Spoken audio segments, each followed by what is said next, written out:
Well, Mr. Chairman, members of the committee, it's a pleasure to be here with you this fine Wyoming day. So no, absolutely not. No. So good stuff to tell you about going on in Wyandotte, and looking forward to discussing some issues. Okay, thank you. This, in terms of opening comments, maybe if I just refer you to really, you should have a slide deck in your pamphlet. And I think what I'd start off to saying is, hey, today finds us about 1,850 men and women in Wyandotte, all working hard. We are still significantly down just in terms of numbers. That still continues to be an issue for us. Certainly thank you for the compensation legislation that passed this last session, and we look forward to that being implemented. And I think we've got some more compensation issues to talk about later as we go through. I always do like to start with some comments about our employees, because as always, that's our most important asset. And so there you see some pictures of our Wyandotte employees in action. Top left is a gentleman by the name of Chris Salmon, who is out in District 1 in Pine Bluffs, and he runs one of our WildLink towers, and there he is climbing up that, taking care of that. Top right, guy by the name of Chris Stewart, again, port of entries. And and they continue to focus on doing lots of things, but have really taken an interest in this truckers against trafficking, human trafficking, which has been a nice addition for them. And then you can see Mr. Eric Bowers in the bottom middle, working on a culvert repair. The interesting thing on that one was it was a culvert that went out. We were going to rapidly replace it. Turns out it really had to. It was critical for local irrigation districts, and worked with the local ranchers really to modify our plan and to really work to get irrigation water where it needed to be. Flip over to the next slide then, maybe in terms of a couple agency updates. In terms of the IDJA and the bill funding, what I'd like to do is, I see we actually have some time on the agenda to talk specifically about that. So I'd like to defer that discussion till we get there. In terms of wildlife crossings, I did get a letter just last week on the 22nd of April, which I'll share with you, which was really great news for us.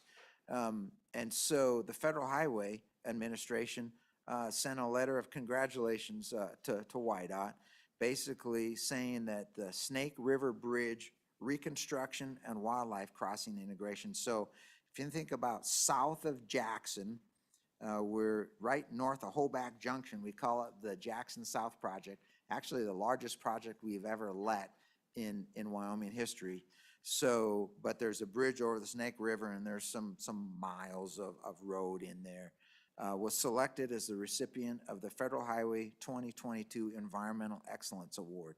And the reason for that was basically additional wildlife crossings that facilitate wildlife movements for large animals, and the list goes on. And so I just share that with you as, I think an example of my observation of, we do have a history of anytime we open up a project of working with the local game and fish warden to say, hey, what can we do in this area better to make it more wildlife friendly? Interestingly enough, that same project has some nice pathways for walking and riding, and so that's exciting.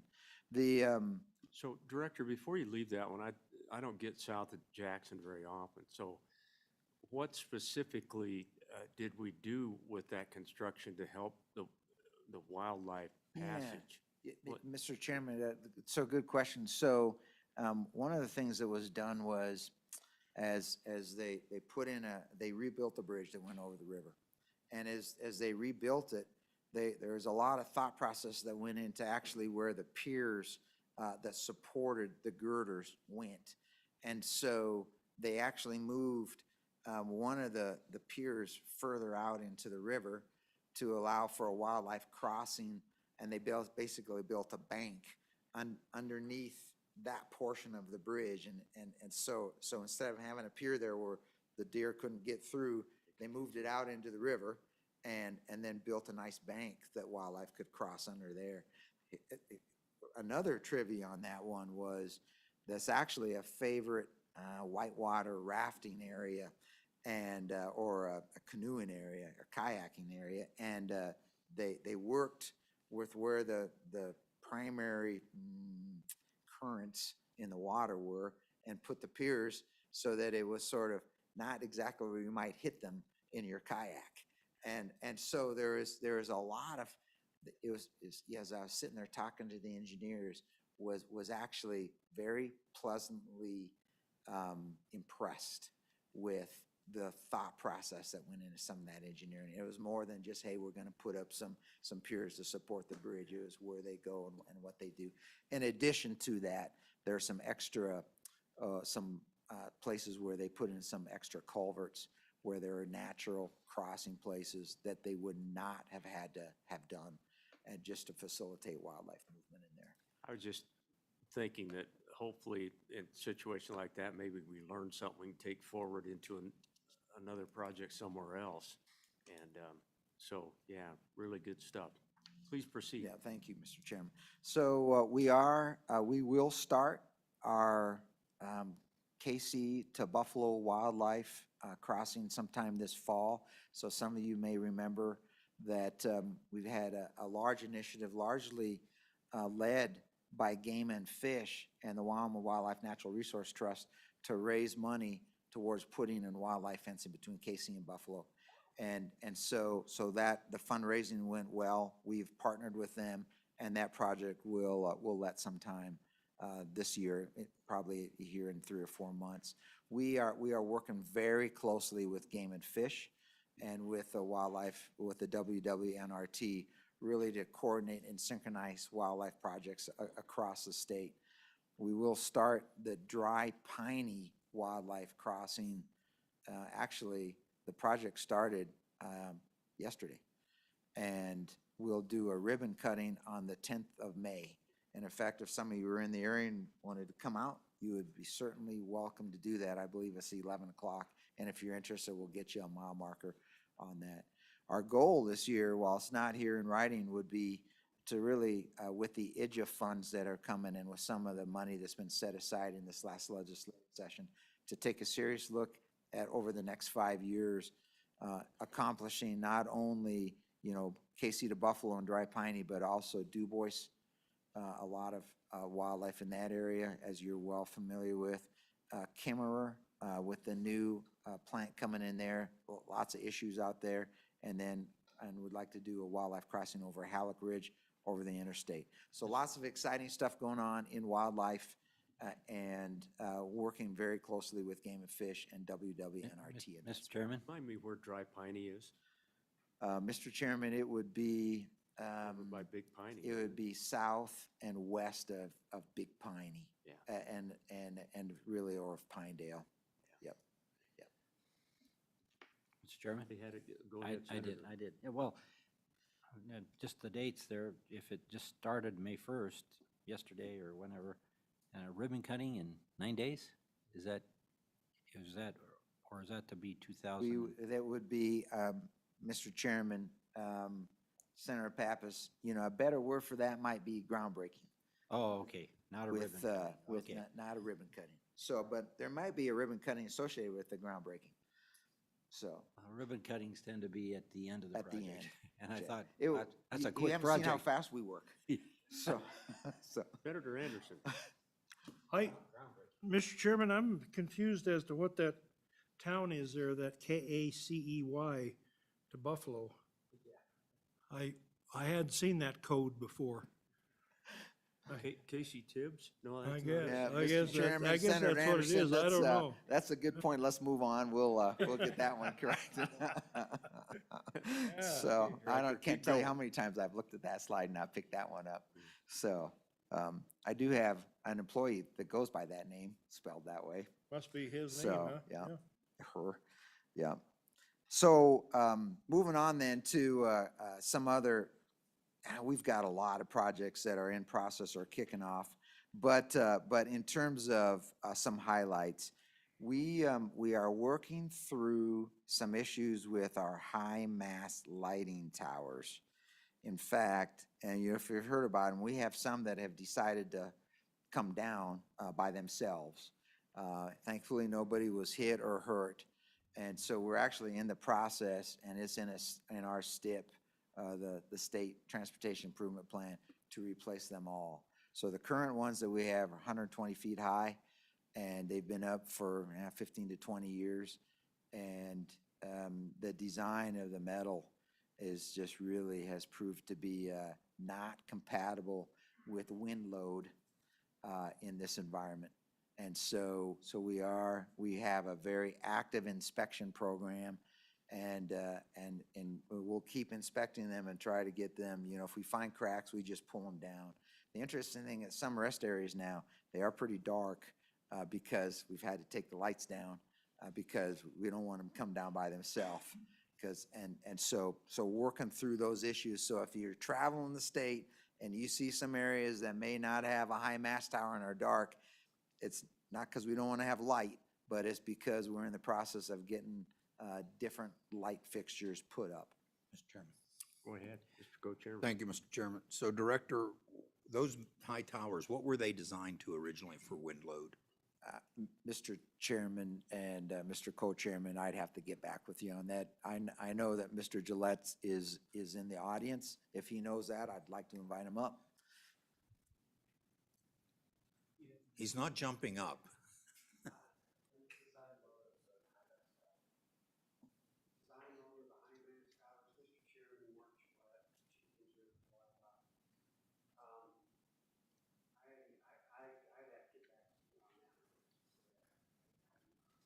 Okay, and a follow-up question to that one, Mr. Chairman, is then what was the life expectancy under those loads? So you can get back to me later, but what I'm getting at is we need to be designing for the maximum possible load. I mean, I know the one radio tower up at Arlington was actually pulled out of the ground many years ago due to wind, and they went to bedrock finally to put that tower up. So just curious, thank you. Go ahead, proceed. Yeah, thank you, Mr. Chairman. The good news there is that the concrete that Whiteout put in did not fail. So, Mr. Chairman, as most of you, as you drove in, saw the Walsh Drive Bridge here in Casper. That is, if you talk to the district engineer, that project is progressing very nicely, on time, on schedule, on budget, and the contractor, Ames Construction, is doing a great job. It's going to make one of the best Senate districts in the state even better. Go There you ahead. go, Mr. Chairman, absolutely, yep.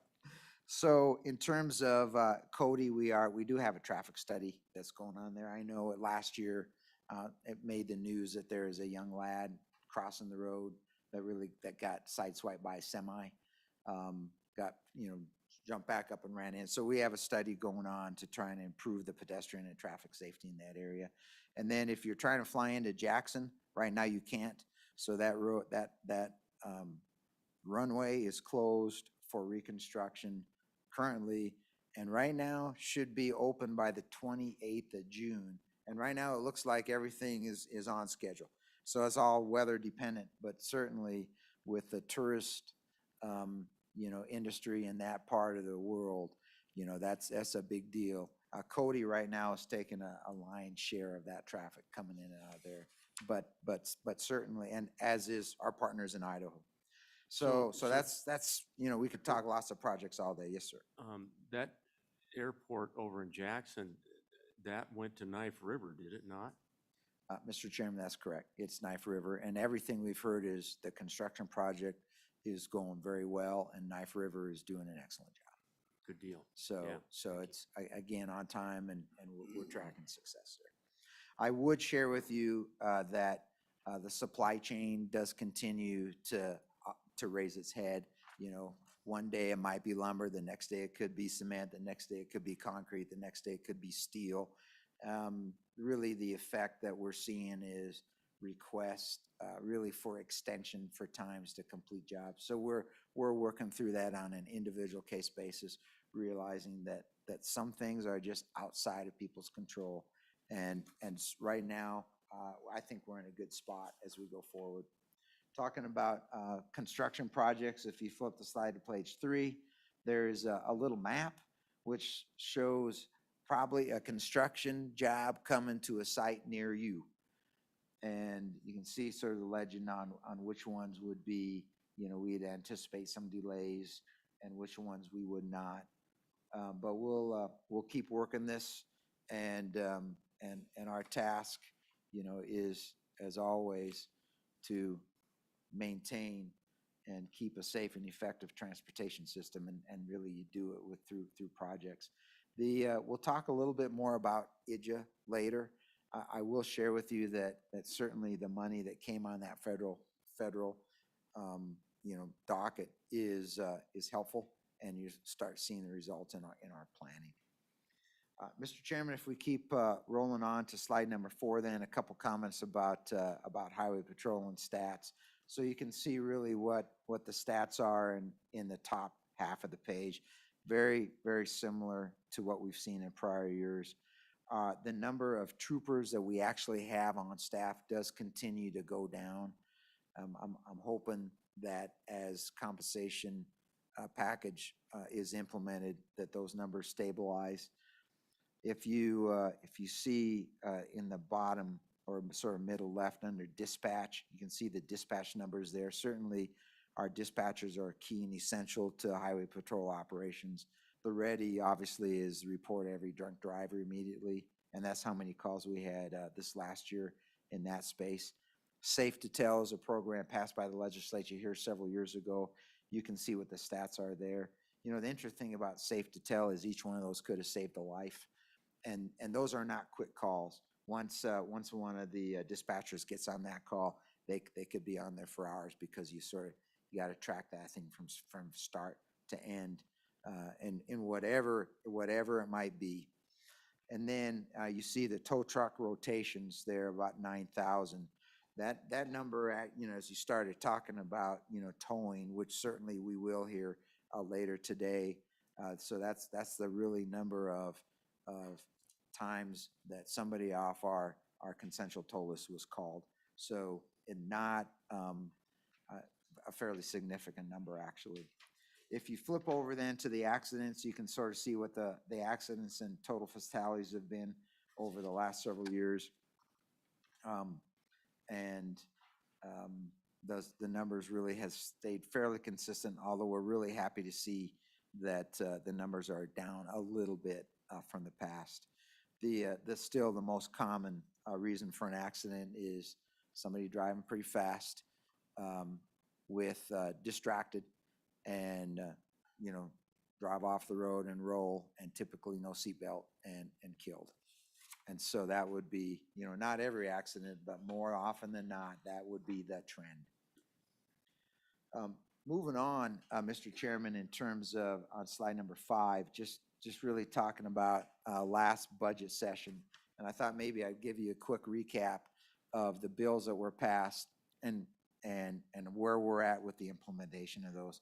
But again, thank you for what I thought was a very effective session. In terms of Senate File 1 or the budget bill, thank you again for the employee compensation. In terms of YDOT, so we'll take guidance from the state, and that will be implemented, in accordance with the guidance that we receive from A&I. We would anticipate about $8.5 million coming from the YDOT budget to cover the increase in compensation, which we'd say that's a great use of that money, because there's nothing more important than having a workforce. The $75 million in state match funding, we are working very closely with the governor's office in terms of that. So the governor's office has stood up several task forces. We participate in those, and the discussion there is, hey, what specific projects will that money be used to match? And so there's a good system in place to do that. The $10 million in wildlife projects, is again being administrated by the WWNRTF, and we are working very closely with them in anticipation of those extra wildlife crossings that I discussed before to make sure we're synchronized and coordinated across the board in terms of what we want to do. The Senate File 66, or the ARPA funding, the $35 million in WyoLink, again, thank you very much. The $4.5 million of that was designated for local use. We're currently working with the Office of Homeland Security and to really put those funds out to local entities using processes that are currently in place at the Office of Homeland Security. And so we're in a good place there. And for the remainder, the $30.5 million, that's already, much of that is already going under contract as we work to replace WyoLink equipment and then start enhancements in the microwave area. Mr. Co-Chairman. Thank you, Mr. Chairman. So, Director, the 4.5 million going to locals, is that for hardware, software, their contribution to WyoLink, or what's that money for? Mr. Chairman, Mr. Co-Chairman, it's not for maintenance of the system. It must be used for hardware. And in fact, the process we're using it for is primarily radios, but it could be for control consoles in their dispatch center, but it has to go to actually hardware. Follow up, Mr. Chairman. So with that hardware, are you ensuring that it is compatible with the existing equipment? Mr. Chairman and Mr. Co-Chairman, it has to be compatible with the WyoLink system. Thank you. So, absolutely. All right. Please Mr. proceed. Chairman, moving on, so the $8.8 million in the capacity purchase agreement, which is the state share, is really now on board and being administered by Administrator Olson in our aeronautics division. In terms of the House Bill 7 and the CDL disqualifications, which it really had to do with human trafficking, that did require a rule change, and those rules have been submitted to the Attorney General for review. So that's in the process, and we're rolling forward. In terms of House Bill 16, which was the off-road recreational vehicle registration, that will go into effect 1 July. The rules are ready to go. And again, if you register your off-road, two-wheel motorcycle prior to 1 July, you'll be grandfathered under the old rule, which was a lifetime registration. In terms of House Bill 71, which is driving with your license suspended, no issues there, and it's in effect. House Bill 81, again in effect. Senate File 3, radioactive waste, will be in effect 1 July, and no issues there. House Bill 35, the electrical vehicle charging station, is obviously went into effect immediately and has allowed us to really start planning for some of the electrification of our transportation network, and we'll talk more about that here sometime in the next day and a half. And then in terms of Senate File 92, our driver's license renewal or extension. So that's the one that had to do with almost like a military member, but it was somebody in foreign service who really needed to renew their license. That one, actually, we required a rule change. You made the effective date 1 September to facilitate time to do the rules, and so we did make the rules and submitted to the Attorney General for review. Now, that one, something interesting has happened, and actually, I'm not sure that it will go into effect because apparently there was a signature that was actually not captured on the bill. And so the instruction from the Attorney General's office has been to withdraw the rules and that it will not go into effect based on that technicality. So, Director, it has nothing to do with the fact that the two co-chairmen of transportation are the ones that sponsored that, does it? Mr. Chairman, I hope not, but I might suggest that maybe we might need to rerun that bill.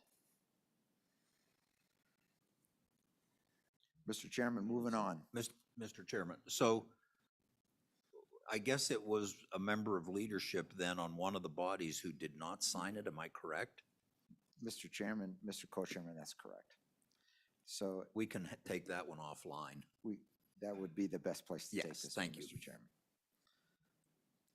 Mr. Chairman, moving on, Senate Yeah, file, let's move on. Mr. Director, go ahead. Senate file 41, expanding next-gen 911. No issues with the implementation of that. The extra commissioners for the commission have been identified, and they'll come on 1 July, and so everything should be good there. And then in terms of the large project funding from Senate file 48, again, we're talking the wildlife fencing from KC to Buffalo, no issues with that. Mr. Chairman, moving on to slide number 7. The road game, the last two are really bills to talk about. The game roadkill, that's in effect. And if you look at your 511 app, you now have the ability to report and potentially collect and harvest a deer or an animal that you're unlucky enough to hit. So, but it was a nice working relationship between our guys and Game and Fish to get that on the 511 app. Go ahead, Mr. Chairman. Thank you, Mr. Chairman. Director, do we charge a fee for that? Does the state charge a fee to collect a carcass? Mr. Chairman, Mr. Co-Chairman, not to the best of my knowledge. Follow-up, then Go ahead. should we? Go, Chairman. It takes time and manpower, employee power to do this. Mr. Chairman, Mr. Co-Chairman, I think the counter argument that would be is it's one car because we didn't have to go out there and haul to the Okay, dump. thank you. So, Mr. Chairman, in I'm terms, smiling, Director, just because that was quite a debate and it passed. That bill passed. Go ahead. you can see, Mr. Chairman, you can see the results. I mean, as of the 13th of April, when we put these slides together, you can see 261 carcass reports and 66, people actually collected it and took it home or did something with it.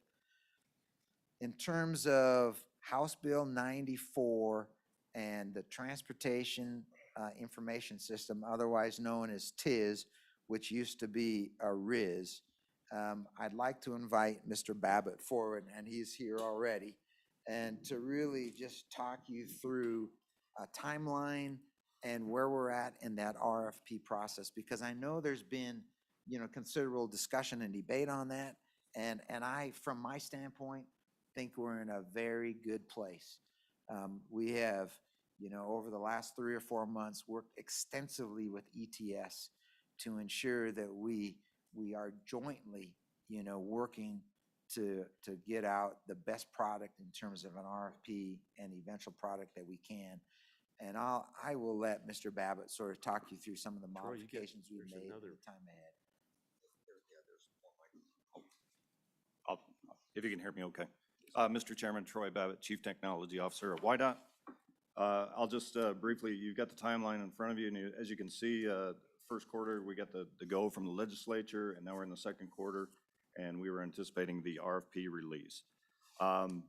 Just a little bit of history real quickly. As the director said, there's been an awful lot of work and cooperation with ETS, a lot of subject matter experts that have been involved in reviewing this RFP.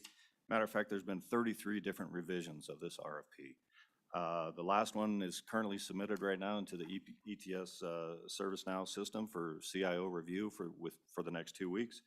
I don't believe anybody has seen this latest revision, but I would just like to assure you that we went through that thing with a fine-tooth comb. It is certainly going to be open for opportunity for bidding for any company that actually meets those qualifications. The RFP basically consists of the main body describing the project, and then of course there's 4 different appendices too. So common features which ETS is looking at for possible citizen identification credentials can meet some of the crossover database that would certainly meet a statewide solution there. Driver's license, driver's permits, ID cards is another one. Driver's enforcement is another. And then non-functional requirements, which is, gets very heavy into the data and the heavy security elements that we want to make sure that this system has in place. So with that, again, this RFP is the first of what we project of 3 projects. This first one is the driver services. As you can see on the timeline, we anticipate, hopefully we can have a product completed with a vendor within 24 months, have some success on that, and then build upon that with the next 2 that we would anticipate: the business licensing, compliance and investigations, and then finally a 3rd one with motor vehicles, which gets heavy into the county side of the fence as well. Mr. Chairman. Go ahead, Mr. Co-Chairman. Thank you, Mr. Chairman. So, Mr. Babbitt, a couple questions, a few. I assume we will not release the RFP unless YDOT and ETS are happy that it is a good final version. Am I correct? Mr. Chairman, that is correct. Okay, and so, Mr. Babbitt, I get the emails, phone calls from people who have, to me, obviously, prior iterations of the RFP. Is there anything that can be done to control those that are out there seemingly floating around that are probably 2 or 3 versions old that now are saying, well, we don't, and I know they've been changed, the complaints, so anything we can do about that? Mr. Chairman, as I mentioned, there's been an awful lot of conversations. I know in the past year, there was testimony a year ago, if you go back, we were certainly more focused on a COTS solution. Since that point in time, that has totally been revisioned and taken a look at, opened up a little bit. Any of the documentation that in language in the RFP that certain sections that were required, we've changed that to a preferred stance to make sure that we would prefer this, but it is not a requirement. You know, we would take a look at corporate experience and qualifications of any company if they've worked on a large project like this, government or not, to see if they could meet the requirements of this. The requirements are very detailed. I mean, this system has to meet these requirements to be able to function. If that's why it's so incredibly expensive and long-term. And one last question, Mr. Chairman. So, Mr. Babbitt, looking at the phase-in of project 1, 2, and 3, will you be able to as these come online, and I'm assuming they'll come online individually, will you be able to manage, call it the crossover and the dual systems until everything is migrated to the new system? So driver's license is first, that's easy, and that, but there's still a lot of information in the RIS that is going still in the old system. And that, are you going to be able to manage that for 2 or 3 years until you get the whole system converted? Mr. Chairman, I believe we have to. I don't think it's a question. And Mr. Chairman, too, I do believe that we do have the state ETS CIO online with us, too, if you have any questions for them. No, I just wanted to, that was it. Thank you. Committee? Anything for Mr. Babbitt? Any final thoughts, Troy? Thanks for being here this afternoon. Appreciate your work on that too, Mr. Babbitt. We do get calls occasionally, and I think there's a lot of hand-wringing worries out across the land that somebody might be getting written out of an RFP somewhere, and I don't think that's the intention at all, having visited quite a bit with all of those involved, so. Thank you, Mr. Chairman, and I can't take all the credit. There's been a lot of subject matter experts that, as you can imagine, from security to enterprise to data, driver services, technology, they've all been involved in how they interoperate in the system is a little bit mind-boggling. So. Yeah, please share our appreciation on that front too. ETS has played a big role with you, and stay on it, and I know that product will be the right one when it hits the street, so appreciate it. Thank you. Yep, Mr. Okay, Chairman. Director, back thank to you. You bet. So just finishing up maybe on page 8, I did want to just share with you a little bit about our local government coordination, because it's probably a section that's in YDOT that you don't hear about a lot. But really fundamentally, the local government coordination team works very closely with city, county, local governments to help them gain access to federal benefits, really in terms of either transit or transportation alternatives pathways is what is the way to think about it. What's interesting about that space in us is that with the passing of this new IDGA bill, their dollars have basically doubled, and their employees have not. And those are little projects. And so we actually are paying a lot of attention to workflow and work capability and ability to really effectively spend the money. So we, just to help, just for an example, we went from about $4.5 million to $10 million in that pot of money this year. So if you're a community and you want to do something in this space in terms of transportation alternatives, it's a good time. It's a good time to do it. Sarah's actually out and about. Sarah Ellis is who coordinates that for us. She's out and about these 2 weeks, looking at projects that have been proposed. What's in that matrix is really sort of their workload, and I'll just walk you through that briefly, just to give you an idea of what we're doing in that space, because it's very different than the construction you typically see. So the congestion mitigation, air quality, about 23 different projects going on there. And the best way to think about that is dust mitigation out in the county. So if you're a county commissioner, a past county commissioner, you're probably familiar with this area. The high risk rural road is really a special program where we use safety signs, rumble strips, and really the focus is to make identified dangerous places on rural roads off of our system safer, and it's federal money that goes towards that, and has been a highly successful program for us in the past.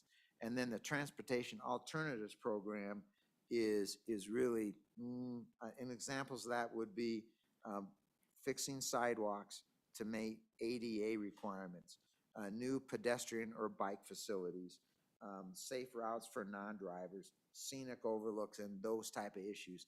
So again, the ability for a local community to do something special with some federal money. And so that's the number of projects that she has going on in that area right now. In terms of then, what she also administers is transit, local transit. So you start thinking about, hey, what's involved in the transportation department? Certainly we have transit there.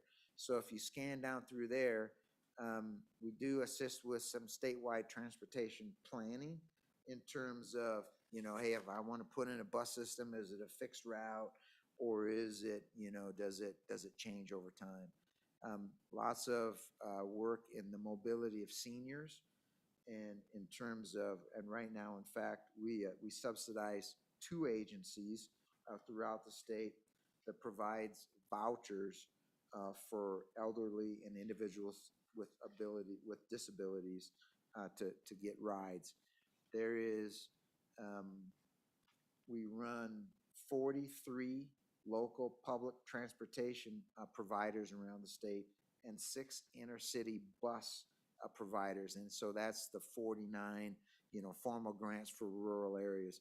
So when you think about, hey, there's not a lot of public transit in the state, that's true, but there is some small transit programs around the state, and the largest of which is typically in Jackson in the START bus. And then you can see we've also involved in bus facilities. So there's just an example of some stuff that's going on. If you look at the pictures on 9, Mr. 10, Chairman? and 11. Question. Senator, go ahead. Luke, how large is your LGC team? How many folks are working that? Mr. Chairman and Senator, it's 6.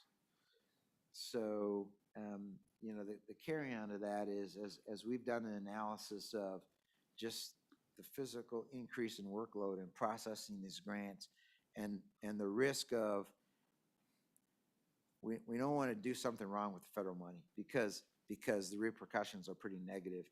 We're actually in the process of actually hiring some consultants to help administer the program for us. And so if you know, say you're in the northwest quadrant of the state, probably have, you know, a couple consultants that have been selected that would say, hey, help us with this project, with this community, because I think our ability to effectively manage it without doing that is probably limited. So there's the next pictures are pages are a couple pictures of some of the products of the local government coordination section and the fine work that they've done. Mr. Chairman, I think I just finish up on page 12 with the questions with just a couple closing thoughts sort of on overview, because we'll get into lots of specifics as we go through. Again, really couldn't be prouder of the work of what the men and women are doing. They are decisively engaged on many fronts, is how I like to say it, because there's a lot of stuff and a lot of resources coming at YDOT that we're juggling and keeping in the air. And it doesn't happen by itself. It happens by everybody pitching in, and they certainly are. I'm not sure that you've seen the announcement, but we've got two key leaders that have made the decision to retire, which will be a loss to us. So the first is Colonel Haller. And so we're in the process of replacing a highway patrol colonel. And he has certainly served us faithfully and well, and I think 31 years in Wyoming law enforcement. And so will be a loss to us all. And then Mr. Babbitt, who was just here, has announced his intention to move on. And again, is a significant loss to us. And so we're starting the process to you know, attempt to fill his shoes. But certainly in the space of RIS and Wyoming and everything that you've seen over the last multiple years will be a loss to us. And then the other thing I would share, in case you hear rumors about it, is there has been an increased interest in plowing the plug. And if you recall, there's a short stretch of road that goes to Cook City that's actually not plowed in the wintertime. And that's been sort of an arrangement to keep it open for snowmobiles, and it's a long, complex story. But there's an increased interest in actually plowing that to allow year-round access to the park. Don't know what the solution is yet, but if you hear that we're working it, we are. And so as we progress down that road, I'll keep you informed on where we go. Not sure, but there may even be some statutory issues there because part of that road dips up into Montana. So more to follow on that regard. So Director, would that require some kind of a memorandum of understanding with the state of Montana?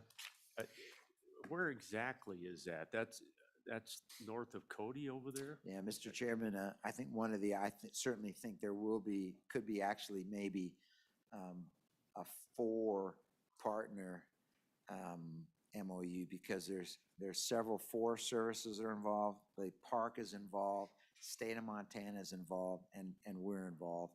And if you look at the map, you know, it really, you take the road up to Highway 212 is the one that's in question, and it actually it runs into Red Lodge, and on Montana side comes up over this really high pass, which is beautiful drive, you know, but you got to sort of do it in July or August. Because it does get a lot of snow. It's a white up there. knuckle affair. Right, Yeah. yep. And then it sort of dips into Wyoming where it intersects with Chief Joseph Highway coming north out of Cody. And then it goes back up into Montana for about 5 miles and then dips back and then dips back and then hits Cook City. And then Cook City is about 4 miles or 2 miles from the park. So a very complex road. And in fact, it's called the Orphan Highway, because it is built with federal money, and it's high, and it's in multiple state, and really there's nobody who really owns that road, which just provides some of these complexities. So more to follow. Yeah, good luck on that. Yeah, thank you. Mr. Co-Chairman. Thank you, Mr. Chairman. So Director, am I correct in assuming those 2 retirements you mentioned are effective in 2027? Mr. Chairman, that was my wish. I was like, I told Mr. Babbitt he wasn't authorized to retire. Okay. But he shows otherwise. I didn't We do real- wish them the best. I didn't realize Sports Illustrated was hiring a photographer, but anyway, Director, thank you. Anything, Representative Overmure? Thank you, Mr. Chairman. Last year, Director Reiner, you reported that Wyandotte was facing a $350 million shortfall annual. Has that been resolved at this point and no longer an issue, or what is your position on that? Thank you. Mr. Chairman, Representative Overmiller, thank you for that question. No, it's not resolved.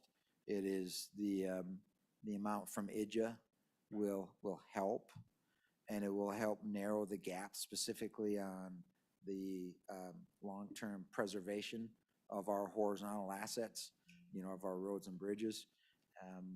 But probably if you adjusted for what we see coming from IJA, then the annual funding shortfall is probably in about the $260 million range. And so no, the gap still remains. Follow-up, go ahead. Yeah, thank you, Mr. Chairman. So talk to us about the implications of that shortfall. What does it mean in real terms of road condition and safety and future cost? Just address that for us, if you would, please. Thank you. Mr. Chairman and Representative Overmiller, the short story there is that with the additional funding from the federal government, it will allow us to narrow the gap in terms of preservation of our assets.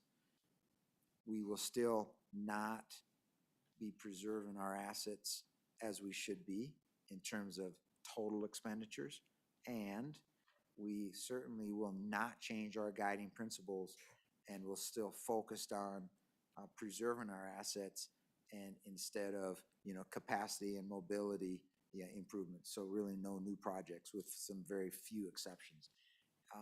It will also not allow us to maintain our facilities the way we would like to.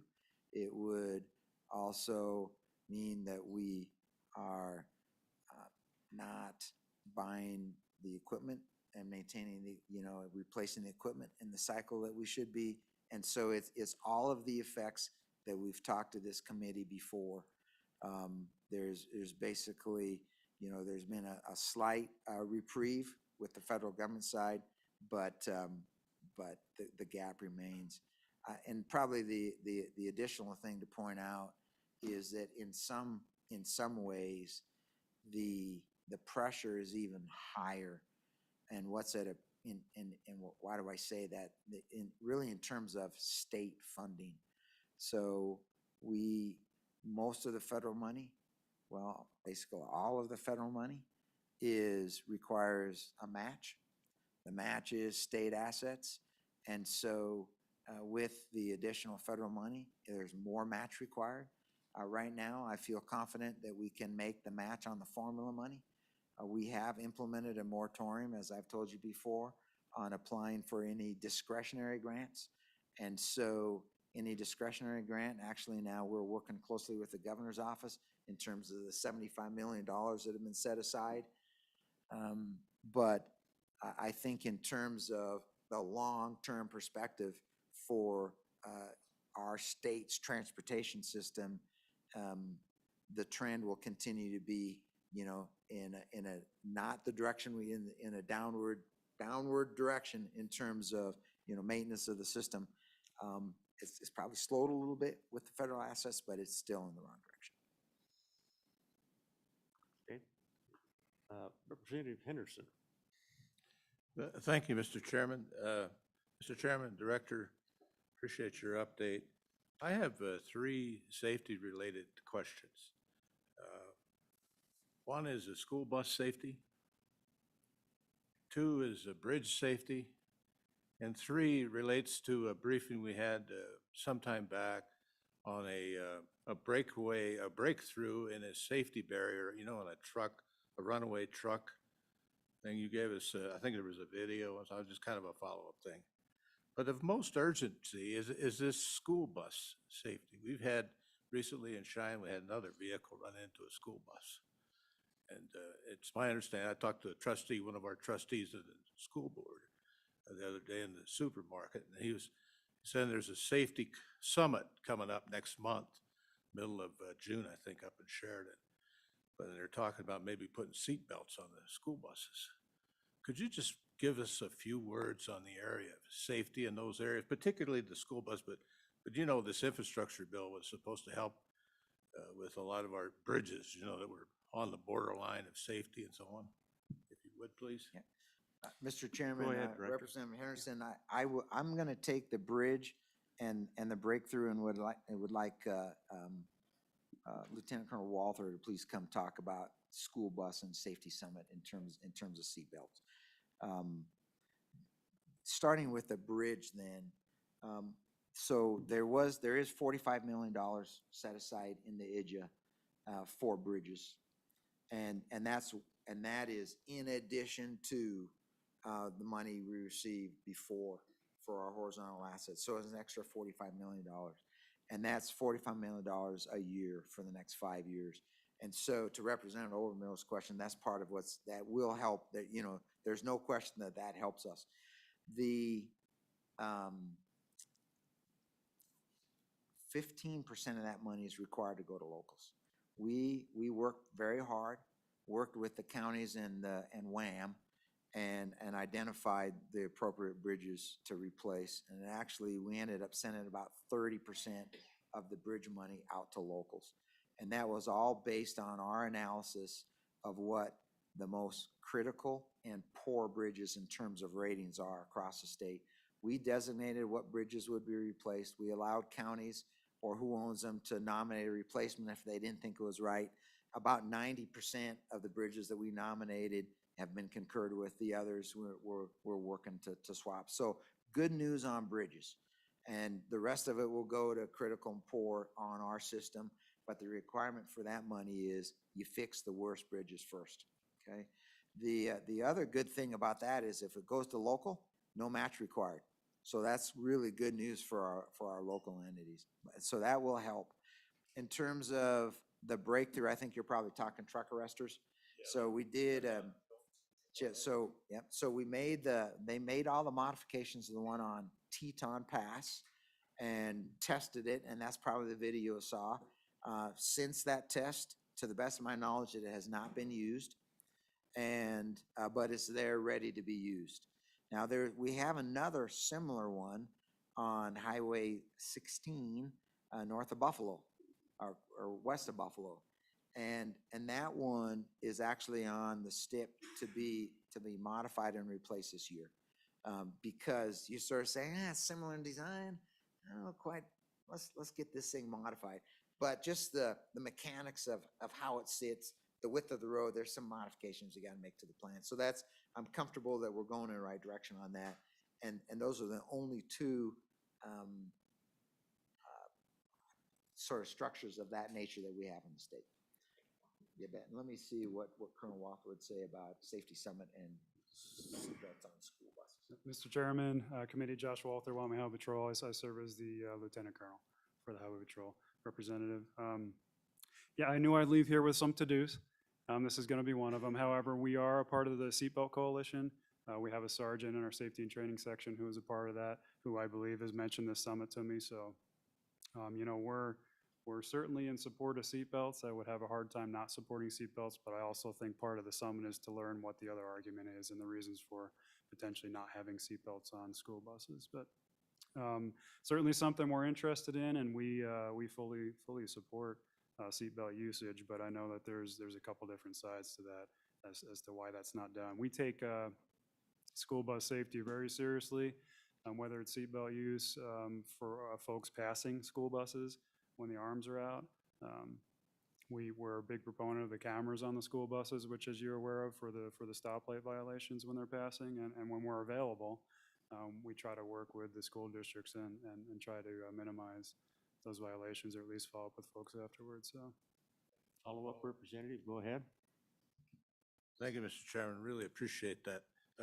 Just to put some context on it, though, what sort of number of incidents of crashes of school buses occur across the state of Wyoming, roughly? Mr. Go ahead, Chairman, Josh. Representative, I don't have the number. I could certainly get that for you through crash records. Yeah. Anything else, committee? Okay, Director, back to you. Okay, thank you, Mr. Chairman. I think that would really conclude, really, sort of a state of the Department of Transportation for you, and would be happy to move on to the next topic. You know, I'm going to offer people an opportunity to weigh in on all that we've covered thus far this afternoon, Director, so you can catch your breath and get a drink of water, and then we'll bring you right back up here to take up the highway compensation issues will be next. But I'm going to throw it open for public comment on any of the topics that the Director just touched on this afternoon. Is there anybody in the room that wants to provide public comment thus far? Anybody want to provide public comment? Heather, is there anyone raising a hand electronically? Okay. All righty, I'm going to close public comment, and that didn't take long, Director. I don't even know if you had a chance to get a drink of water, so come on back up and let's talk highway patrol and employee compensation, okay?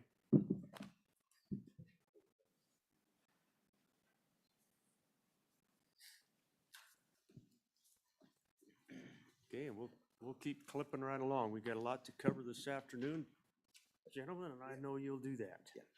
Mr. Chairman, I really, in terms of compensation, let me just start by saying, again, thank you for the efforts this last session on compensation. It's going to make a significant difference in our ability to recruit and retain. That being said, I think in terms of talking about the way ahead, I know that the governor's office and A&I are on screen, and out of really respect for their leadership in this space as we work as a state entity, in concert and under their guidance and leadership, would really see if they would have some opening comments in this space. I would certainly welcome, I don't know if Director Bach is with us. It looks like maybe so. Hi, Director. It's good to have you here. Maybe you could introduce yourself and who's there with you, and welcome. Please provide any comments you'd like to on this issue. Good afternoon, Chairman Walters, Co-Chair Burkhart. I'm here with, my name is Patricia Bach. I'm the Director of A&I, and I'm here with Aaron Williams, who is the HRD Administrator, Human Resource Division Administrator. And we are appearing here to answer any questions you have with the compensation market adjustment. I will kind of give you an update where we are, if that's okay. We are currently implementing the market adjustment that was approved through the legislature. Again, thank you very much. We are capturing what we're basing the market adjustment on as of April 1st. So we are kind of in the throes of getting all that information ready, getting ready to get letters out to employees on how that's going to look for them individually. So that takes place July 1st for the July paycheck. So that would be the end of July. We're paid once a month, and that'll be the end of July paycheck. So that's kind of where we are with that market adjustment. So we're moving right along and getting that completed. So that's kind of our update on where we are. And I would stand for any questions that maybe you have regarding compensation more specifically. If you have some questions on what comes up next, or with I know that the troopers were something that maybe you wanted to speak about. So I stand for any questions at this point. Okay. Director, thank you for that.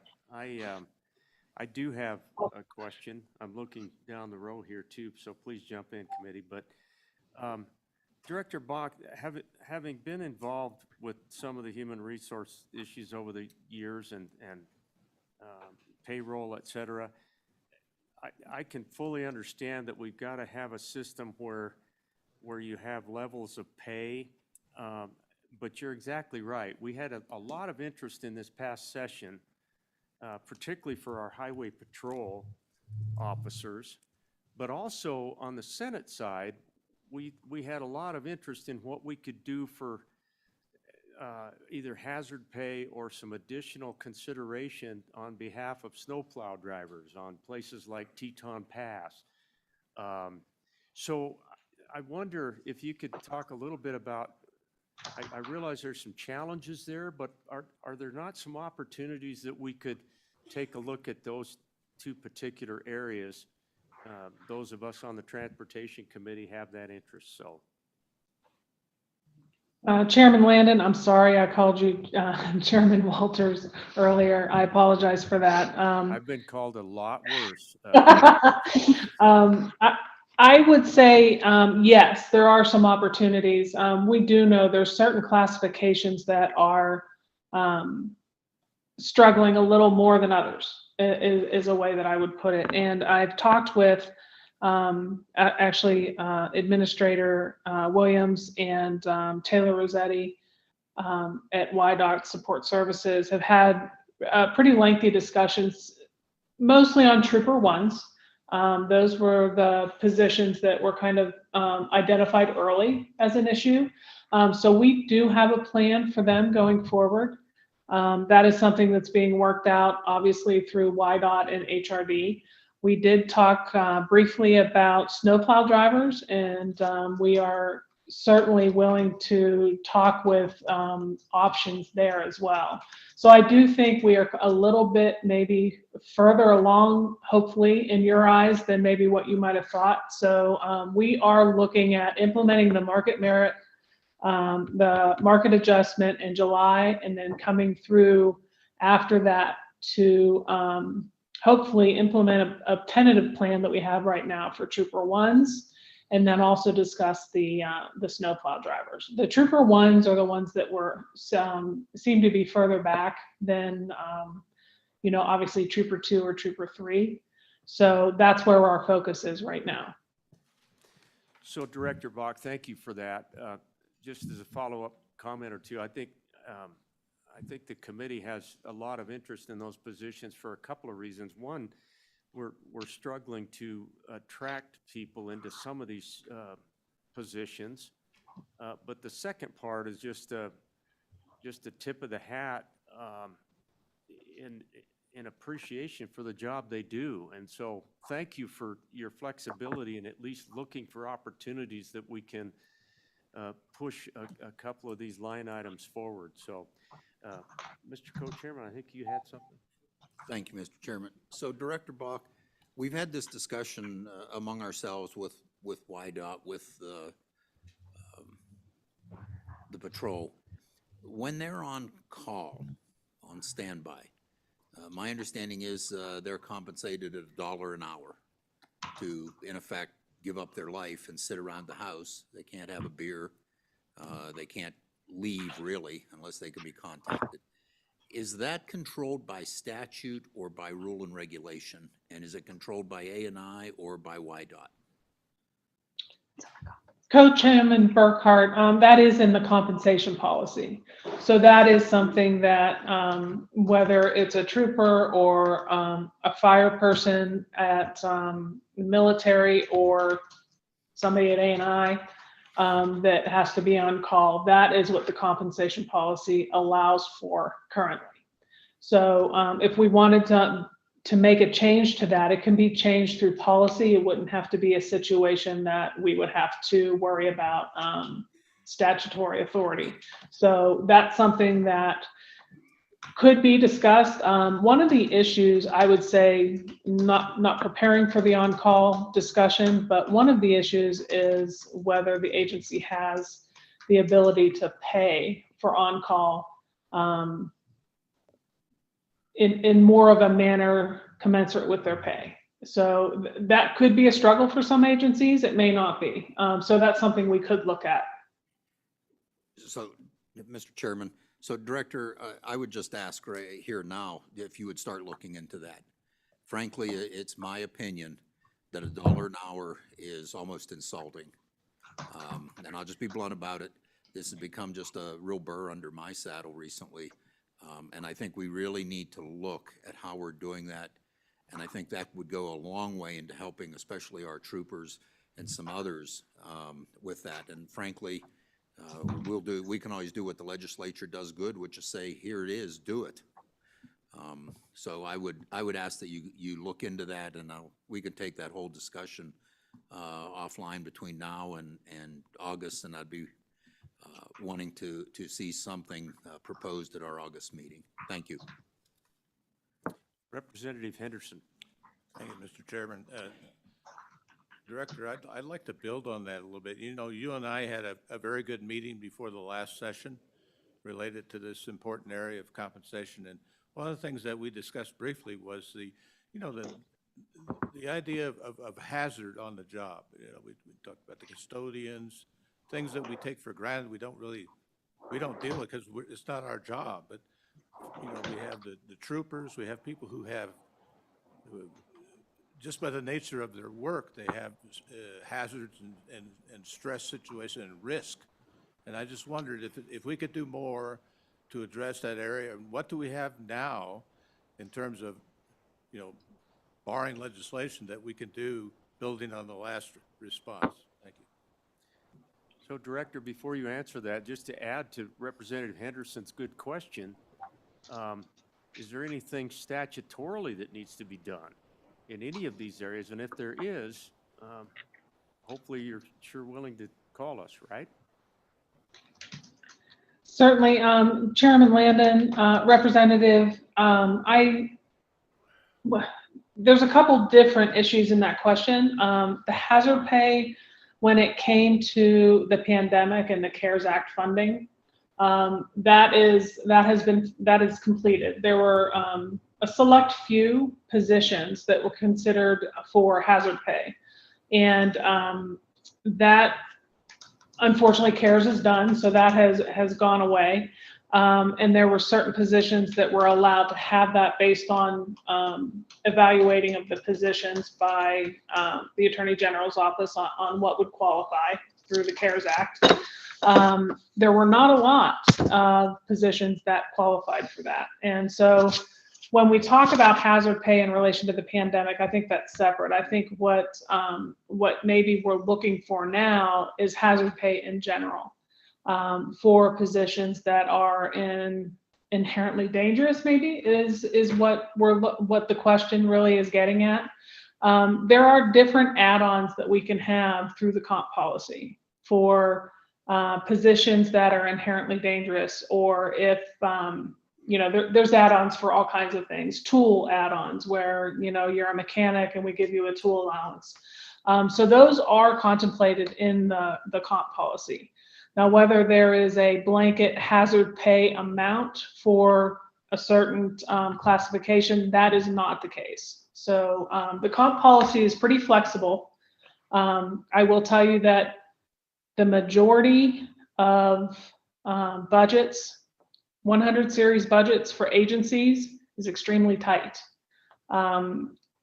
When an agency wants to give hazard pay or wants to do an add-on and it ends up being for a large classification, that is quite a bit of money out of their 100 series, and some of them cannot afford it. So that's where the problem comes in, is the appropriation from the legislature for the 100 series.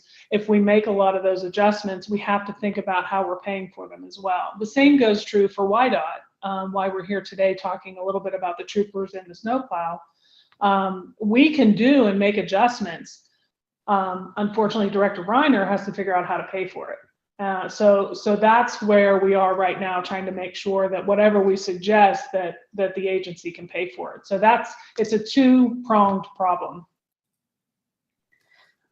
Thank you, Director. The co-chairman, I think, has another question. Thank you, Mr. Chairman.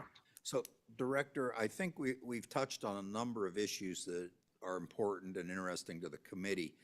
I think maybe if we could ask you to put together for our August meeting, what these guidelines might be, maybe a report to the committee.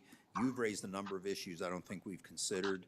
And I think we'd like to delve a little deeper into this and maybe with a concentration towards YDOT especially, and the troopers. Maybe you could present that to us at our August meeting. Co-chairman, chairman, I can definitely do that. I want to make sure that we do have a meeting with the JAC in June. I do not believe we're going to be talking a lot about comp at JAC in June. It's going to mostly be on a couple other issues. And then I believe September is also when we meet for compensation to kind of go through what the process was, how we did with the compensation rollout, what are the next steps. That's going to happen in September. So I think August would be a time that we would look at these issues, give you that information along with the JAC so we're all on the same page. Director Bach, I think that would be appropriate, and really appreciate whatever you can provide to us. I think you're catching the sentiment from, on behalf of Transportation Military Affairs, this committee's very interested in doing whatever we can to put those two particular professions in a better light. So you could probably share that with joint appropriations when you get there, because I know the two co-chairmen are going to be sharing that. So Correct. yeah. Thank you. Mr. Co-chairman. Thank you, Mr. Chairman. And Director, also, please feel free to contact any of us, me especially, and we can go into detail on some of the things we're looking for, why, and those sorts of things. So you don't have to guess at what the answer might be. But I think that's better as a discussion between now and then rather than trying to do it at this meeting, if you would agree. I would. Thank you very much. And I would also be remiss in not, the Administrator Williams mentioned there is a premium pay table. So maybe what we need to do is kind of get a little bit of more information to the committee just on the compensation policy and how it works. And if you have a premium pay table for a premium job that is inherently at issue, for example, the troopers, then we can at least educate on the comp policy and then go from there on what we can do in addition. Director Bach, thank you. And Ms. Williams, thank you for being here this afternoon as well. And thanks for the work you're going to be doing on this front. It really means a lot to a lot of folks. And so thanks for being here. We're going to move on through the agenda and back to YDOT. Thank you. Thank you. You're Thank welcome. you. All right. Director, it's back Yeah, to you. thank you, Mr. Chairman, and let me, thank the leadership there at A&I and HRD. Mr. Chairman, while they're still on board, I know one of the next topics here was specifically about moving expenses, which certainly we've talked in the past with this committee about, and we've had sort of extensive discussions with A&I and HRD, and I think under their leadership have an intended way ahead. And while they're still on the line, I think if I could recommend to you maybe to have a couple comments from them in that regard, it would be helpful. Yes, proceed.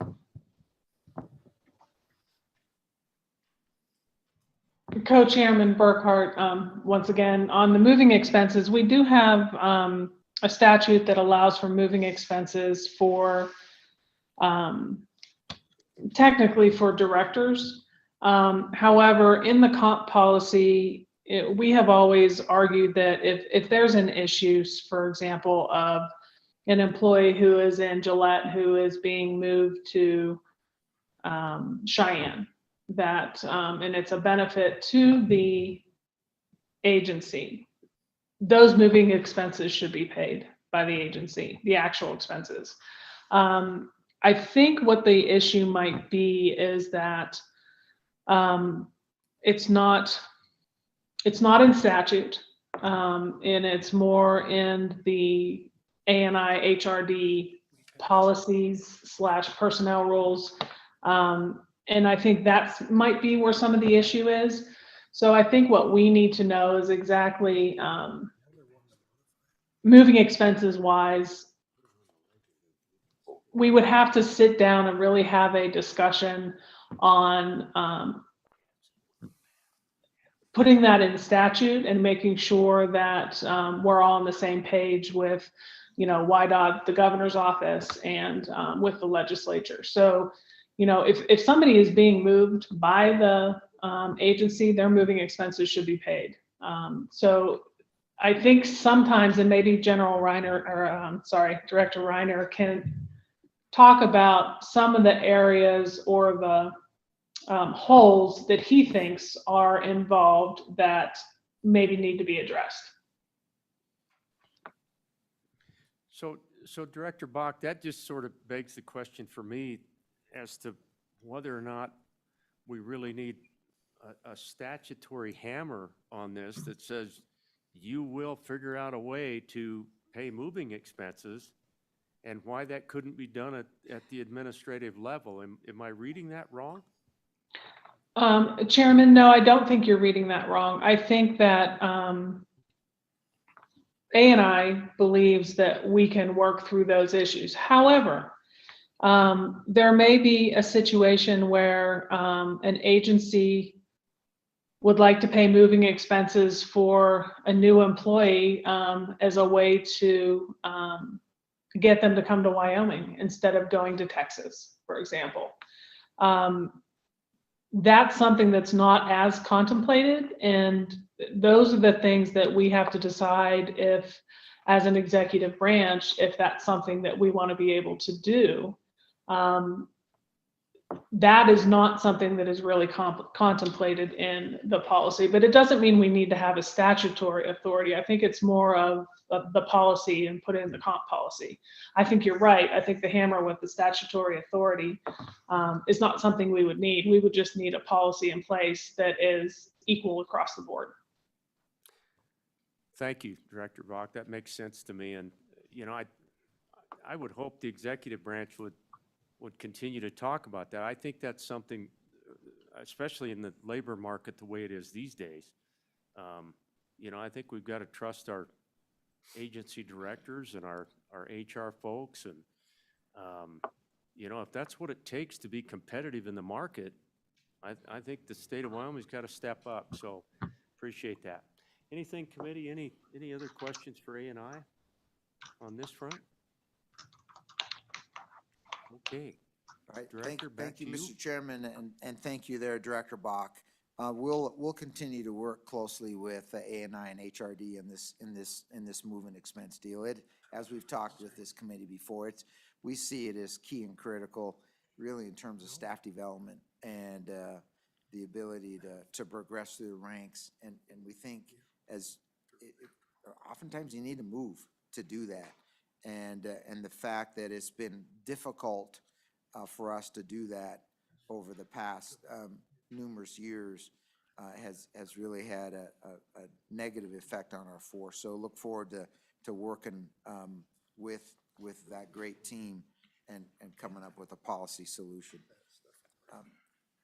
Mr. Chairman, that would really, I think, unless you have specific questions for us, that would really, I think, be our comments on compensation, and unless you had something else. So I think we'd stand for questions. And Thank you, Director.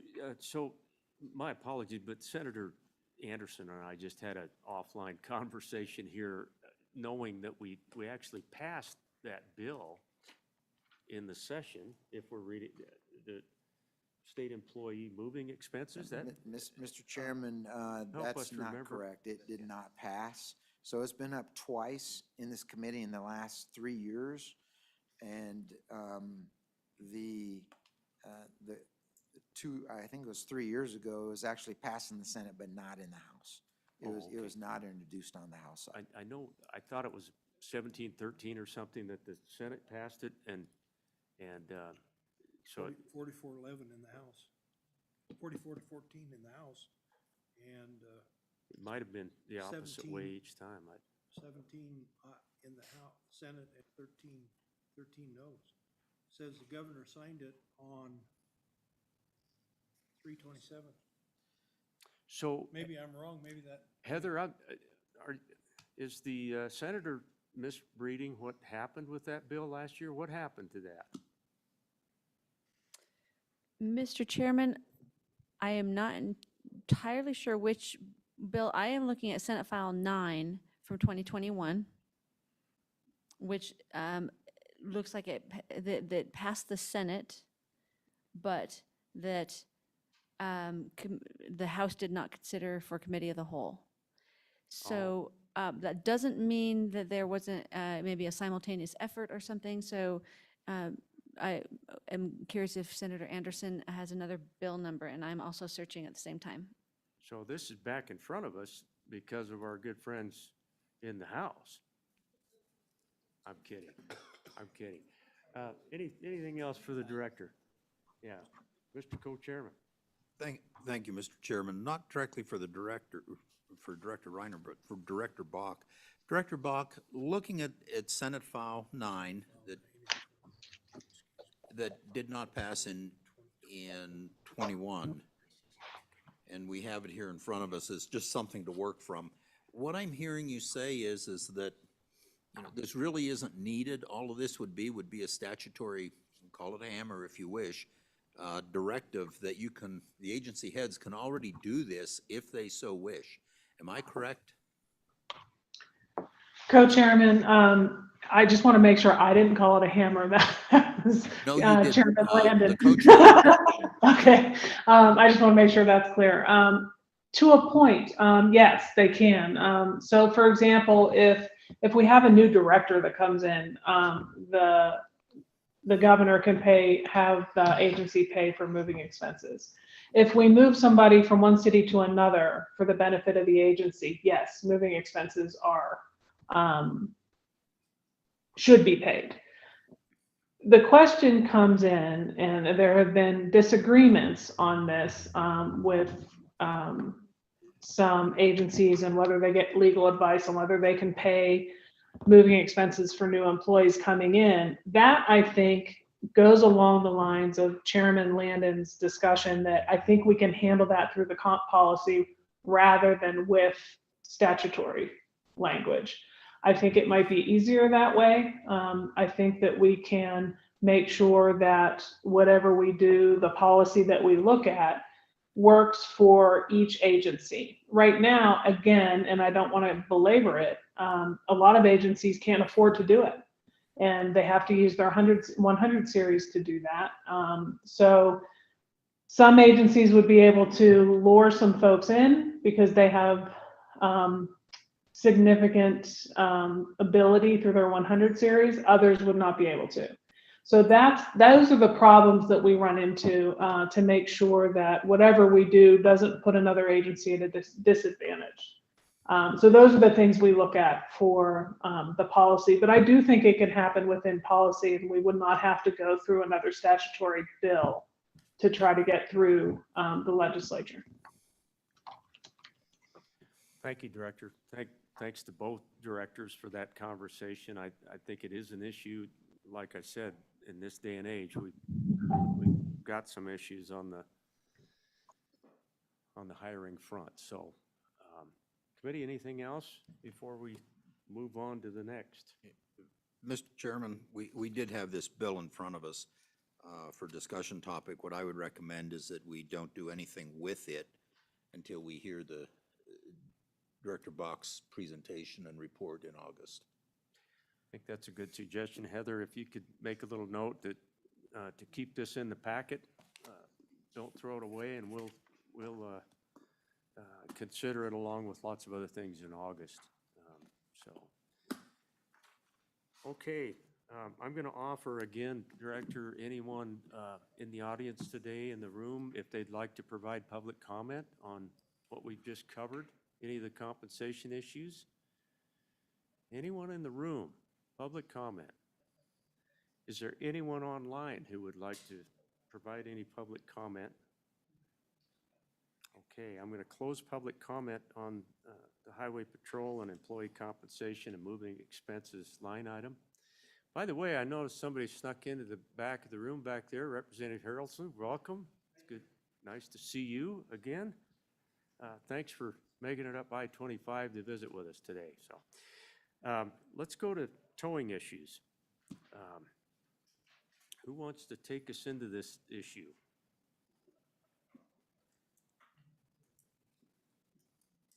Mr. Chairman, we had discussed ahead of time, but that we do have the author of the towing information from LSO that's in your packets available should the committee have any questions. But I didn't think, and it was my understanding from the chairman's prerogative that you didn't want her to walk through each detail of it, but she is available if you have questions about the paper, if any of the committee does. I would thank you for that reminder, Heather.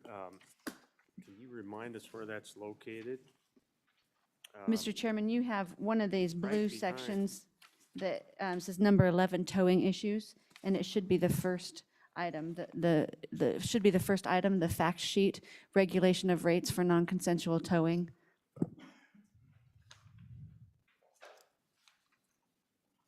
Thank you for that, Heather. So, yeah, Mr. Co-Chairman, do you want to talk us through, this came up as an interim topic suggestion from a couple of fronts. In fact, the representative I just recognized was one of those who encouraged us to take another look at this, and maybe you could provide a little bit of introductory remarks to the issue. Okay, thank you, Mr. Chairman. So this issue came up about the time session started last time, where I and others got complaints about towing charges.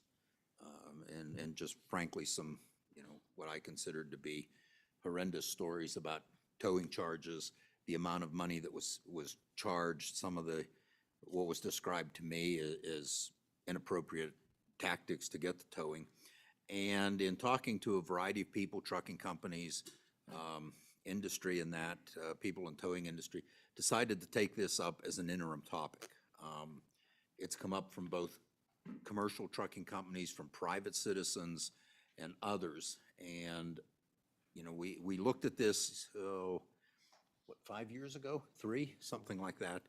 And at that point in time, it's my understanding, the towing industry said, well, please don't do anything statutorily. Let us fix the problems ourselves. We'll address it.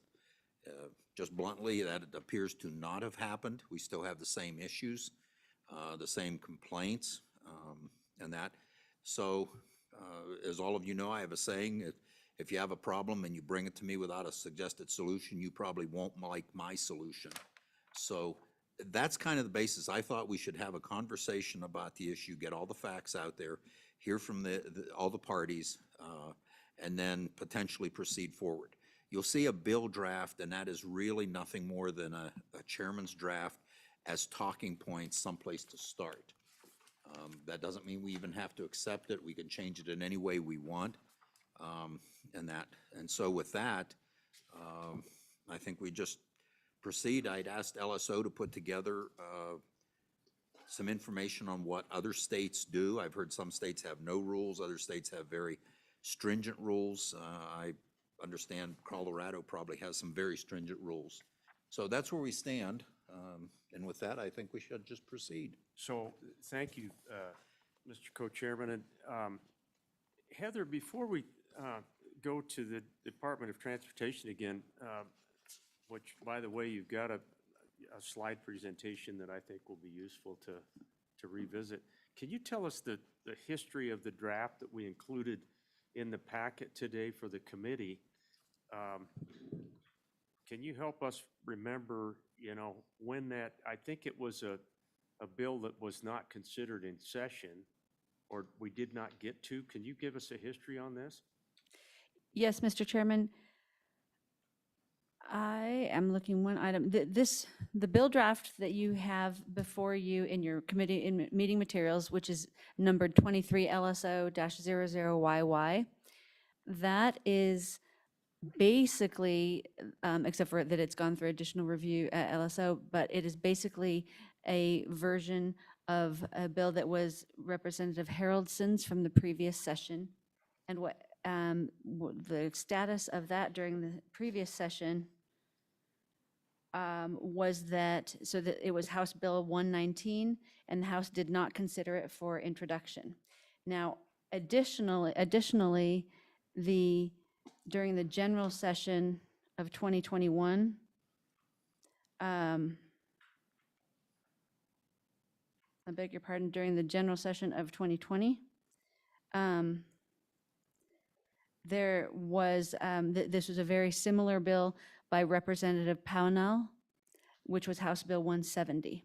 So the bill has, as they tend to do, even if they show up a year in a subsequent year, they do evolve a bit.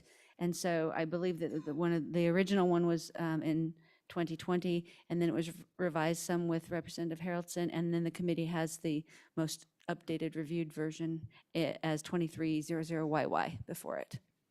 Did you wanted just the history, or would you also like me to come up and go through the bill draft?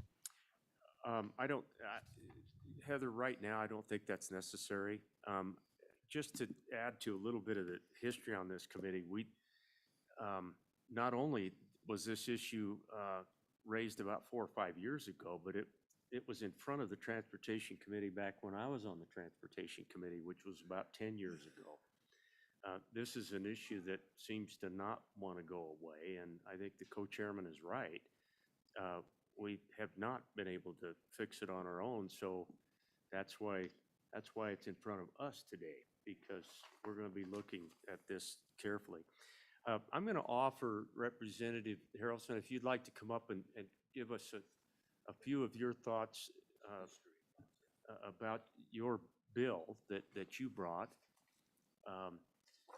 and ask you to be fairly succinct as we go through the afternoon. We've got a lot to cover, but you're welcome to give us your thoughts on this bill. Thank you. Thank you, Mr. Chairman, Co-Chairman, and Transportation Committee. Thank you, guys. So last year, probably about 2 months before session started, we went into what I call our lovely season in the little town of Wheatland, Wyoming, and that's our wind. And if you don't understand Bordeaux, Wyoming, you don't understand a wind tunnel. And so we have a consistent issue through our area of blowovers going all the way from Douglas all the way to Cheyenne, and kind of in that corridor. And because of this, we have a lot of heavy towing that happens in our area.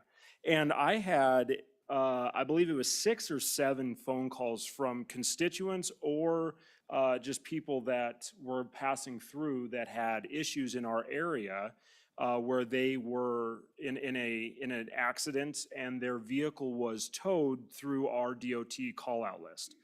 And with that, that's obviously they have no decision-making ability in that call. That call is made for them. The only decision they have is when the bill shows up of how they're going to try to pay for it. And so I began to see more and more issues with this DOT call-out list and the amount of money being charged. And part of that is massive inconsistencies in the amount that was being charged. And I'm not going to come here and say what is right or what is wrong. I don't personally own $1 million wreckers. So I don't know what it costs to run them. I don't know what it costs to get insurance on them. I don't know what it costs to take and put a crew at 2 o'clock in the morning in the middle of a snowstorm to try flip a semi-truck over hanging off a bridge. That's not our job. Our job is to sit here and go, hey, let's talk to the industry that's involved here and say what is reasonable across the board so that when insurance companies get these bills, they're seeing consistency coming across. Because what we're finding is there's inconsistency in what they're getting as far as that amount. The struggle I have is this. It's not our job as legislators to dictate what a private entity can charge. But when we bring that call-out list in, all of a sudden, we now as the state of Wyoming are dictating. So we're dictating that they have no choice. We're going to call their wrecker for them, but we're not giving them the ability to actually make a decision on what that's going to cost. And so through that, I contacted LSO to start the process of having a conversation. As you guys heard, it stayed in the desk. I asked for it to stay in the desk. I wanted this to be a conversation starter. I wanted this to happen right here because at the end of the day, what we didn't need was the legislature to make a decision. We needed the industry to come in here and give us the information we need so we can make an informed decision. So my ask today is this: can we give them the time to give us an idea of what this looks like, figure out what it would take for us to bring a proper fee structure forward, if that's what it is, or figure out a solution so that we're not getting those phone calls. Because at the end of the day, it's not fair for these individuals who don't have any say to have to pay some of the stuff that we're seeing come out. And I think at the end of the day, we got a couple bad actors that we just need to have a conversation with. And so that's kind of where my idea with this started and originated. And obviously, whenever it came up as an interim topic, I was excited to just see that we could have that conversation moving forward. Yeah. And with Thanks. that, I stand for any questions. Thanks, Representative. Well stated. I mean, you know, I've thought a lot about this since we decided to take it up in the interim, and even from days gone by. And it's a privilege to be on a call list. Yeah. And I think we just simply haven't treated it that way. And the committee's about ready to make sure that we treat it that way. So, you know, you're exactly right. I think where the state comes in is where we dictate to somebody who's been in an accident, we've got the tow truck for you. We'll decide who that is. You know, we're the ones going to send somebody to you. And that's why I think it's imperative that we consider doing something about it. Yeah. So, thank you. Any Thank you. questions for the representative? Thanks for being here. Thank you. And I'll be around if you guys have any. Really appreciate it. So, Director Reiner, would you like to come forward, please?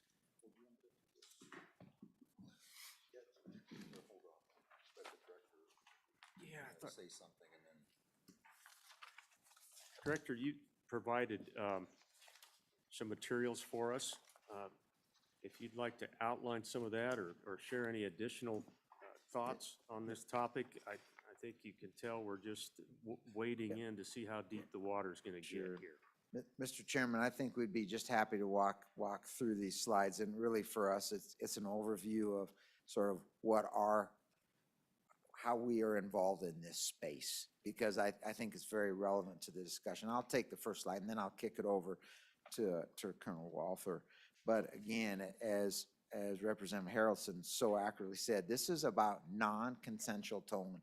This is a worst day of your life, right? Your truck just flipped over, you're some sort of wreck, you can't call a tow truck yourself, and YDOT does it for you from the Highway Patrol.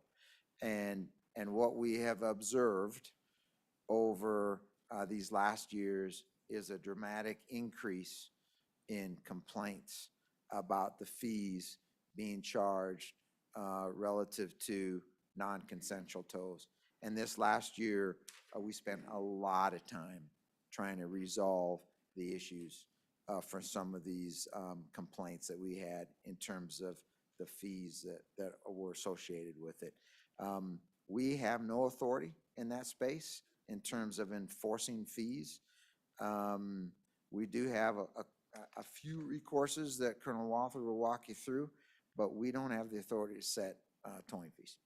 And so, as you well know, and so with that, my perception it is a problem in the way we're dealing with it today, and welcome the dialogue about a way to resolve this, because as has been said, when we make the call, the state, patrol, YDOT, the state's now involved.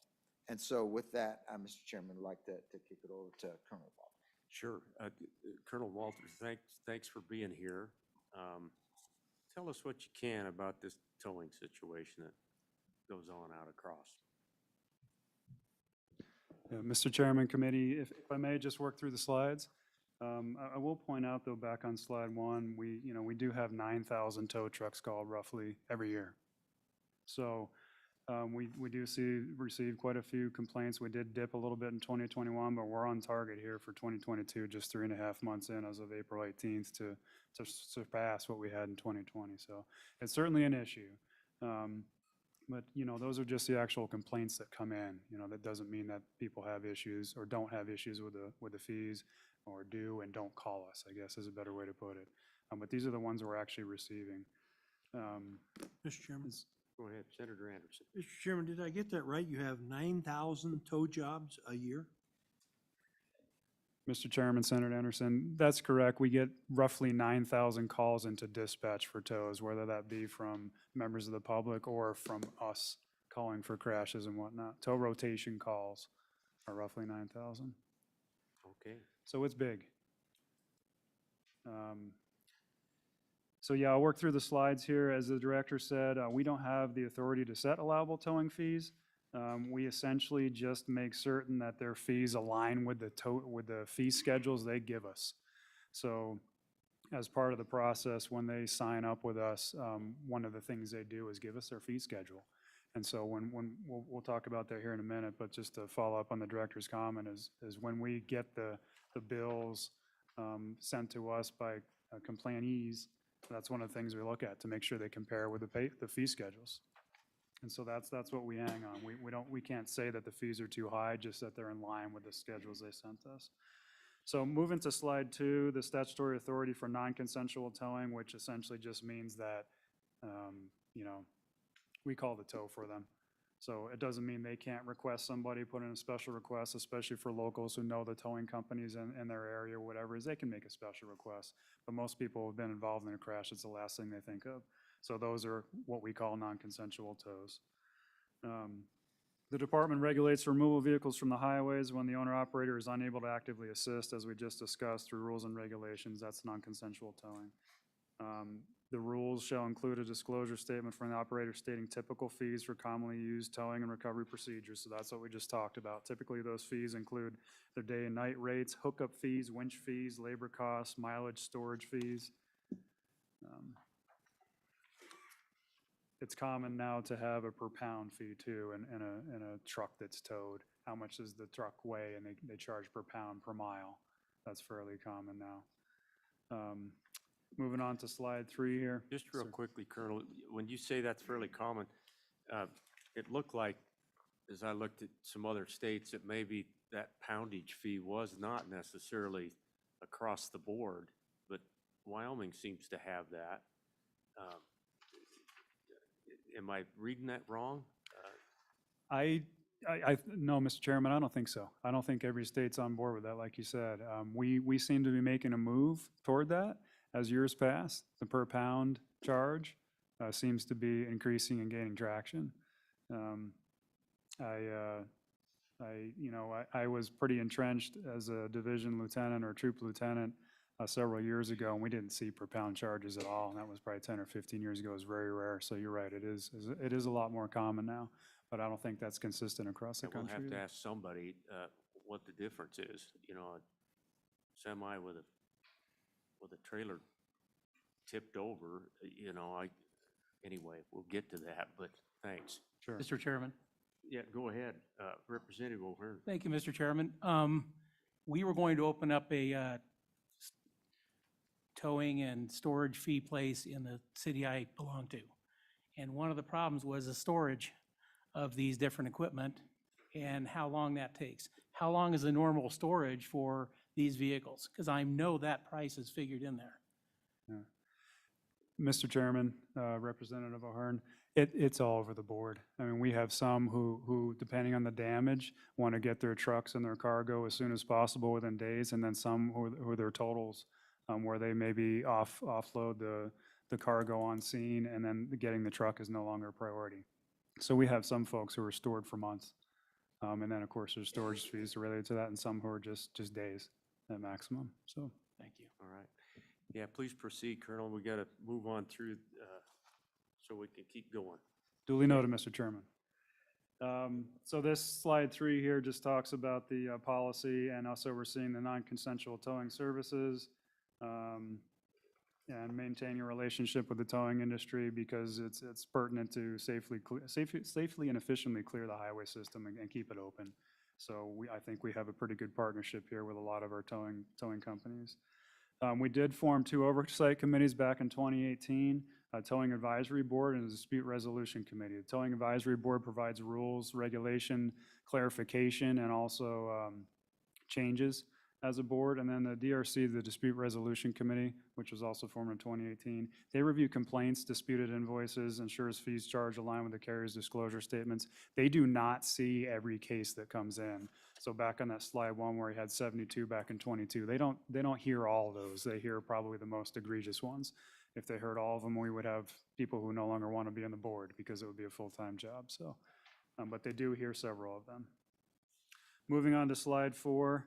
The fact sheet you guys have really does a good job of lining this out. We just mentioned a couple states who are surrounding us or close to us, Utah, Colorado, and Oklahoma, who in some form or fashion set maximum rates or regulate fees in some way. I think Montana and Idaho are also discussing this too, in the same boat with us. I believe there's 14 states in the country who are in some form or fashion are regulating fees or setting maximum fees. I can't sit here and tell you I have all the answers. I do know we have a problem. I've heard both sides of this story with setting maximum fees, and then with the economy changing as quickly as it changes, how quickly can you change the maximum fees allowed?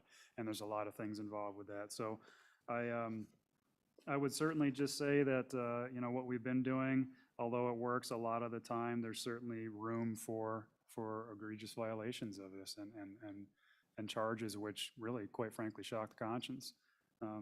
Several years ago, a $20,000, $30,000 tow bill amazed me, and now we're talking about $40,000, $50,000, $60,000, $70,000 tow bills. Yeah. So certainly needs to be addressed. On top of the fees, we've also discussed what some states are doing and maybe requiring an annual fee for participation in the rotation, simply because we are providing decals here moving forward with every tow truck that's been inspected. So I don't know, maybe that's just some consideration to have for, as we move forward, having some sort of income to pay for stickers in the inspection process as we move forward. That seems to be something a lot of states are doing. Mr. Chairman. Senator Anderson. Mr. Chairman, what would be the advantage to the towing companies if you had a annual fee set up? What would be the advantage for them to pay their fees and be on the rotation list, just to get that rotation business? Is that all? Mr. Chairman, Senator Anderson, I'm not a towing expert, but the way I understand it is our rotation is a pretty big income generator for folks, and for some towing companies, it's their primary call-outs. I can't speak on behalf of the towing industry and all towing companies, but it's with 9,000 calls for tows in a given year, that's pretty substantial for income for folks. So it's a business generator for them. Mr. Chairman, Go ahead, follow up, but the Senator Anderson. 9,000 calls were not all non-consensual. Some of them were just calls to see who the towing companies were, maybe, huh? Mr. Chairman, Senator Anderson, I would say, I don't have a number, but I would say almost every one of those is a non-consensual tow. We very rarely have anyone asking what the towing companies charge so that they can pick which ones they should select. On a rare occasion, we'll have maybe a motorist assist where on our way responding, they'll call and say, hey, I need a tow truck. And that's still non-consensual because they're not specifically asking for a tow company name, but on a rare occasion, we'll tell them who's available. So Colonel, I've got a question. Has anyone ever been removed from the towing company's rotation list? Mr. Chairman, yes, they have. And that's really our only recourse, is when we see folks either violating our rules or maybe they have a bill that doesn't coincide with their rate schedule or some other violation, maybe responding to a call before another tow truck that was actually called and jumping the call and meeting with the owners. Things like that will cause a suspension, and some folks have been removed from the rotation. How long do you suspend them for?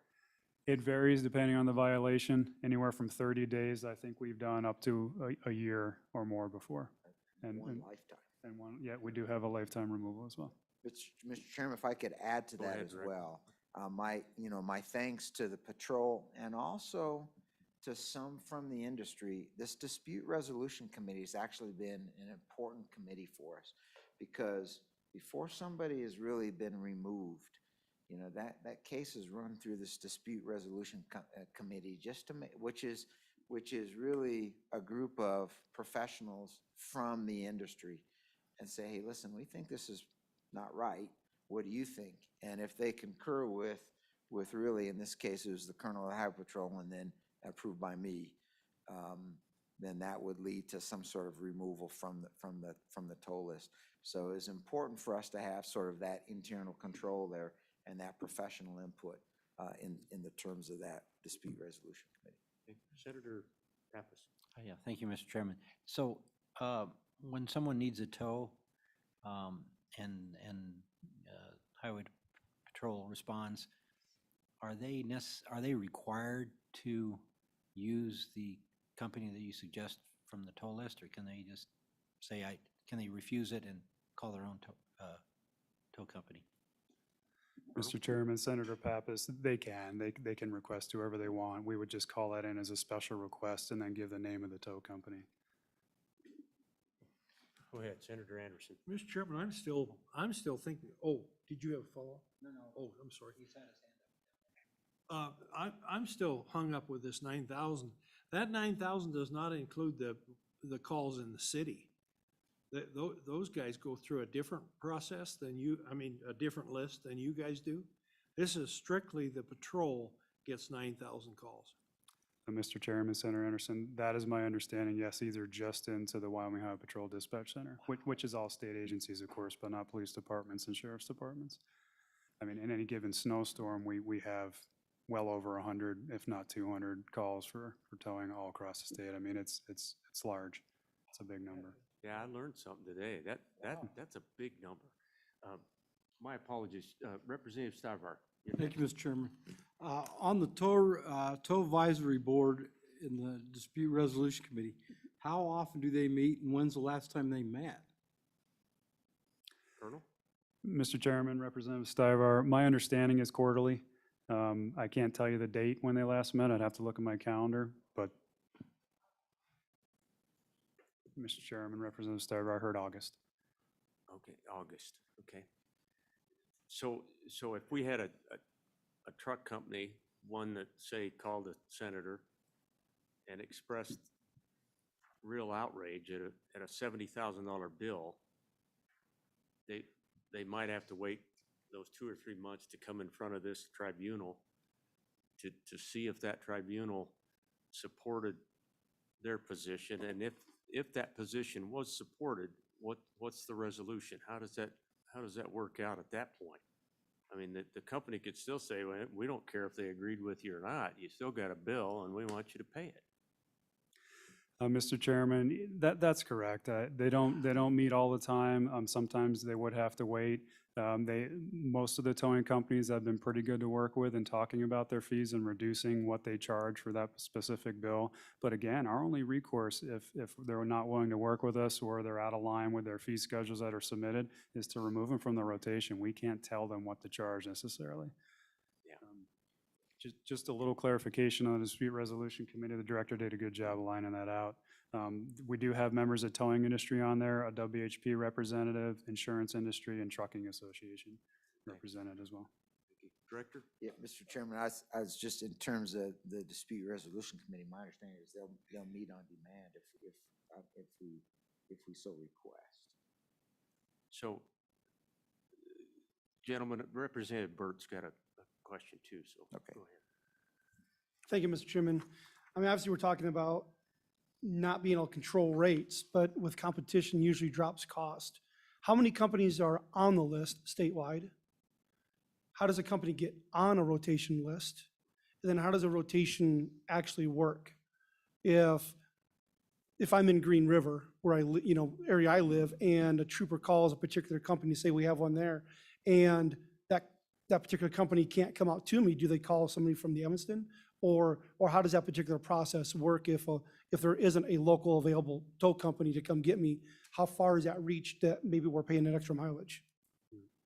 Colonel, a couple questions in there. Yeah, Mr. Chairman, Representative Burt, I don't know how many are on total in the entire state.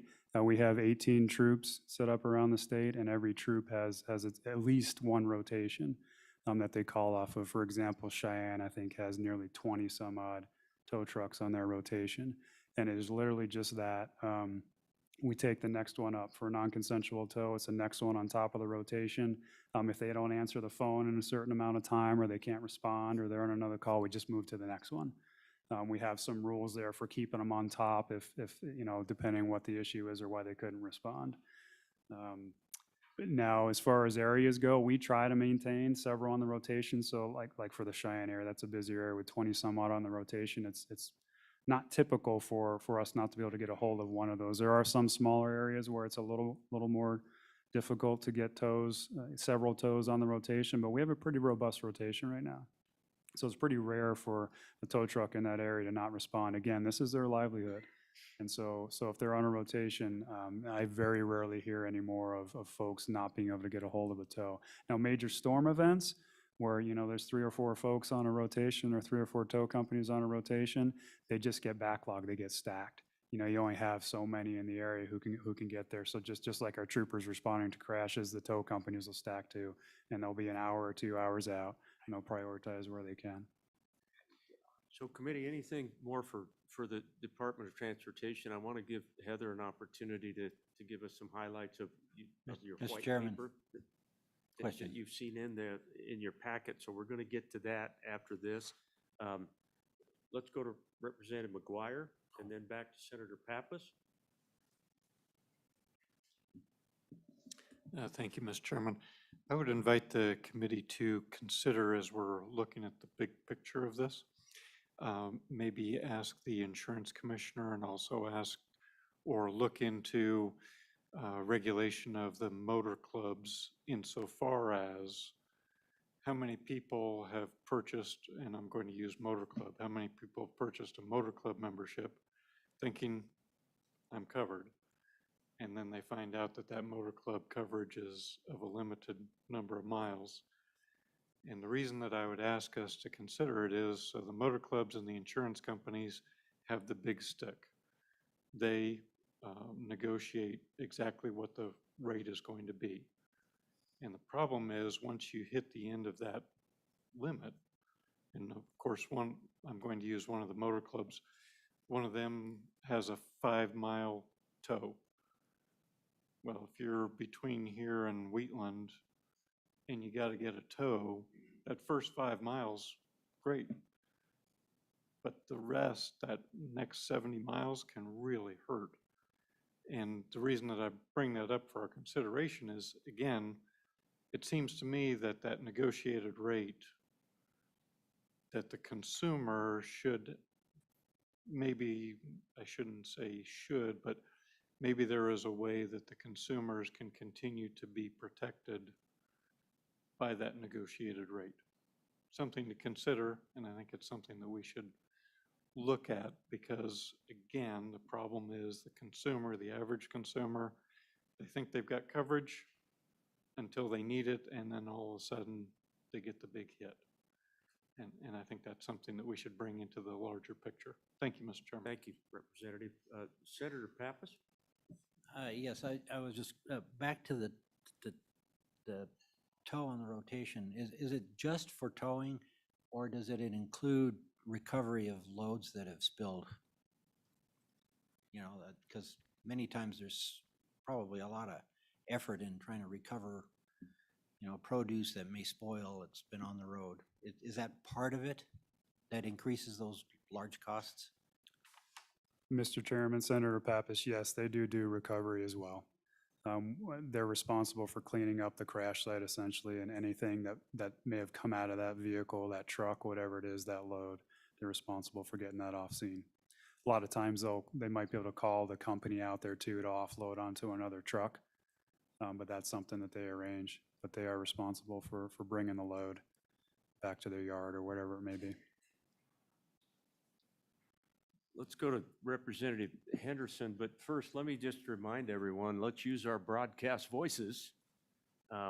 We have been asked to speak a little bit closer to the microphones, everyone, so because people are anxious to hear what you have to say. Representative Henderson. Thank you, Mr. Chairman. Mr. Chairman, who's responsible for paying for the fees or the bill on, for example, cleanup, the tow? What's the role of the different key players? Is that included in our process in terms of the regulations? Mr. Chairman, Senator Anderson, the WHP does not play a role in collecting any fees whatsoever.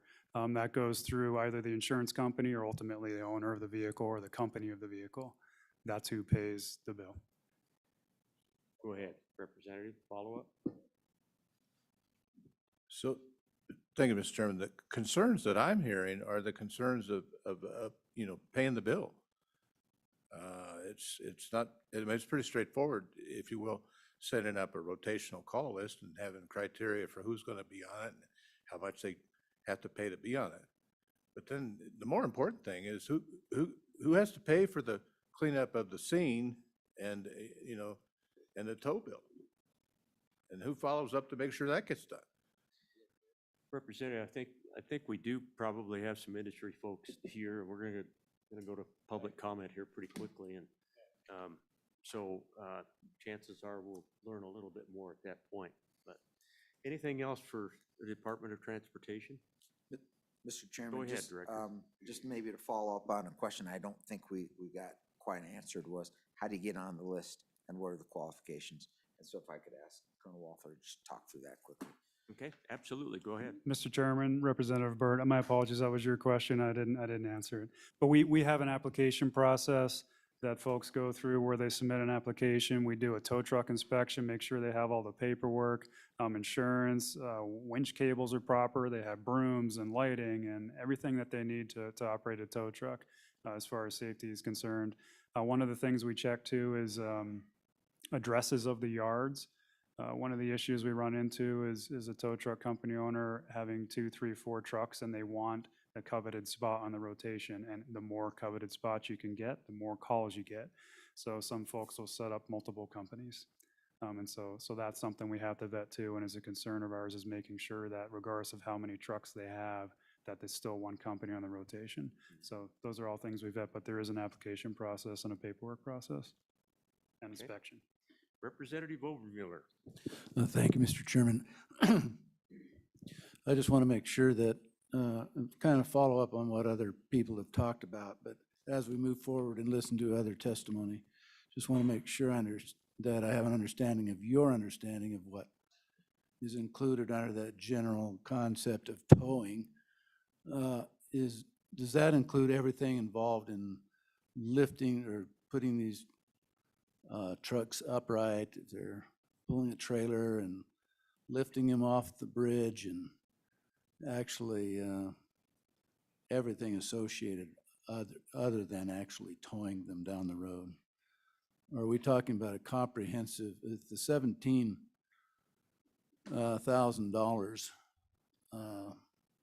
or a $70,000 issue may include, for example, several vehicles trying to lift something out of a ditch. So is that what we're talking about here, or are we just talking about towing fees down the road? Mr. Chairman, Representative Overmuller, it's all inclusive. Once the scene is safe, once we've done our cleanup, fire departments show up, whatever is necessary to make the scene safe, the towing companies are responsible for all of that. You know, whether it's uprating a vehicle, putting the load back in the vehicle, you know, pulling it out of a ditch, out of a ravine, from over a bridge, whatever it is, that's the towing company is responsible for all that and bringing it back to wherever it needs to be brought back to for safekeeping. Just to follow up, Mr. Chairman. So so it's not prima facie that $70,000 is too much. Would you agree with that statement, that it isn't prima facie too much? Mr. Chairman, Representative, I without talking about a specific case, you know, some of these tows can be as simple as just, you know, literally a tow. They show up and maybe bring somebody who slid off the road back onto the road and they're towing it into town. And some of these may be rolled over down an embankment 100 yards, it's 80,000 pounds and takes substantially more equipment and wedges and cables and multiple trucks, very expensive trucks to bring up. So the issues that we see are the people who don't agree that the tow that and the recovery that they were engaged in or that they required are commensurate with the rates. And so I'm not going to address that one specifically. I'm not sure that that's right to do here, but that's what we're seeing. And sometimes even a $5,000 tow or a $1,500 tow seems egregious to some folks based on the circumstances, whereas a $30,000 tow, that took multiple hours with multiple multi-million-dollar equipment present on scene may seem reasonable. So I don't think the amount necessarily is what is the argument most of the time or the dispute. It's the amount related to the work that was done and what was required for the tow and the recovery. Representative Oberville, go Yeah, ahead. thank you, Mr. Chairman. So YDOT's position in this is just bringing the issue to the legislature's attention, but not necessarily suggesting that we have the solution to it? Or are you suggesting that maybe we have a solution to it? Thank you, Mr. Chairman. Mr. Chairman, Representative, again, I don't have all the answers, but the proposed solution that we see with other states is some sort of regulation. I don't know that that's the best route, again, with the fluctuation in charges for the towing companies, and for us to be able to set a fee for a biennium or a year or whatever it is, and knowing that charges to them may go up, which they need to pass on to the consumer. I don't know how best to attack that, but what we've been doing, which is non-regulation of fees, certainly hasn't been working. And to a point made a little bit earlier with the bills, we out of 9,000 tows, we see a fraction of those bills, and they're never brought to our attention until there's an issue with it. And so those are the ones that are brought to the limelight and that we pay the most attention to. But aside from that, we don't even know what the charges are. But that's just something that I think should be considered is maybe following suit with what some other states are doing. I get where Wyoming, we're our own state, but some sort of regulation of fees or maximum fees that can fluctuate too might be best for consideration. Okay. Mr. Co-Chairman. Thank you, Mr. Chairman, and I don't want to delay the issue where, as the saying goes, burning daylight, and this is an important issue. But who is responsible for cleaning up after a crash? I mean, I've seen some where literally you have a truck that has dumped televisions all over both lanes of the interstate, or maybe you have dead hogs or cattle out there. Who bears the responsibility to take care of cleaning that up? Mr. Chairman, Mr. Co-Chairman, that typically lies with the tow company. So if there's multiple vehicles with multiple loads spilled, they try to stick with the load that they were called for that vehicle, whether it's a passenger car who just loses some personal belongings or a semi-truck that lost a load of lettuce. Well, that would be embargoed, but they're responsible for those loads. Once the safety issue is cleared, which we help with, then the towing companies are responsible for securing the loads and the cleanup. Thank you. Okay, committee, anything else? Thank you, gentlemen. I want to go, Heather, to you to give you an opportunity for just to give us an overview, any comments you might have on the white paper that you provided to us. Mr. Chairman, I am going to direct the committee to Kaylee Pickenpaw, who is on the Zoom, who drafted and researched that, and she will be able to give the committee the highlights and answer any questions the committee has. There she is. Thank you, Kaylee. Welcome this afternoon. Appreciate all your work on this. If you could walk us through and clip right along for us, that would be helpful. Certainly. Thank you very much, Chairman and committee members. My name is Kaylee Pickenpaw. I'm an associate research analyst with the Legislative Service Office.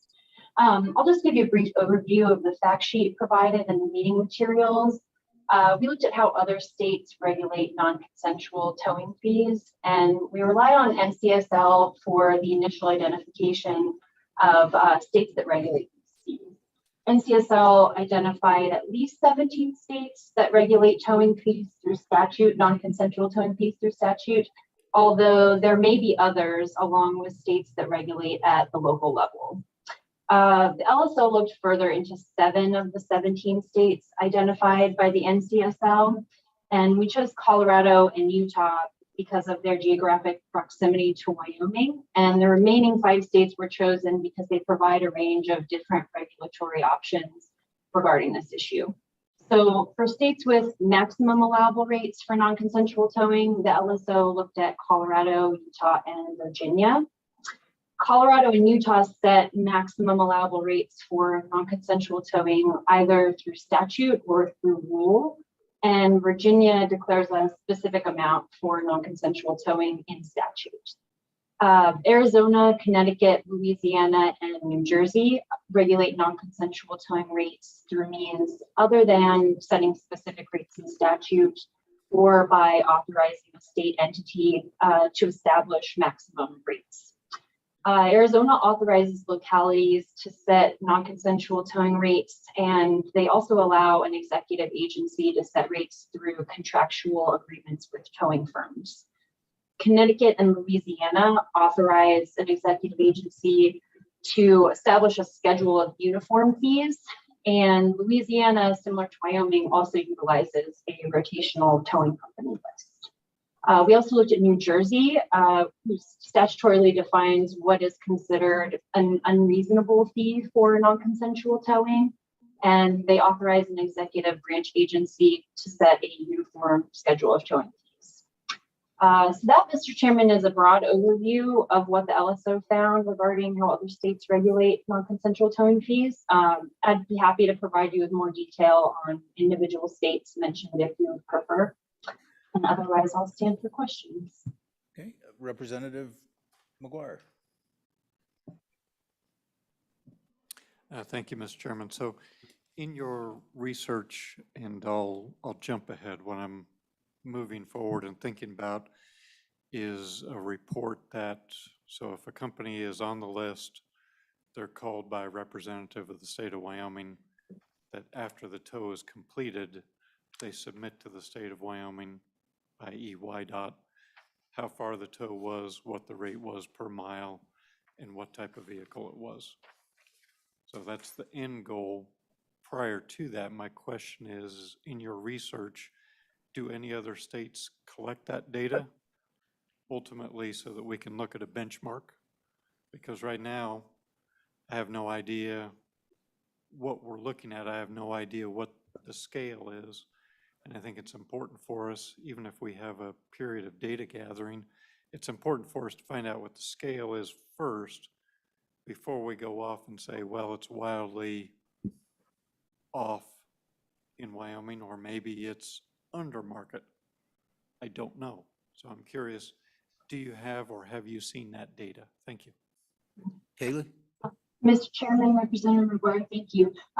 I do not have that exact data. However, I know that in Louisiana, because they are one of the states we identified that does utilize a rotational towing company list, we can look further into what their rules and procedures regarding that list participation are. I know that the Department of Public Safety and Corrections through the Louisiana Office of State Police regulates that.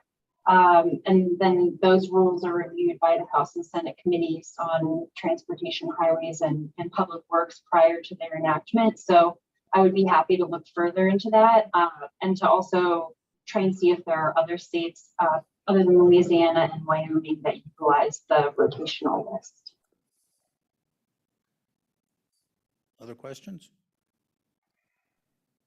Okay, Kaylee, I think if the information is easily available, I think the committee would appreciate seeing at least an example or two of what rates from other states look like. Probably, if we can, maybe a bordering state and then maybe a different state that has a rotation list, if that works for you. I don't want you to do a lot of work on it. I think 2 states would be plenty. Like I said, an adjoining state and then maybe another that uses a rotation list.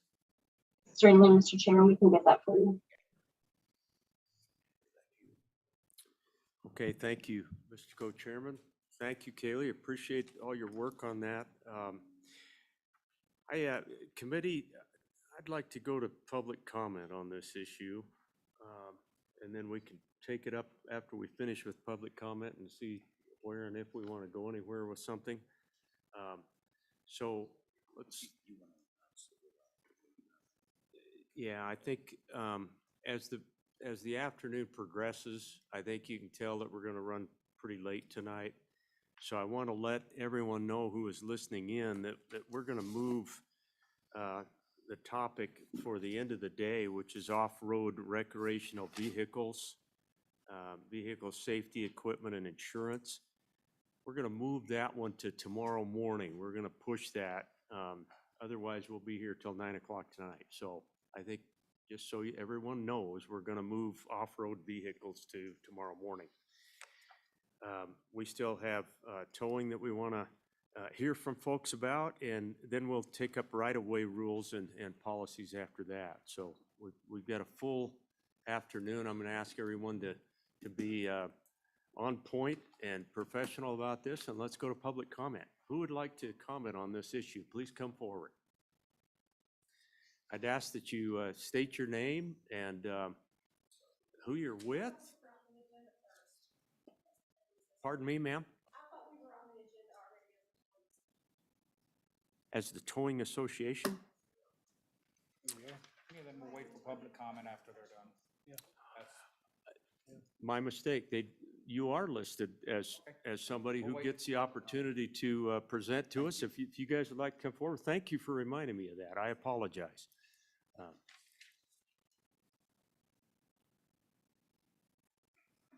Good afternoon, Chairman and committee members.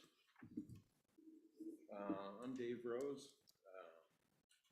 I'm the president of the Wyoming Towing and Recovery Professionals. I'm also a member of the Towing Advisory Board. I've been involved with the industry for since about 1968 with my dad. So I've seen this come full circle. I've been involved with several of the legislative meetings, committee meetings, and passing bills. Most recently, we reformed some of the titling for in the last session for vehicles that we get stuck with. Okay. There's several of the questions that came up to. Dave, just real quickly, I'm going to let your associate introduce herself, and then we'll come right back to you, okay? Thank you, sir. My name is Melanie McCoy, and I am one of the board members for the Wyoming Towing and Recovery Professionals. I've been an acting board member since the association was enacted and have been reaffirmed again this year. I do have a seat as a representative of the Towing Association at the Towing Advisory Board, and we work very, very closely with the Wyoming Highway Patrol and those board members. I'll ask that you guys get as Get a little close as closer to you the can to mic. your I'm so microphones. sorry. And Mr. McCoy, thank you, and thanks again for the reminder. Glad to come to you guys. So, Mr. Rhodes, take it away. Okay, so, oh, how do I turn it on? Should be green. There we go. Yeah, Okay. that's a little better. There we go. All right, All good right. deal. This Towing Advisory Board was founded, in 2018, and YDOT and the Highway Patrol put out a proposal that whoever was interested, from the insurance industry, the trucking representatives, the towing industry, and the Highway Patrol, they put together this advisory board under the towing coordinator. And we meet at least twice a year and on demand, as Lieutenant Colonel Walter said, to discuss problems that pop up. If there is a bill in question, the Towing Advisory Board, they get together, or not the Towing Advisory, the Dispute Resolution Committee, reviews these and makes recommendations. Is this within the realm of possibility, or is it way out of line? That's how the Colonel was making his decision and passing that on to Director Reiner to sanction or remove people from the rotation list. There is problems within the industry. Most of us are doing what we're asked to. We sign up for this voluntary rotation list. We go out in the middle of the night. We take care of the problems on the road, snowstorms. If vehicles are crashed and they need moved so the highway can open up, we're the ones that go out there when the highway's closed. Everybody else stays home. We go out there and take care of this and get the highway back open again. Some of these crashes are pretty intense. We get probably 3 or 4 of them a year that'll shut down the highway for at least a day or two, sometimes up to 4 days, 5 days. So this is a pretty big subject to get into. I think that the Towing Advisory Board has and the Dispute Resolution Committee has made tremendous effort to get this under control. However, they're limited. I mean, like Lieutenant Colonel Walters said, the only recourse that we have is to remove them from rotation list. Okay, there's this stemmed from a 2013 meeting to reform the towing rules and regulations. And at that time, the legislature said, okay, we're going to put this on YDOT to take care of this and get these rules and regulations updated, and also the operating authority rules and regulations updated. Well, the operating authority rules and regulations, they got those done about 2020. But the rules and regulations for rotation, which we've been working on with the Towing Advisory Board and the Highway Patrol, got held up in administrative limbo. They were at the Attorney General's to make sure everything was good to go. They went to the Colonel. They went to YDOT. The last position that this had, I talked with the towing coordinator 2 weeks ago, and he said it was at the governor's office to be okayed to go out for public comment. So these rules have been worked on diligently by the boards, and it's been held up for 2 years. It's been ready to go for 2 years. The pandemic didn't help anything, and then they had a shortage in the Attorney General's office. They had staff shortages, and everybody was working from out of the office anyways. So I think that if this was to continue on with the Towing Advisory Board, the Dispute Resolution Committee, and the coordinator working with the Highway Patrol and YDOT, that we could get a lot of these problems taken care of by recommending sanctions against these people that are overstepping. As Representative Obermeiler said earlier, it's a big scope of things. I mean, you've got vehicles that weigh 80,000 pounds or more, and if they go down and ravine, it's going to take a lot of manpower and time to get this load up out of there.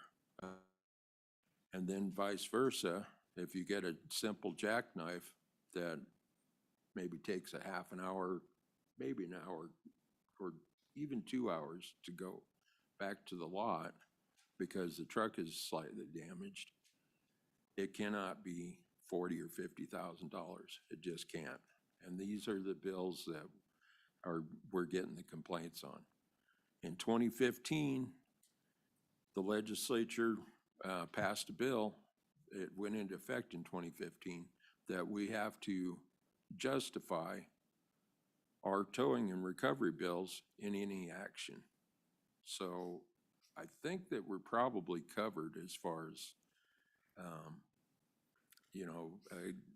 a tow company, if they're brought to the table and says, you have to explain this, we're covered there. The thing that we're not covered in is this towing advisory board, DRC, and the towing coordinator do not have any real teeth. We, as an association, had a meeting a week ago, and we agree that there's a problem, and we want to help get this taken care of. I think in the last 5, 6 years, we've made tremendous strides towards getting this taken care of. If you put a cap on certain rates, that's going to increase the time to get these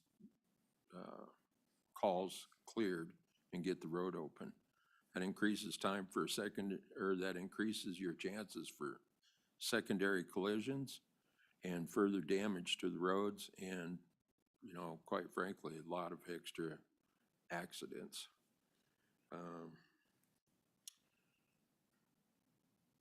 Lieutenant Colonel Walters also brought up some billing methods. You know, we've got hourly by piece of equipment, port to port, flat rate, price per pound. You know, there's minimums on some of these rate sheets. The towing coordinator has all the rate sheets for anybody that's on rotation. So he could kind of figure out, you know, if somebody is charges, say, $250 an hour for a medium duty truck, and the next guy wants to charge $1,250 for a medium. He's going to go back to him and say, you know, this is not within the normal range. And the Towing Advisory Board Dispute Resolution Committee, these have been set up in other states and work great. You know, I think if we put this as a permanent committee, both of these committees, and work with the Towing Association, the Towing Coordinator, YDOT, and the Highway Patrol, we can still keep this in administrative rules, and that way it's easier to adjust when things like the price of fuel doubling in the last year can really affect the bottom line of anybody's business. We're to the point now where we have to raise rates. We just have to. And referring to what Representative McGuire said about motor clubs, yes, it's true. We're under contract with motor clubs to provide towing services for up to 5 miles or 10 miles, whatever the case may be. And then under your contract for all of the motor clubs, you can charge no more than your commercial rate, which would be, in the case of a light duty vehicle, probably $5, $6 a mile for the tow. It's terrible that people break down in the middle of Wyoming. It happens all the time. If they didn't have the motor club rates, the motor club coverage, the insurance coverage, it should not be an egregious amount to go out and take care of them. Most of the tow companies that service Wyoming are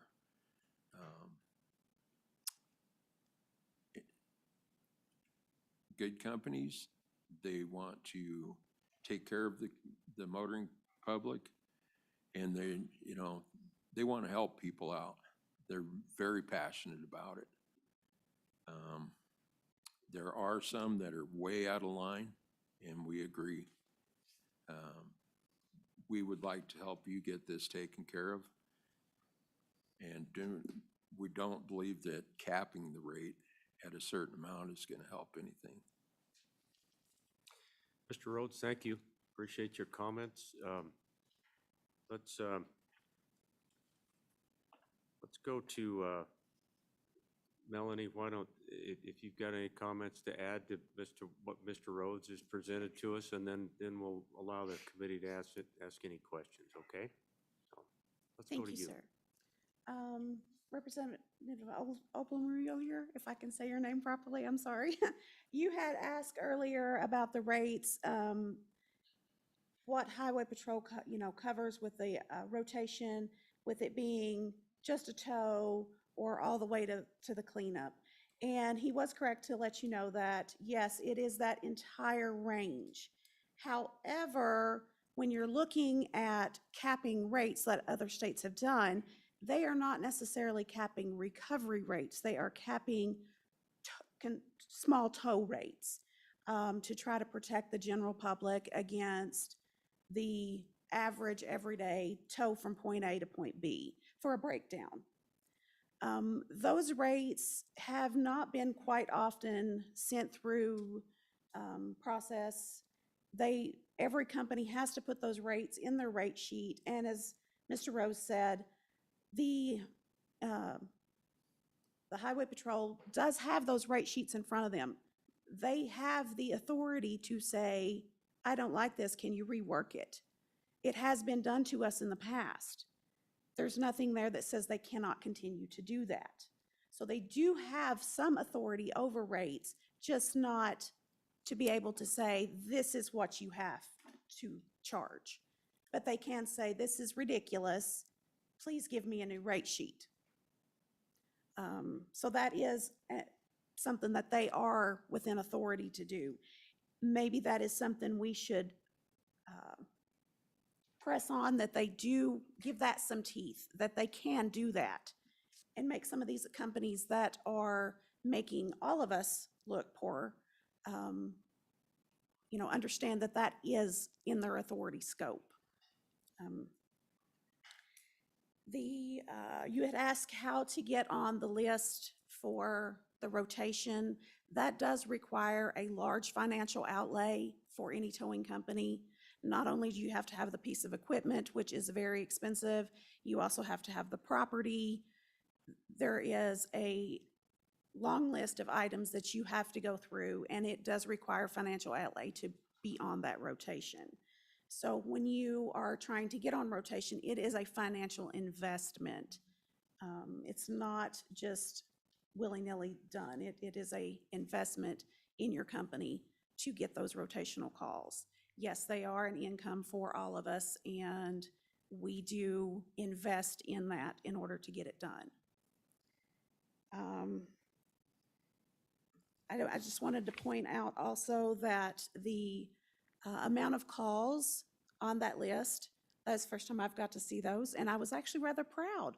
That is less than 1% of total calls in a year's time are being complained on some tower in the industry. That means less than 1% of our industry is problematic. And I would like to see that be less, but that's not bad.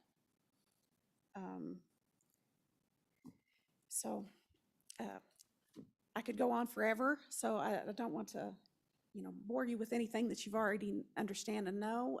So if you have any questions for me, I'd be happy to answer them. Well, Ms. McCoy, gonna allow you to give us lots of information, but not forever. We won't let you go on forever as the afternoon gets later. So I guess to open up the questioning, my question is the advisory board that we've established. I go back to the question I had for Whiteout, which is, so you guys on the advisory board decide that this is a nefarious fee that's way out of line. You don't have any teeth, do you? I mean, there's really nothing that can happen there. It's just an opinion that you provide that, well, I think he was out of line. Well, what recourse does that client have? You don't have the ability to enforce that, do you? Where does it go from there? Okay, so the advisory board and the dispute resolution committee, they make the recommendations to the towing coordinator, and he works directly for the colonel of the highway patrol, and the colonel was the colonel and the director of YDOT are the ones that make the final decision on, whether they should sanction this tow company and remove them from rotation. So that's really the only recourse. Yeah. If you say that, but the client still has to pay the bill, do they not? Regardless of whether you take him off the list or not, he still gave him a bill. Right. Well, no, So, sir, not exactly, because they do have the authority to go and file lawsuit against us as towing companies, and it is in law that we have to prove our bills. If we cannot prove what we paid was fair and reasonable, then they have legal recourse through the, you know, through the system to not have to pay that. But, so in other words, if it were me, I'd have to take you to court.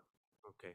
Mr. Chairman, Yeah, also with the towing coordinator, he contacts the tow companies, and he has gotten these bills reduced to Okay. a more normal rate on most cases. We did have in our towing association back in, was it October, November, October, we had a meeting and we put out a survey to all of our members on how many tow bills that we've negotiated, and I think we're about 50% that on the towing recovery bills that we negotiated down. Either we'll reduce the storage or we'll reduce the administrative fees or something to This try. is 50% of all of those 9,000 tows? Just More. the 50% 50% of the Recoveries. recoveries. So there's 9,000 tows total. I mean, that's everything from a breakdown to flat tire accident calls. But especially the heavy, where you run into it is the heavy recoveries. The latest problem that we're having is the insurance companies. By the time they bounce this thing around, and Representative Obermeiler referred to this, the storage keeps going up, and they'll send out an adjuster to look at this wreck and kind of take stock of what they're up against. And then they've got to get back through the channels, and meanwhile, the storage increases, and, you know, tractor trailers storage could be a couple $100 a day, so it increases quite a bit. Well, thank you for that. Sure. Committee, I want to get to questions. Representative McGuire, go ahead. Thank you, Mr. Chairman. And just personally, I'm never in favor of caps or anything like this. This is in no way, shape, or form a shot at the industry. It's just a question. So in my opinion, it's always important to have the information. It's important to have the data. And I completely understand that the data is going to come in different formats. And I would use the example of rental car. If you're going to Denver and you want to rent a car and you go to the website and you look, I mean, there's, you know, some are by miles, some are by day, some day plus miles. I understand there's going to be different companies have different ways of charging.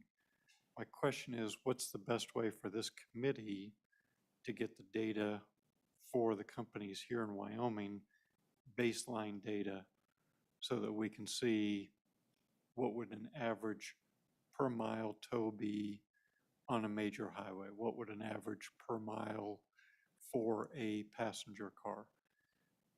And doesn't have to be exact. I'm just looking for trying to get a baseline, trying to get an idea of where we are so that we can see the anomalies above or below. Thank you. Mr. Chairman, through you. Go ahead, Mr. Rose. Mr. McGuire, excuse me, I was still thinking. That's a good question. I think that you could go through the towing coordinator. He has all of the rate sheets.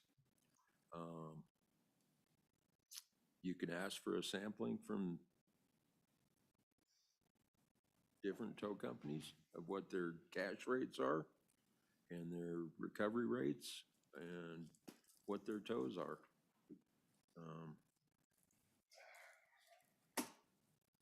Did I answer your question there? Okay. Mr. Think Chairman. so.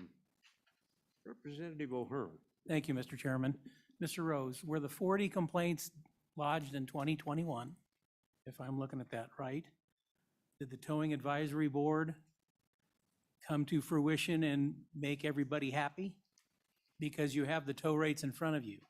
I used so much labor cost, I went so many miles, I used 6 winches, I used 5 guys at night. Did all those numbers add up to what the bill they finally agreed to? Through you, Mr. Chairman, Representative O'Hearn. I'm actually on the towing advisory board. There was a couple of dispute resolution committee problem bills that I did look at. They take the submitted rate sheet for that company, and if they are within their rates and can prove that this is, yes, actually what we charged, then, you know, we charged according to our rate sheets. And we're willing to go ahead and adjust this down. Yeah, the bill still has to be paid, but if they're within their rates, there's really no recourse that we have. Thank you. Okay, committee, anything else for the towing company? Thank you for presenting, you guys. I want to get the public comment here pretty soon. We're running out of daylight, but go ahead, Mr. Co-Chairman. So, Mr. Rose, Ms. McCoy, Yes. what do you recommend we do? What's your recommendation to fix this problem? We've been working on it, it seems, for years without a resolution. Myself, Representative Harrelson, and a number of us keep getting these phone calls. And frankly, after a while, we get tired of the same phone call all the time. So what's your recommendation to fix the problem? Co-Chairman, we would like to recommend that we possibly further this as far as a study to see what we can put into law to, as far as sanctioning these tow companies that are rogue. If you perhaps are caught gouging, if you want to use that word, you should be at least removed from rotation, and this should be tied to your operating authority also. The problem that we have is a company that is sanctioned will go out and just start another company, and they're back in business within a day or two, and the other company just falls off and goes away. So they're actually just playing the system and getting back on. We need something in law that says, you know, if you are caught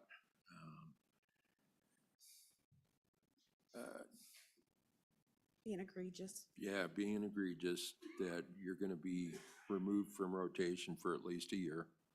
And also, one of our thoughts would be that if you wanted to get on rotation, you had to be in business for a year to make sure that you're an established business, that you're not coming from a bad place someplace else and just wanting to get on rotation to make a quick buck. And then when you do make a quick buck, you get caught with your hand in the cookie jar, you get kicked off, and then you just move on to the next show. So something in state statute would sure help everybody to make sure that we're all playing above the board. Appreciate that, Mr. Rhodes. Follow up, Mr. Co-Chairman? Thank you. Representative Obermueller. Yeah, real quickly, Mr. Chairman, who would you assign that authority to determine an egregious? Mr. Chairman, Representative Obermueller, the association working with the Towing Advisory Board, the Dispute Resolution Committee, and the coordinator, and going on up through the Colonel of the Highway Patrol and the Director of YDOT, you know, we would go through the steps, and if the colonel or the director of YDOT decides that this person has played the game too long and they need to go away, that should be, the director of YDOT should be the authority on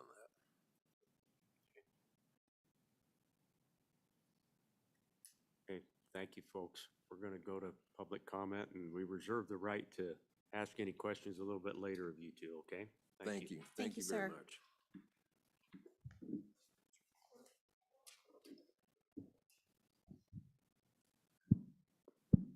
Okay, public comment.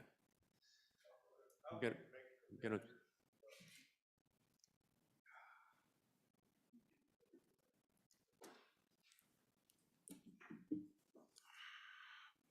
Good afternoon. Afternoon, Chairman and Representatives. Thomas Mullen, owner of I-80 Towing and Fort Towing as well. I operate in 3 locations. Just a couple things I've seen, and everyone complains about billing and all that, but you have a call-out rotation, non-consensual tow list that's supposedly in effect. But in their own policy, it can be bypassed by the individual trooper on scene, which happens a lot. Trooper pulls up, tells the person, I got you a tow truck coming right now. Doesn't go through the call rotation list or nothing. Meantime, the owner of that trucking company can call me, hey, Tom, go get this. I call dispatch, they say, no, you cannot go get it.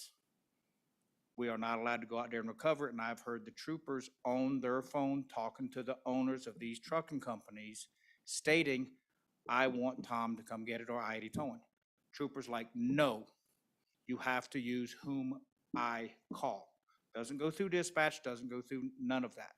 It's been told to the state, AG, everybody numerous times, and it's like it goes in one ear, out the other. So that adds to the fact of other companies lose money because the individual patrolman, not the state as a whole, dictates who gets what in what area. And it's written in the YDOT policy right now. If the trooper on scene says, I deem it, I need to call my own tow truck, whether they've on rotation or not. So they don't even have to be inspected through the state. They can just be Jim Joe Snuffy out there in his little camper trailer, and he's got a record park beside it. That cop can call him, and he has to work the wreck, and the customer has to pay him. And then when they go to the state complaining, they're like, patrol called us, we have to do it, you have to pay us. That I don't agree with at all. And then you have other people that they say this is a big money thing for a lot of people. I mean, they're charging $80, $90, $140,000 for a recovery, not a tow. And you have individuals that buy multiple companies, and they're buying out other tow companies across the state so they can monopolize it. And I didn't think that was allowed, like I think Les Schwab was trying to do, buy a tire company or whatever in Rock Springs. He was trying to buy another one. They said, no, you cannot do that. But yet you can go out and buy a tow truck and start up 5 companies and just go out and buy a half an acre of land and say, that's my tow yard. And then the state signs them and says, okay. And then when you call up the state and says, hey, they're not even in a business owned area. Oh yeah, we need to look into that. They don't. It's like, they're not even business owned. Me, when I started up in Carbon County, I had to get a conditional use permit just to operate my business. Had to show them, they had to come out, inspect it and everything else. They're not doing that anymore. They might say they are, they do it in certain areas. They definitely do it to me. But you got people that live in truck stops, live in motel rooms, running tow businesses out of those, out of trailer parks. And when you mention it, they just blow it away. Yeah, we need to look into that. Then the next year comes around. And here we are again in 2000, I believe it was 13. I was up there about it when y'all were, you know, when it was brought up to regulate us. Well, if you, how do you say, clean up your own house, a lot of it'll fix itself. But they don't, they still refuse it when it's been suggested one owner, one spot, owner affiliated, and nobody even mentions that. Well, we're not gonna do that because that hinders it. Well, how? You have 3 owners in one area, you can have 20 trucks, it's still gonna come around again. And nobody wants to do any of that, so. I've got more, but it's, I know y'all had a long day and I get confused. We're just at the start of this. I'd just like to come back and just view my point now, so. go from there. So thank y'all. Mr. Mullen, thank you. Questions for Mr. Mullen? Go ahead, Mr. Co-Chairman. Thank you, Mr. Mullen. So do you have a suggestion on what to do with the problem? Now, please don't misunderstand. We never get a call that says, my vehicle was towed or recovered, and I thought it was just a great, wonderful experience. We get the calls that pretty much scream and holler at us over the phone over some issue that we don't have direct control over. So let's call them the bad actors. Do you have a suggestion on what we can do? Yeah, Chairman, Representative. Couple things that's been suggested before about the one owner, one spot, and the troopers on scene calling before, say a patrolman even shows up, they're calling a tow truck. And the people that are on the call list, you know, if I want to start another company, I'll go buy a truck and say, here, I want this rotation spot. I would know, say, hey, well, the cops are going to call me, you know, I've got 7 companies out here and there's only 8 total, so I'm going to get 90% of the calls. I'm going to charge whatever I want. And then the trooper on scene, he'll call that tower direct, bypass and dispatch. And then by the time, say they call their motor club, and it might take an hour or 2 for them to get out there, and then I'll call dispatch. This is Tom. Geico Insurance just called me. They want me to go out here and get this car. Or Jared just called me from Prime, wants me to go recover his rolled over semi. I call dispatch, say, can you make sure I'm allowed to go get it? Dispatch will tell me right away, no, you cannot. Well, why not? We've already called a wrecker. Well, you just said 5 minutes ago you didn't. Well, we didn't know, but the trooper on scene called a wrecker because they were already sitting on scene. And that goes back and forth to a lot of things. Elk Mountain is a bad area right now because you got all the seasonal towers come out. They start up in the winter, go away in the summer. And when you mention it, it goes in one ear and out another, and we're back here again. You've got 16, I think 15 or 16 tow companies in Elk Mountain. I think there's only 2 or 3 of us that have people that live there. All the rest live out and they have their tow yards out, and it's on their scheduled wrecker application. Where's your storage yard? Oh, Rollins. Where's your address? Oh, here it is, 20 whatever county road. You Google it and it's an empty field in the middle of nowhere, but yet they get approved to be on a rotation list. And it's the same owner that owns 4 or 5 multiple companies. And then they have shares, I guess you can call it, in other tow companies across the state. So they're just trying to, I guess, monopolize it. So then who's going to compete with that when the smaller guy says, well, I get 1 call out of 10, and then when a customer calls me, I call dispatch, and I'm still refused to render service for that company. Because I've had numerous out there at Elk Mountain, a lot, and I'll call dispatch, how come I can't go? Oh, well, gee, he has to use who we called, and then I call the patrol and Rodney and everybody else and say, hey, what's going on? Oh, we made a mistake, sorry. In the meantime, that customer just got billed 3 times, and then it happens again and again and again. And like I said, the windy season up here through Wheatland, the reason there's so much distance in it or whatever, they're by multiple companies up there, and they know they're going to get called, and the companies know they don't even have the right to call their own tow provider to go up there and do it, because then I'll call dispatch. This is Tom at Fort Towing. We got a call to go up to Wheatland or whatever to recover a truck that's off the road. Oh, they've already called him a tow truck. He has to use them. Well, why? Well, they thought it was a visual hazard, I think they call it. And so then that denies the customer and denies us the right to even go perform a service. Getting off the subject, sorry, Chairman. Mr. Chairman. Go ahead, Mr. Co-Chairman. Thank you, Mr. Chairman. And please don't anybody think that we're letting time direct what we do here. We need to reach some resolution. So question, and maybe I've always misunderstood. The larger companies, you know, FedEx, Old Dominion, Swift, all of them. I'd always assumed they'd already prearranged this with companies that if they needed a tow or something. So am I incorrect that regardless, they go on the rotation? Chairman, Representative, hate to say it, but yes, sir, you're incorrect. I've tried to give lists before. Hey, because like I can be contracted, say, with 15 different large companies out there. There's a lot of companies across the state are still contracted with them. And then you'll have a lot of the trucking companies they'll go through, TTN's still around. They hire other companies to do their dispatching for them. So it's basically like AAA for small cars, you have like AAA for semis and companies, because like UPS in Denver, they have our direct number, but it could be a UPS national truck out of a different county, or Amazon is a good one. They come through here a lot. A lot of them are independents, but they don't have enough time to actually say, okay, here's Amazon, he wrecked here, or Prime is a good example, because the state's dealt with Jared a couple times. And, you know, he's mentioned before, I only want ABC tower to get my trucks. That doesn't work out, because then when they wreck, the trooper will call them a wreck, and they're like, well, I thought, you know, how come you called him? Well, it was a hazard. So it just throws it all out the window. So if they'd get it away from an individual being able to call the police or call a tow truck, and limit it to just dispatch, so they have a coordinated effort and they actually know who's going after what, instead of saying, well, it's busy. Well, it's always busy. That comes with the job, you know, it's like us too. If it gets busy, you say, no, I can't do it, or you handle it and do it and put it on the schedule. Thank you. Any other questions?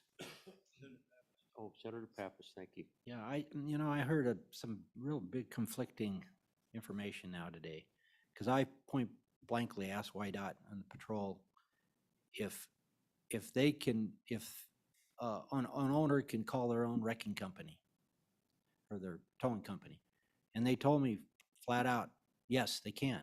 It's up to, they don't have to go by what's on the list. Now you're telling me something completely different. So somebody's not telling me the right things here. We need to get down to the truth. What's really true? Chairman, Senator, you're correct. I heard you ask them, and that's why I'm like, doesn't happen that way. We've just had the incident just not too long ago out there at Elk Mountain, where they've been on the phone and then they say, well, prove it. Well, cell phone to me doesn't handle that. And when y'all get complaints from, or the Highway Patrol gets complaints from Prime, because he just called up the other day, they had a bill decrease because they had a blowover in Cheyenne and all that. I don't know if y'all are aware of it, committee's aware of it, but it happens all the time. What the, let's see, how do you say, what the head YDOT might think is right isn't actually right. And they have it in their own policy where the individual trooper can call and they will not cancel once they have called. So, Mr. Chairman, follow up? Go ahead, you bet. So the solution, I mean, maybe the problem is that YDOT's even in the business at all of having a rotation list.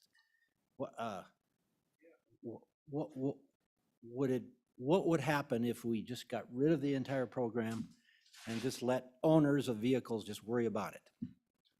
Chairman, Senator, you'd have the Wild West. You don't really want that either. I mean, there's limited place, but if they change, because I know the policy's been brought up, when you let an individual bypass the policy or procedures, whereas in the trooper on scene can call a wrecker, whether they're not on the rotation list or not, that right there allows people to manipulate the system, and everybody knows it. They say, oh, that doesn't happen. Well, then why have it in the policy where you got that line in there? Well, if the trooper deems it necessary, well, why can't the trooper get on the radio? Hey, can we get or, you know, so-and-so sitting out here running the road, which isn't supposed to be allowed. It falls back on a self-accountability, and towers are at fault as well. But I've been threatened before. I mean, I've had patrolmen call dispatch to call our shop. I see your truck over here near Rollins. What's he doing over there? We got a call at somebody's house. Or when we're going up towards Centennial, what are you doing up here? We got a call at Jim's Ranch or whatever it is. Why, you know, we're supposed to call when we get an incident on the highway. But if you live wherever and you call me, Tom, come to my house and get this, I shouldn't have to call police and say, I'm going to, you know, the senator's house to pick up his car to tow it to Lander or wherever it may be. But I'm doing that now. At nighttime, I'm calling, yeah, I'm going to this truck stop to get this vehicle just to alleviate that. So that's what that is. But if they'd, how do you say, take care of your own and don't let them have an avenue to manipulate it, because the troopers are out there under a lot of stress. Getting it clear, they're in danger, everybody is. And if it's human nature, I guess you can say, it's easier. Oh, shit, okay, yeah, hey, come here, get this, because he doesn't want to take the extra time to call in and do the right procedure, so he's bypassed the whole system. Then the next thing you know, you got 3 tow companies sitting out there waiting next to be called. Then you got 4 tow companies. So why even have a tow policy if they're allowed just to go around it and not even use it? It's kind of like the border. Thank you. Representative Obermueller. Thank you, Mr. Chairman. I have a question about the policies themselves. Are there any recommendations that you have about the whiteout policies themselves, or is it just the implementation of those policies that you're having a problem with? Chairman, Representative, I've had numerous suggestions. We've submitted them in writing before. Jody Shea, I think she's still here. We've submitted packets to everybody, to YDOT, with suggestions on how to run it. It's come from TRA, how to set up rotational policies, and all of it's been, wow, we're not gonna listen to that, we're gonna do it this way, because the state says they're doing it properly. And we've told them about the misgivings and how the system is being misused. We've brought up one issue on heavy-duty tow trucks, because that's where the major concern is basically right now. It's heavy-duty wreckers, the small ones. An individual might be charged, say, $800-900. That's nothing compared to $80,000 or $90,000. I mean, they complain, yeah, it hurts them. And then when insurance companies don't pay, they say, we only got $5,000, tough. You suck it up. But on the side of trying to fix it, I guess, or not fix it, but just make it work smoother, would be to eliminate the multiple companies popping up in one area, all owned by the same person. Because, I mean, when you just buy a piece of dirt, you can go buy a tow truck and you'll be on the rotation list next week. And hell, you can run out of your house. They say you can't, but look at the list. I've got a copy of it on CD. It takes a while to get it through public records. There's multiple people that have been on the list using a house address, no phone. It's not even business owned, but yet they're allowed to operate as a business. And then you mention that to YDOT. Oh, well, gee, yeah, we need to look at that, because they're not into the business of making sure that you're a legal business entity. They look, yep, you got a DOT number, you got this, here you go, thank you, bye. And that adds to it, and people know it's big money. So yeah, they're gonna buy 5 or 6 companies out and say, here, I got 5 companies in that area. And when windy season comes up or the snow, they have their drivers go out there and sit and wait. And it's human nature. The cop's gonna be, well, it's easier. Here, get Jimmy's over there. We're not gonna even mess with the rotation list. And they're allowed to do that because it's written in the policy that the trooper does not have to call dispatch to get a record.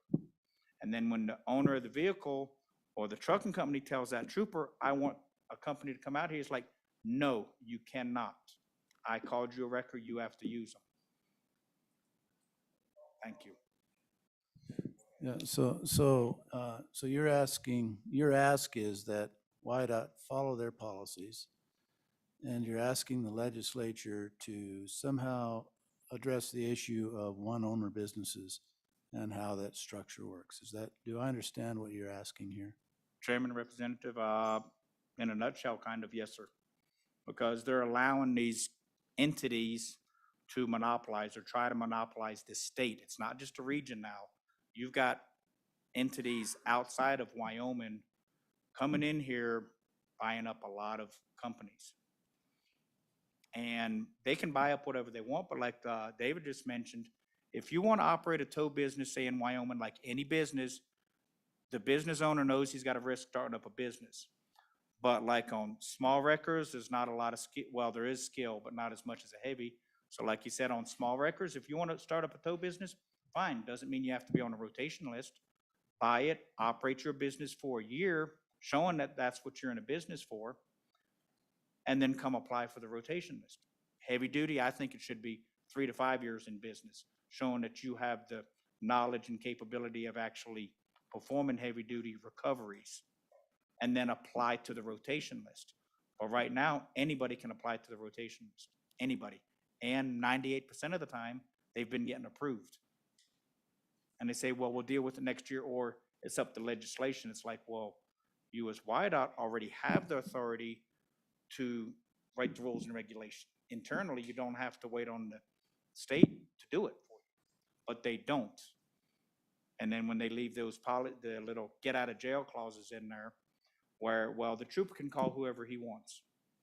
That just throw out the whole rotation list. You don't even need it if you allow that. And then when you call the patrol or YDOT, say, how come you don't follow up on this? Oh, we will. and they don't do it, then you don't have no one else to go to. I've reached out to the Attorney's General office before in the past and trying to tell them, and it's just like you're talking to a wall. You never get nothing back, and I'm not that well-spoken, but it irritates me. I've been at this for business for quite a long time now, and I'm believing fair trade as well, but I want to be able to support my customers and work for them and not have the state tell me, well, you can't go after that, we called somebody. Well, they want me, tough. And that's been happening more and more now. And with what's been going on lately in the state, it's been getting worse. I mean, granted, we've only got 1% of complaints, which is not really pretty good, actually. I mean, Congress and everybody else has worse than that. But I don't believe in, say, having our committee or the towing committee try to set, I guess, laws for this. That's not our job. Because the towing and advisory board and all the members on that were picked by YDOT. So YDOT is basically still controlling everything, but yet they don't want to, how do you say, have responsibility for it? Because they pick who's allowed on the towing advisory board and all these committees. They're like, well, submit your application, but we'll pick and say who's going to be on it, because they try to, I don't know how you want to say Mr. that, Mullen, but they pick it. Go I'm ahead. going to ask you to wrap it up. Okay, thank you. We Thank you, really, Senator. really appreciate you coming. We're just running out No, of sir, I daylight. understand. That's all there is to it. And I do want to give opportunities to some other Yep, folks. So that's fine. really appreciate it. There's a reason why the committee's taking it up, and it's all about everything that's been mentioned this afternoon. We're interested in whether or not we can make this thing better. Oh, there's a way, So Chairman. just so you know that. All right, thank you. Yeah, appreciate it though, Tom. Thank you. Yep. Please come forward. Absolutely. And I'm going to ask you to do what you can to keep just the 3 to 5 minutes so that we can, I want to hear from everybody, but we're running real late in the day and we've got another big topic coming, so. Thank you, sir. My name is Jeremy Lang. I'm the owner of a tow company in Wheatland and also in Colorado. Just coming here today, I guess, to say thank you to the director. It's been a pleasure. I was on the Towing Association board the first year that I came into place, and due to threats to my family and my trucks being shot, I removed myself from the Towing Association committee because I didn't want my family hurt. They thought that we were trying to bring Colorado to Wyoming, which wasn't the case. I think the problem in this state is the multi-company thing. When I came to Wheatland, there was one man that owned 8 companies, different names, all operated same drivers, same tow lot, but it was 8 companies. So we had the rotation. I was just this one company from Colorado coming up here trying to support my family. I was hit by a semi a month after I moved to Wyoming on the side of the road, towing for the highway patrol. I have 4 fusions in my back, and I have just had shoulder surgery. Threw me 37 feet in the ditch. But I came back, right? The guy added more tow companies to the rotation because he didn't want me there. I persevered. I stayed in Wheatland and as one company, and he's no longer around. He moved to Elk Mountain. Maybe that's the problem in Elk Mountain that Tom refers to.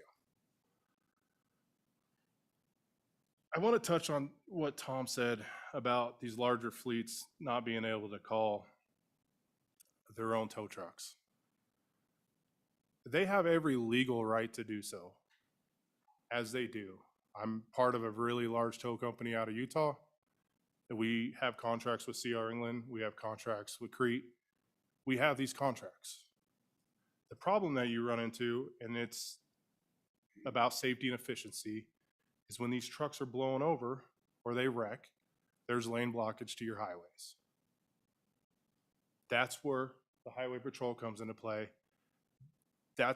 They got to get a wrecker there, and they got to get a wrecker there quick. If that truck wrecks in Wheatland, you can't call a truck out of Elk Mountain to come over to Wheatland to respond to get that truck out of the road, right? You're gonna have to get that truck out of the road. And you know what? If the trucking company passed those closed to high light profiles for the last 70 miles and blows over on Bordeaux, that's on the trucking company. They should have the right to do it, but when it comes to your highways, you got to get those highways back open.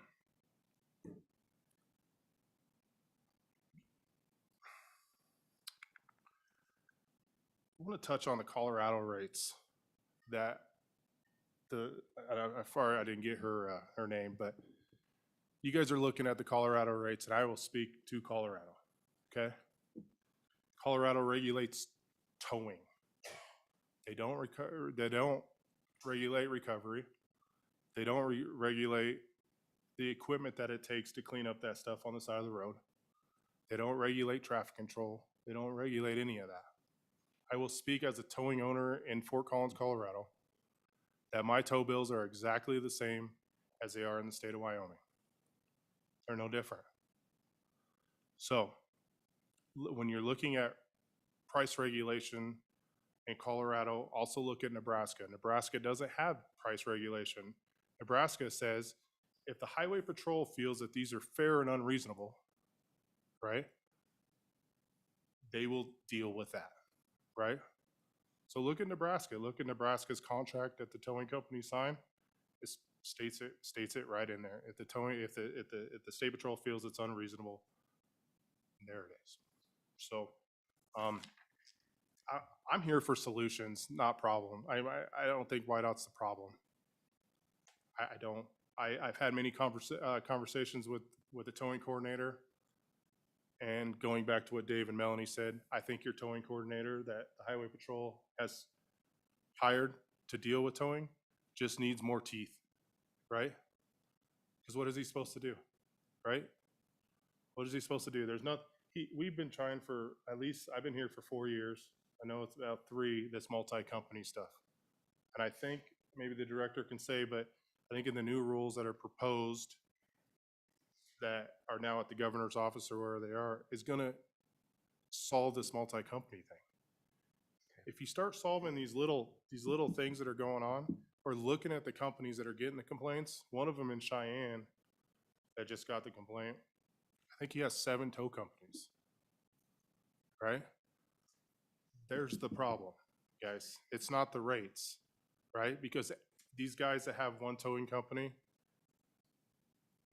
they're playing by the rules and they're not getting complaints. If they're getting complaints, and now we're all getting complaints now because this is a hot topic in the country because the state of Wyoming's all over the map with towing.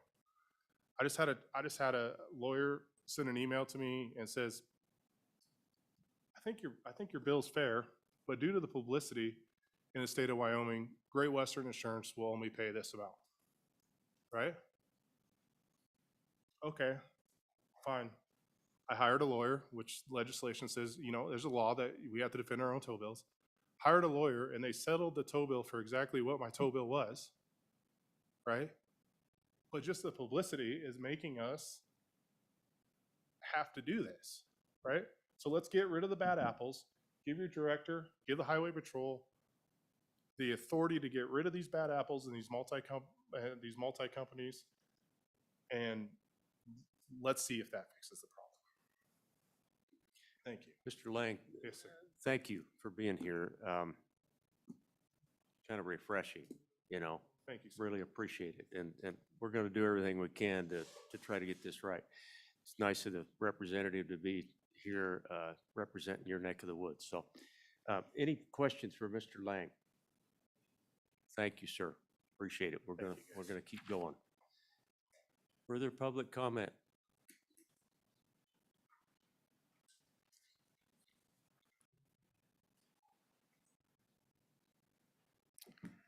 Good evening. Good evening, Mr. Chairman, members of the committee. Sheila Furch with the Wyoming Trucking Association. So there's a lot of moving parts in this topic. You all have just heard the moving parts that have been moving for several years. Chairman Burkhart mentioned that. So I did think you. this is my third time through, Ms. Furch, with I've- you and others. And the water gets very deep, doesn't it? It does, very deep and very Thanks for murky, being here. very fast. I know you'll help us. Well, I appreciate the comments that have been made so far this afternoon, because I think there's been a lot of problems identified. And I appreciate Representative Haraldson bringing this topic forward. And I think he hit the nail on the head. A lot of what we're seeing is the inconsistencies. And if we can get our hands around some of that, I think it will make it much easier. Appreciate Representative McGuire talking about doing some comparisons, because I think that's part of the problem as well. YDOT's hands are a little bit tied, because all they require, all the rules, the statutes require is that the rates be filed with YDOT. Well, if those rates are high to begin with, when a high bill comes in, that's all they can compare it with, is that I charged what I said I was going to charge. I didn't charge any more. If I did, then that's wrong, and they're reprimanded for that. But if they're charging what's on their rate sheet, there is no teeth. There is no teeth to say, you're out of line, we need to do something else. So I think there's a lot of options that you have, and I think finding that sweet spot of what's reasonable, what's being charged up here, and what, you have a lot of really good towers in this state. And we, as an industry, rely on those towers. We understand that their equipment is expensive, that they pay a lot for training for their employees. We want to make sure that our equipment is treated well as it's being recovered. We want to make sure that the cargo we're hauling is being cared for once it's taken to a storage place.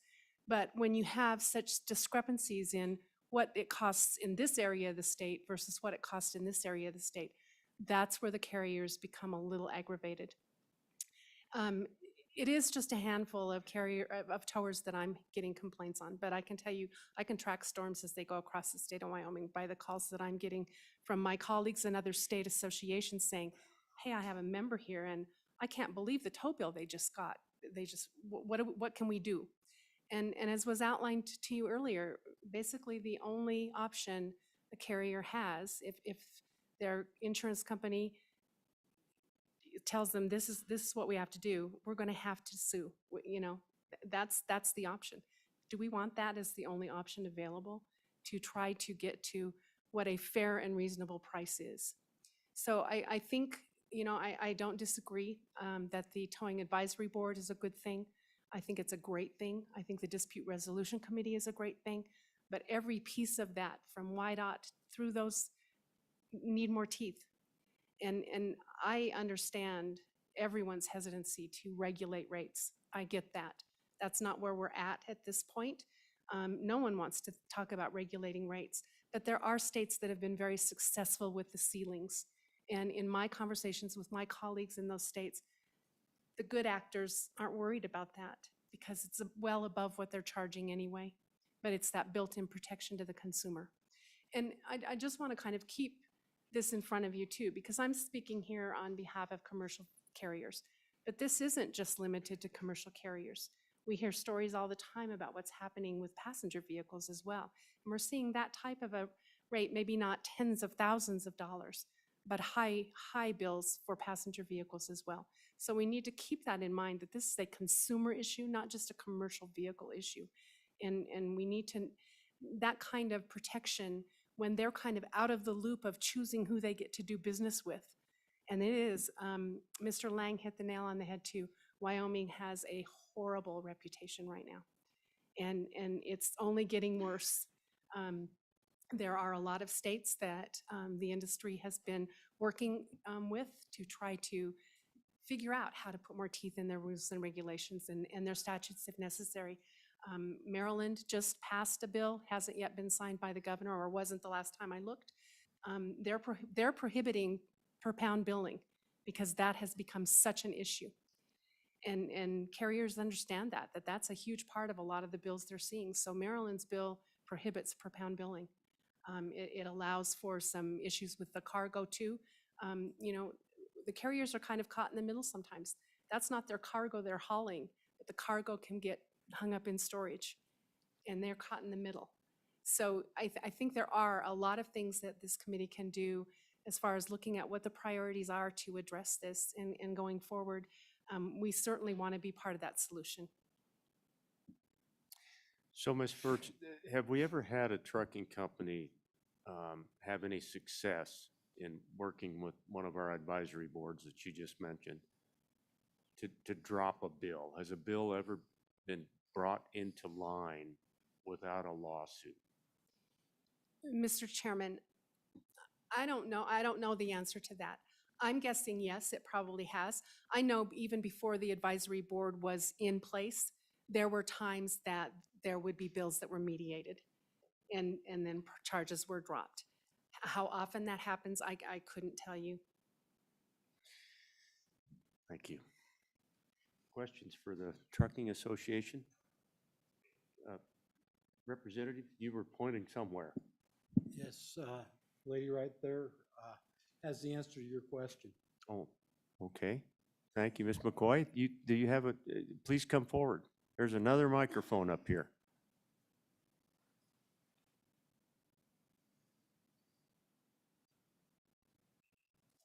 That's kind of what I asked you to earlier, as to whether or not we've ever even talked any of these bills down, but Yes, sir. It happens on a regular basis. It not only happens through the dispute resolution committee, it is quite a regular proceeding with any insurance company.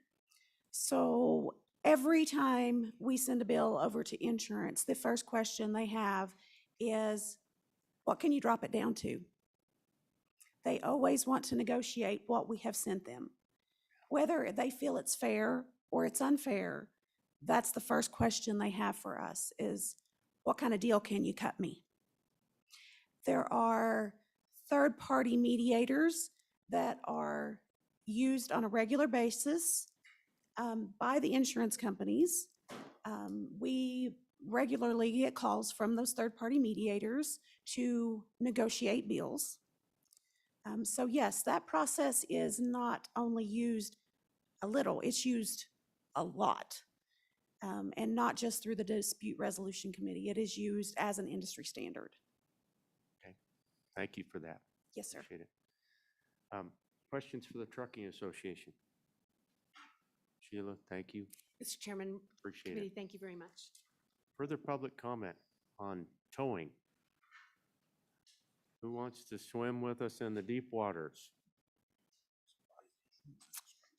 Okay, nobody in the room. So I want to go to, how many do we have? One. Okay, that's a manageable number. So let's go to that individual. I've got a list here, but Heather, maybe you could just tell me who this is. Mr. Chairman, we have Joanne Blyton Okay. that would like to speak on this topic. Blyton, please join us. Turn on your video and your audio and welcome. Or not. Miss Blyton, are you there?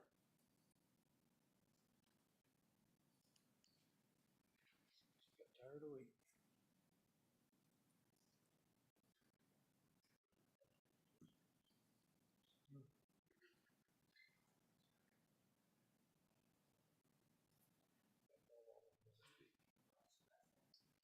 Okay.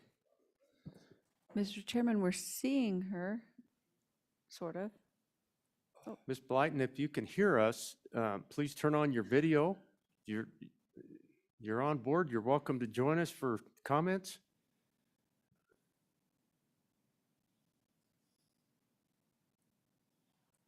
Okay, it looks like we're gonna miss that piece of testimony. So nobody else, Heather?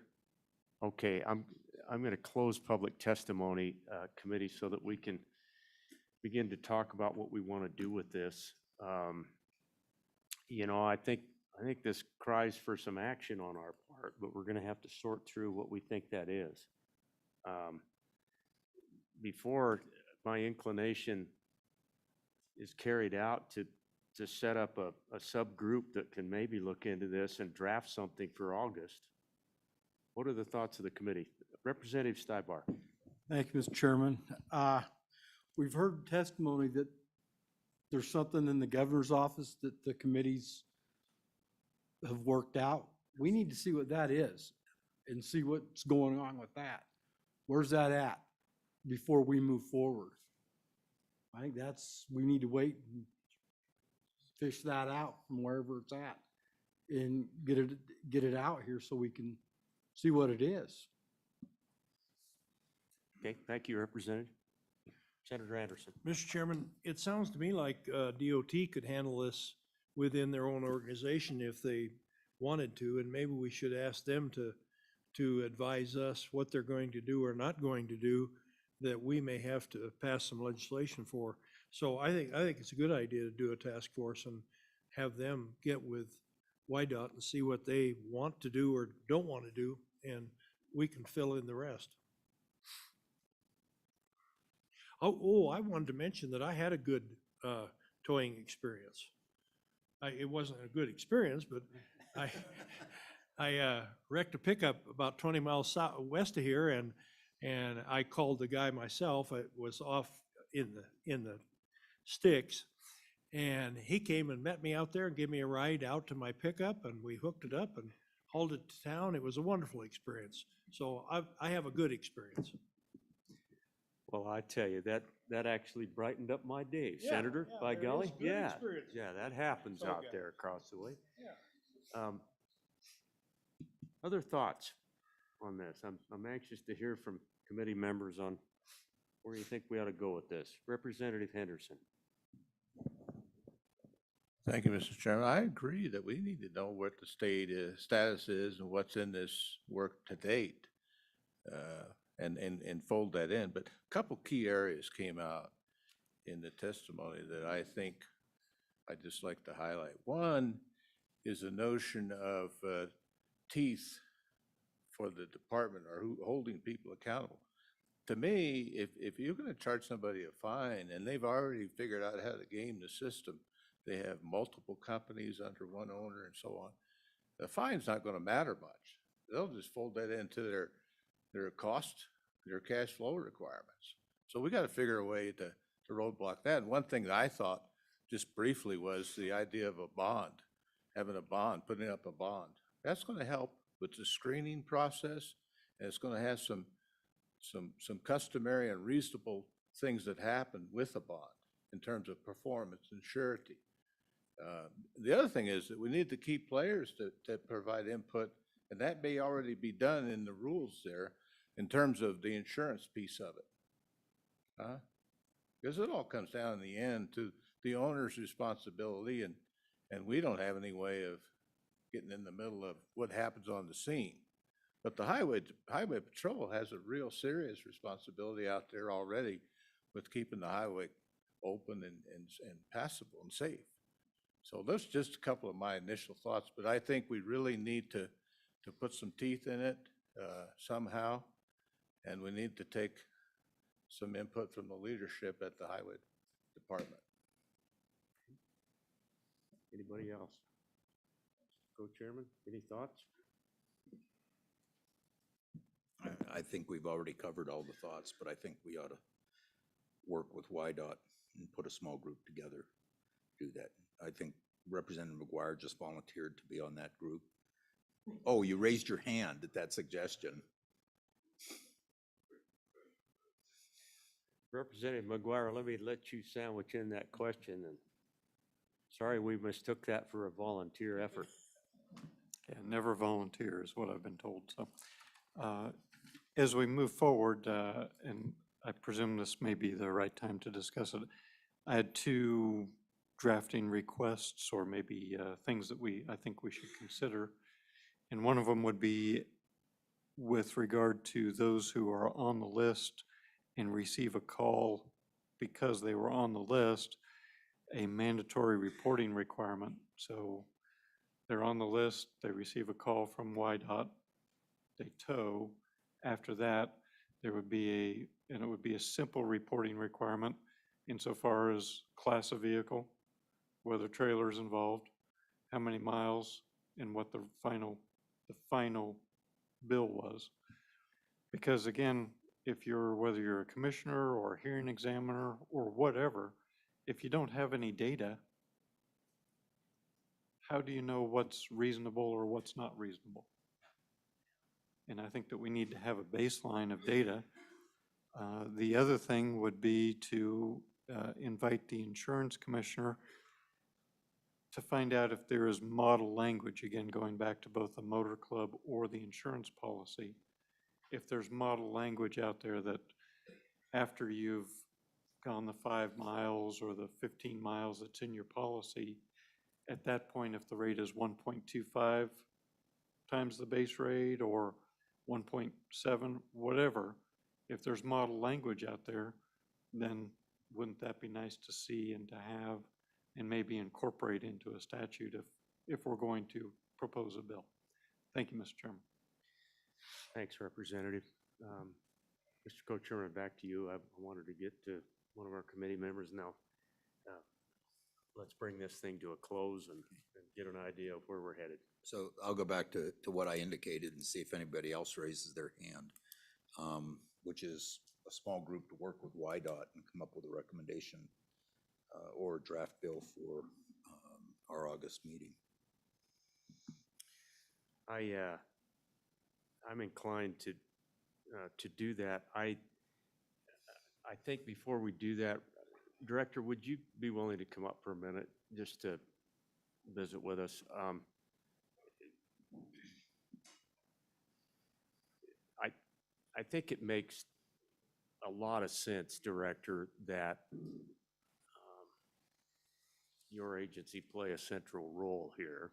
As of 2018 and even before that, we've kind of tasked your folks with dealing with this, which they do de facto anyway.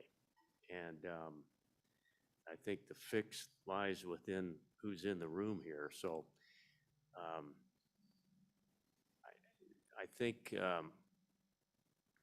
I would entertain any thoughts you have. It seems like if we had about 3 members of this committee join you in an effort to figure out what we can do to fix this system a little bit, would you be willing to work on that?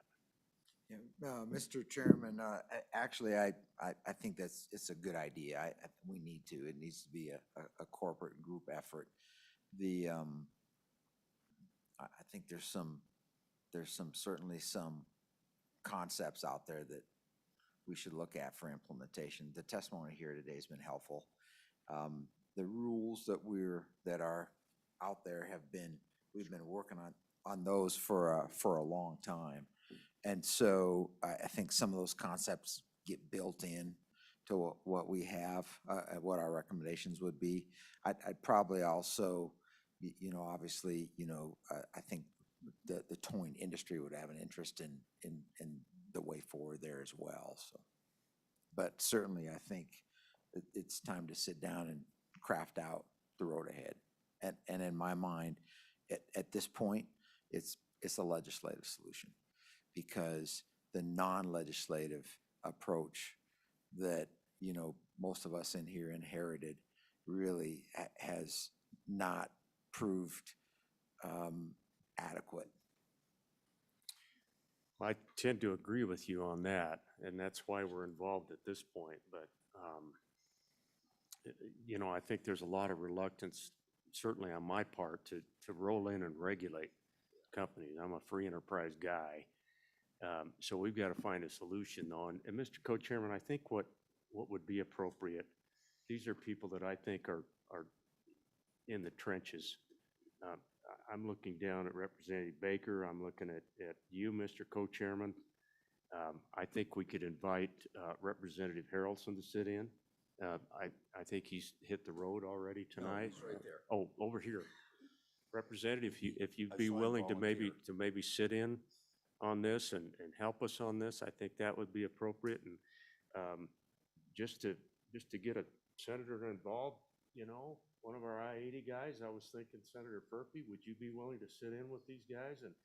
And I want something to come back, Mr. Co-Chairman, I think you do too. By August, we've got to get a handle on where we think we might want to go with this, you guys.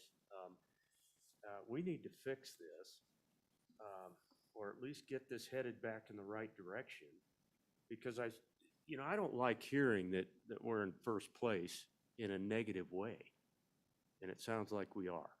Yeah, Mr. Chairman. So we've got work to do. Certainly agree with you on that. Heather, obviously, we're going to rely really heavily on you as our legal counsel. I think hopefully you've taken some notes as to what's come up today. You know, I think this piece regarding multiple ownership of companies, I'm interested in what you can maybe find out or extrapolate from that that may either be helpful or cautionary. Mr. Co-Chairman, other thoughts on what we've got to maybe include in these discussions? Thank you, Mr. Chairman, and it's come up a couple of times. Heather, could you find out for us, and I think you already have done some work, what this is in the governor's office everyone keeps talking about? Now, is it something that relates directly to what we're talking about here on the sidelines? If you can get us copies of what that happens to be, that, I think that would go a long way in helping. Yes, I'm happy to, Mr. Chairman. If someone has already worked a solution that we like, I don't want to reinvent the wheel. Mr. Chairman, I can address what's there. So really, we started down a process of rules and regulations several years ago to address this issue after the last time it came up. It has taken a long time to get through. So it is now it's in that phase of the process, the rules and regs, that really Whiteout worked with the industry. And it's at that stage where the governor says, yep, I want you either to change this, or I want you to modify it, or I want you to push it out for further comment. So it's these a set of, rules, you could roll these out to this task force that we just set up. It's a set of rules and Look at 'em regs together. that are working its way through the process. Okay. Now, what I'll tell you is that the teeth that were discussed today as being required for Whiteout do not exist in the rules and regs, because there's nothing in statute that would permit the teeth. And so it refines some of the processes of the various committees. It provides a little bit more teeth, but in terms of the authority of law and in terms of, I think, the teeth discussed today, it doesn't go that far. So it's a step, but I don't think it gets to the solution that we talked today in terms of regulation. Well, let's talk about statutory language if that's necessary, Director. You and the co-chairman and others, I think, let's bring back maybe, a year or two off of a list, or potential fines, or, I'm willing to look at some things. Go ahead, Mr. Co-Chairman. So, thank you, Mr. Chairman. Director, how long has this been in the governor's office waiting? Mr. Chairman, I think it's been in the governor's office 2 weeks. I mean, okay. it just went over, because this is the phase where there's I think a 10-day, either go forth or change it, and I think we just went over that 10 days last week. So it's not, I would say it's not hung up at the it just happens to be at that stage of the process. Okay. Director, thank you. I think we've got our charges. Mr. Co-Chairman, thank you. I'll try to sit in with everyone as they work through this, and we'll come back in August. Heather, thank you for taking notes on that. And we need to move on. We've got some important work left to do today. Let's take a 5-minute break so we can kind of catch our breath for a minute, and then we'll take up right-of-way rules and policies for uses in the rights-of-way. Oh, hell yeah. Oh, God. Everybody. On the right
We're going to go to right-of-way rules and policies.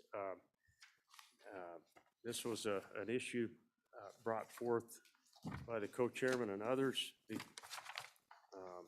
So maybe some thoughts to get us started, Mr. Co-chairman. Thank you, Mr. Chairman. As you said, I brought this one forward. I've gotten a number of requests lately. We saw them during this past session of people wanting to use highway right-of-ways for a variety of things, whether it's for a hiking path, a biking path, a pipeline, broadband, power lines. And I think we need to understand why right-of-ways exist, what we can and cannot do with them, how YDOT feels about all of these things.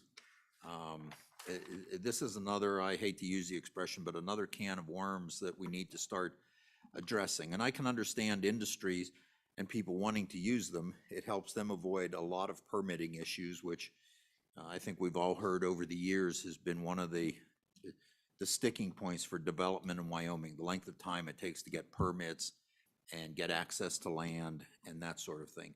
So I felt we should try to understand what the issues are. I'm not saying that we really need any legislation at this time. I understand there are two different Attorney General opinions out there on the issue from two different Attorney Generals on this issue, and they came to opposite conclusions based on the same logic. So go figure. You know, you ask 4 attorneys for an opinion, you get 5 answers, sort of thing. So I think that's the thing. We need to understand the issues with the right-of-ways. And that, you know, one of my questions would be, why do we even have them? And that, where are they? And I know they vary. I don't know if there are any standards on them and that sort of thing. And try to understand maybe what some of the other states do. So with that, I'd say, I think we have a slide presentation from the department on those issues, but I would like to hear from people first, and we talked about this, some of the thoughts they have on the use of highway right-of-ways. So let's, thank you, Mr. Co-Chairman. Let's go to the Wyoming Department of State Parks and Cultural Resources. Appreciate you guys being patient this afternoon and staying with us. I'm sorry that we're not going to get completely through the agenda today. I know that the off-road vehicles was of interest too. But at any rate, gentlemen, thank you. Appreciate it. Talk to us about rights of way. Thank you, Mr. Chairman. Dave Glenn, Deputy Director of Wyoming State Parks. And Forrest, maybe you can introduce yourself. See if this is on. There we go.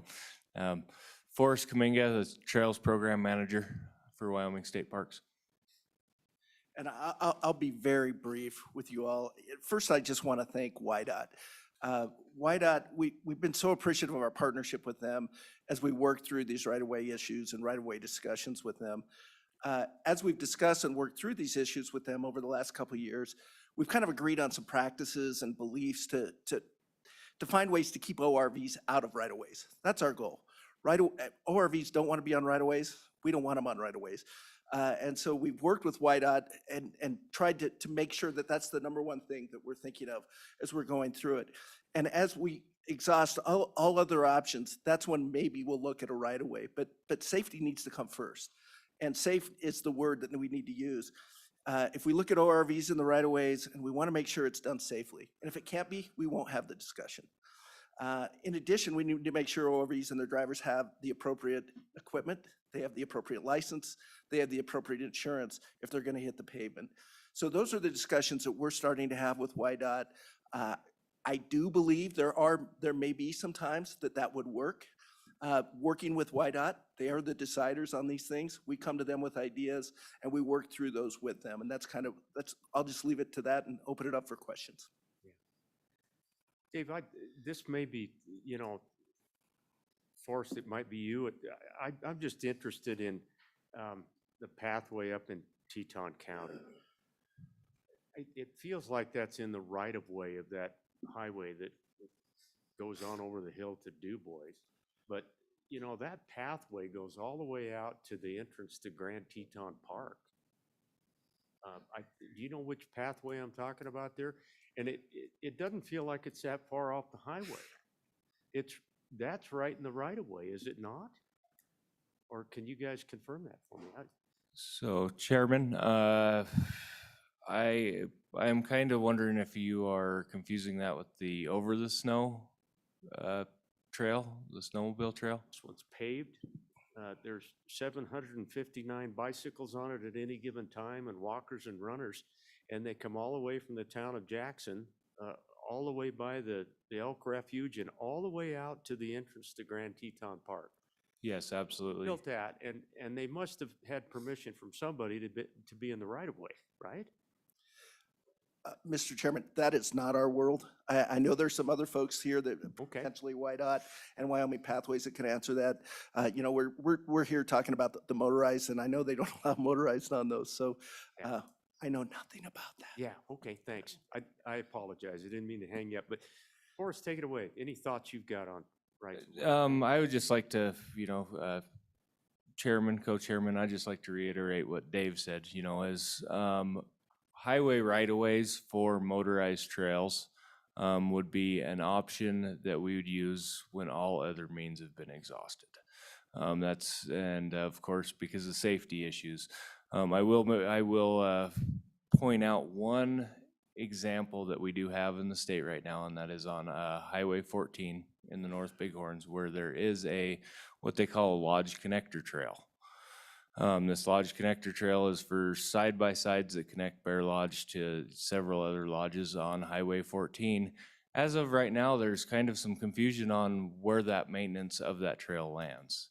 If we could iron out the issues on highway right-of-ways, there's a good chance that we could, you know, come into some sort of agreement or MOU with YDOT, the Forest Service, as to who's going to take on the maintenance of those types of trails. Forrest, is that up on that Dayton-Kane highway between Ranchester and Grayville? Is that where you're talking about? Yes, that's correct, right at Burgess Junction. And I just use that as an example. Mr. Co-Chairman. Thank you, Mr. Chairman. So I just want to be clear, because to me, I read the statutes, and to me, the statutes are a little confusing between YDOT and state parks. So you look at it as a cooperative agreement where both of you agree that, yeah, that's the last resort. You want to go to a trail along the highway. Am I correct? Is that the way it reads? Because like I said, I read the statutes and they tend to be a little confusing. Mr. Chairman, Mr. Co-Chairman, they are a little bit confusing. We defer to YDOT. They are the pros on this. And so if YDOT looks at us and says, no, we're not excited about this, we'll have that discussion, but we defer to them. If they are open to having those discussions, then we can bring money to the table. We can bring some resources to the table, and we can do some things to help with that as well. Mr. Chairman, I see Mr. Rossetti kind of queuing up here to answer my question, I think. Thank you, Mr. Rossetti. Mr. Chairman, Taylor Rossetti, Support Services Administrator at YDOT. I believe the statute we're probably talking about is probably 1601, which is where I think a lot of this conversation has been centered around. And as Deputy Glenn here mentioned, that statute is pretty broad, but what it basically does allow is that the owner of the road works with these guys to decide whether or not they want to enter into this cooperative agreement. So state parks and these guys are very good about it. They're not out there trying to coerce us into doing this decision. So they come to us, if there's a reason to do this, we have this discussion, we determine that it's safe, that would be the process by which we do it. So we as the owner of that road, or the county as the owner of their road, would actually have to make that, and then these guys would have to agree to take that into their system. So it is absolutely a cooperative partnership. It's not one entity or the other actually dictating to the people. The owner of the road still ultimately has the say here. Senator Anderson. Mr. Chairman, I've used that trail between Bear Lodge and various places many times on the mountain. And I thought that tag that I put on my snow machine paid for all that. Does that just pay for the grooming? It doesn't pay for the roadway itself, huh? Chairman, Senator Anderson. Actually, so it's two separate programs. We have the ORV program and then we have the snowmobile program. So if you are snowmobiling up there, yes, the snowmobile sticker pays for 100% of the grooming operations. As of right now, the right-of-way trail that I am talking about is an actual off-road vehicle trail that was put in partnership between YDOT and the U.S. Forest Service, the Bighorn District. I believe it's on the Tongue River Ranger District. And as of right now, it is in some dire needs of maintenance. Of course, YDOT kind of was in the assumption that Forest Service would take on that maintenance. And then, of course, Forest Service was in the understanding that YDOT would take care of that maintenance. And that's kind of where we're in that gray area. And it would be good to come up with a way to be able to manage those trails if they were to lie within that right of way. Mr. Chairman, follow up. My ORV that I use up there also has a sticker on it that I thought was for maintaining the trails. That's not appropriate for that? Yes, yep. Chairman Landon and Senator Anderson, that is in place for maintenance of trails. As of right now, we do not have an avenue for, because that trail does fall within the right-of-way of the highway. We do not have the agreements or cooperation agreements in place with YDOT right now to take on that maintenance. And that's what we're trying to work through with these statutory changes. So his sticker takes care of trails, just not that trail. Not as of right now. Okay, In hopes gotcha. we are resolving that, yes. Okay. All right, questions? Anybody? State Parks, thank you. Thank you, Mr. Rossetti. YDOT, we will reserve the opportunity to maybe visit some more with you. Let's, how did you put out something? We don't have a call. Okay, all right. Do we have anybody here from Broadband?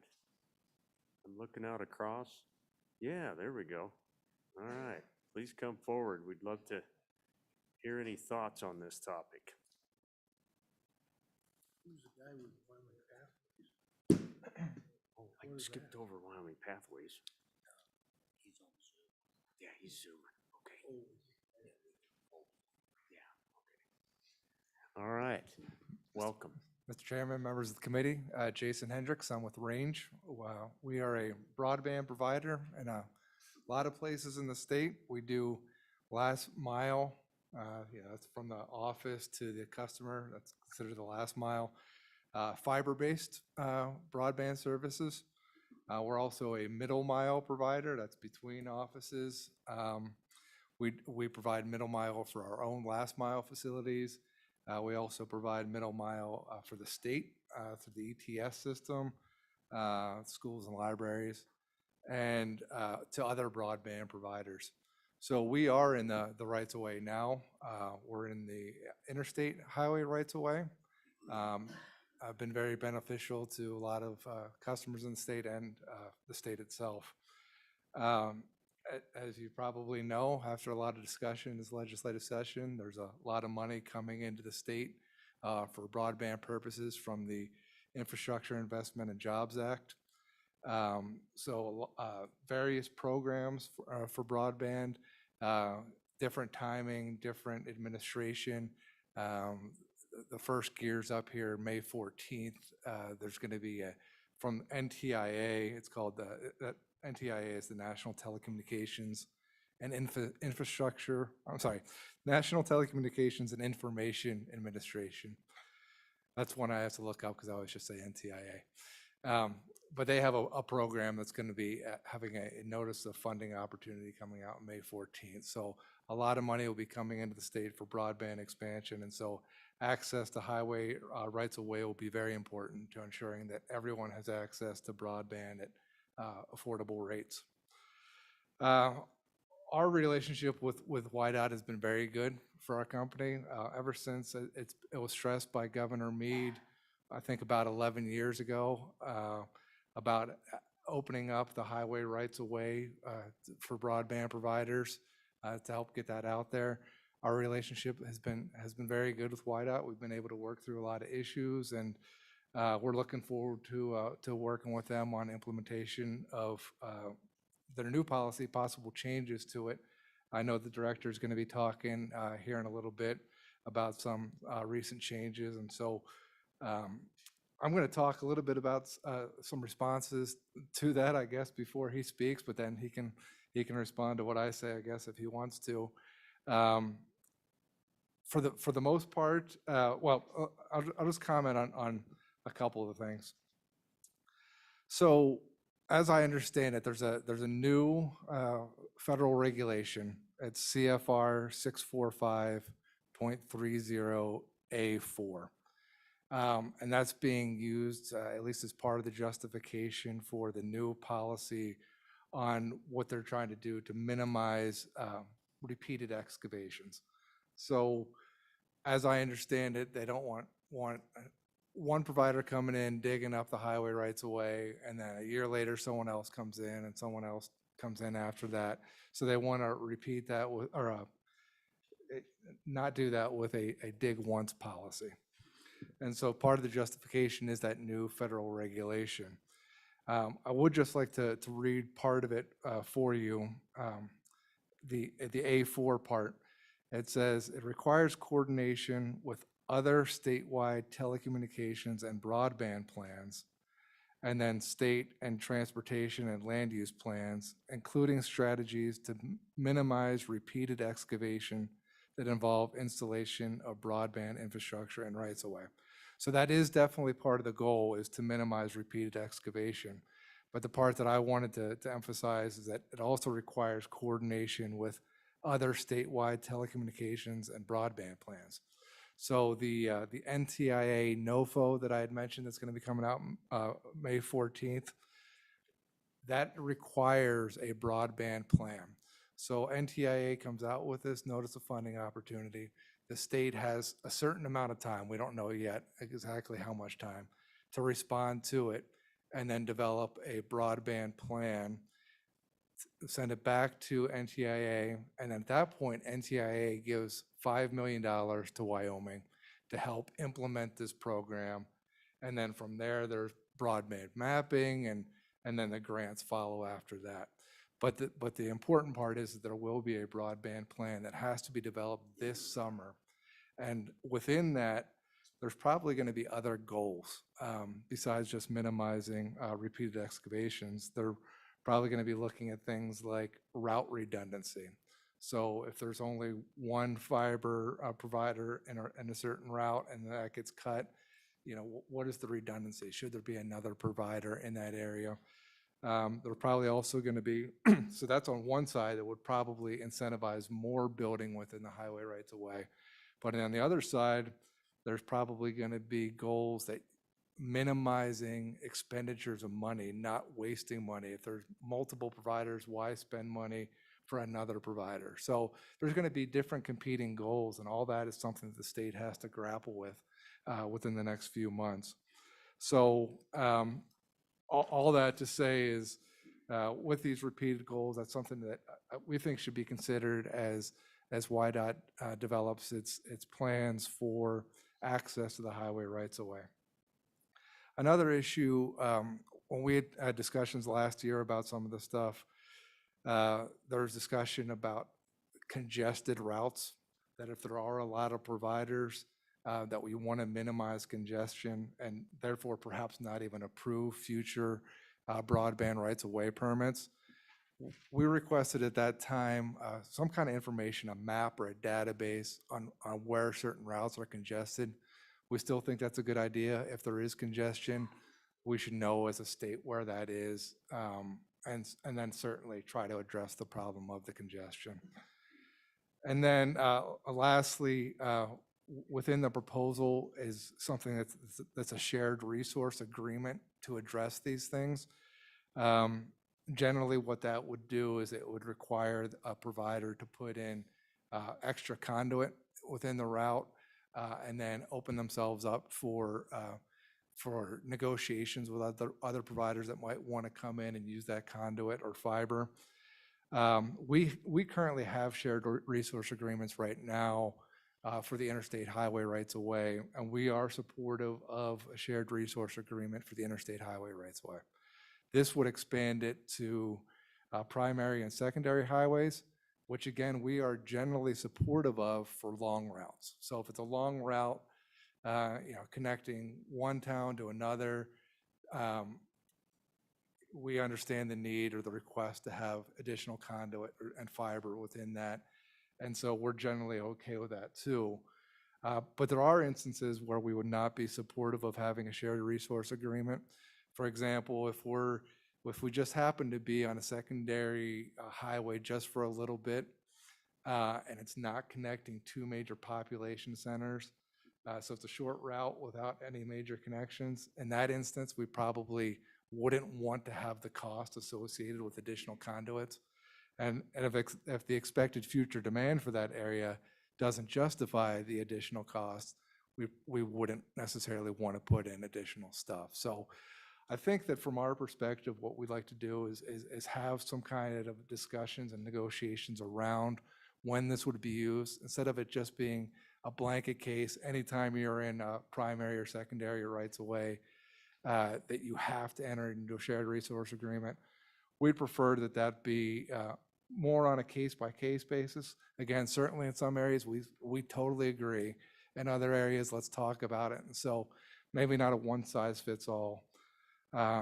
So really, in conclusion, I guess what we're asking for is just the opportunity this summer and this fall to work with the Transportation Committee, to work with WYDOT. Let's see how this business plan comes out. Let's work through some of these issues and see what we can come up with.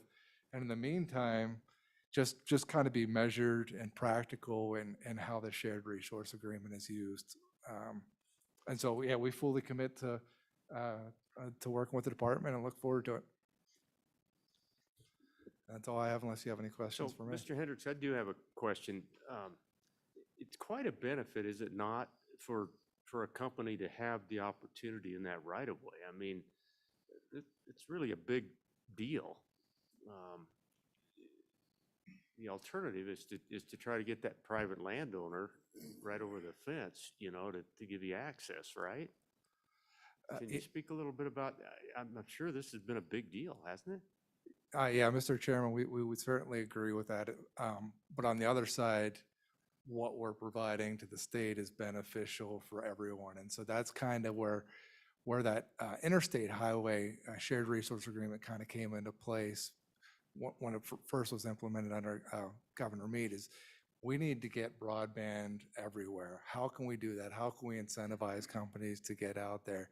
And that is one incentive, is to have access to that rights of way, to minimize costs so that we can deploy broadband everywhere. And then in return for that, there are certain expectations. And so that's where some of this stuff comes into play. Like I said, that we agree with the extra conduit. If somebody wants to come into our fiber, wants to lease fiber from us, and if for some reason we can't negotiate rates, then WYDOT can arbitrate those rates if there's a dispute. We haven't had that issue yet. Our rates are very competitive, but it has that stuff in there to be beneficial to the state and the citizens of the state in return for us having a benefit of being in the rights of way. So my second thing is, on a dig once situation, do you see that as more of a handoff than a parallel?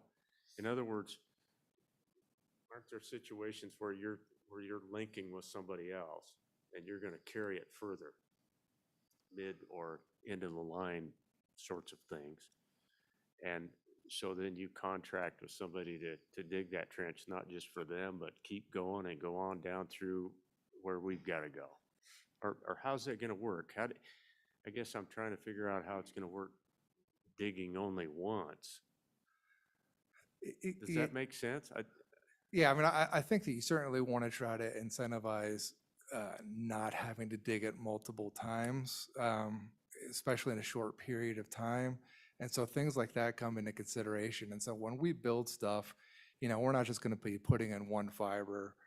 Typically, we're going to be building for future demand to help other companies. And so, yes, we might extend certain routes or whatever the case might be. But to me, it's dig once isn't necessarily literal.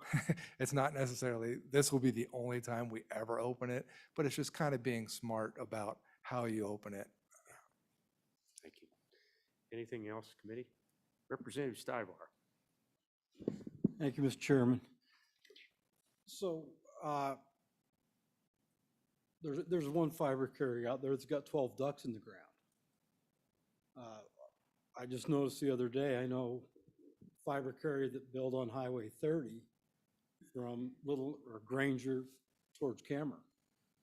And now there's another fiber carrier doing it on the other side of the road. They need to be, to me, they need to put, at least 4 conduits in when they open that trench for other fiber carriers to negotiate with whoever put it in.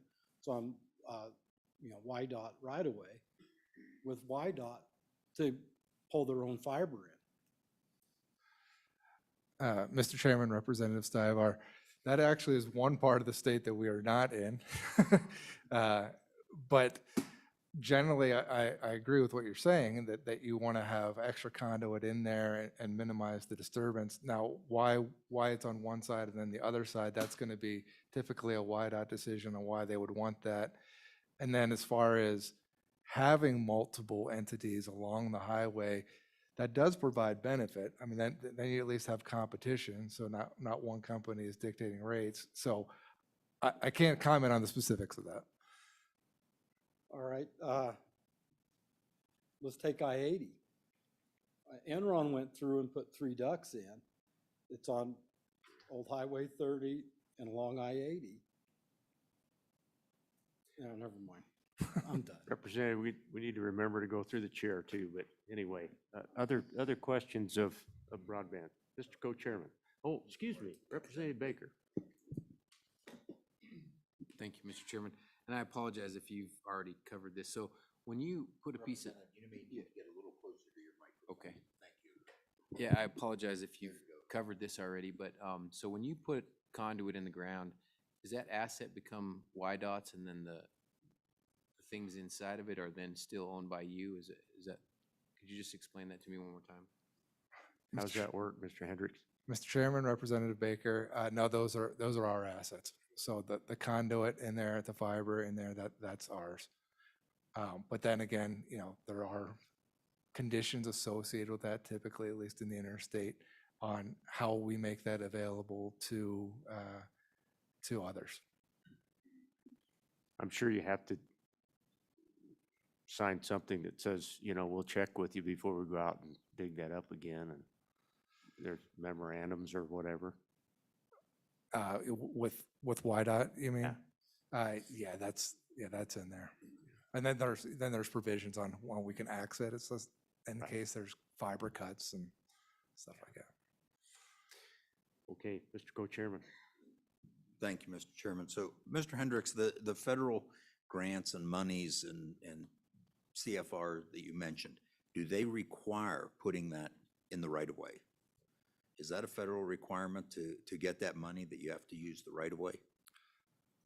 Mr. Co-Chairman, so the CFR I mentioned was with respect to, it's more of a stuff that applies to YDOT and what they're using to try to minimize disturbances. And then there's the grant programs, which is something completely different in another part of the federal statute. And I think that your question is related to the grant programs and what the requirements are for that.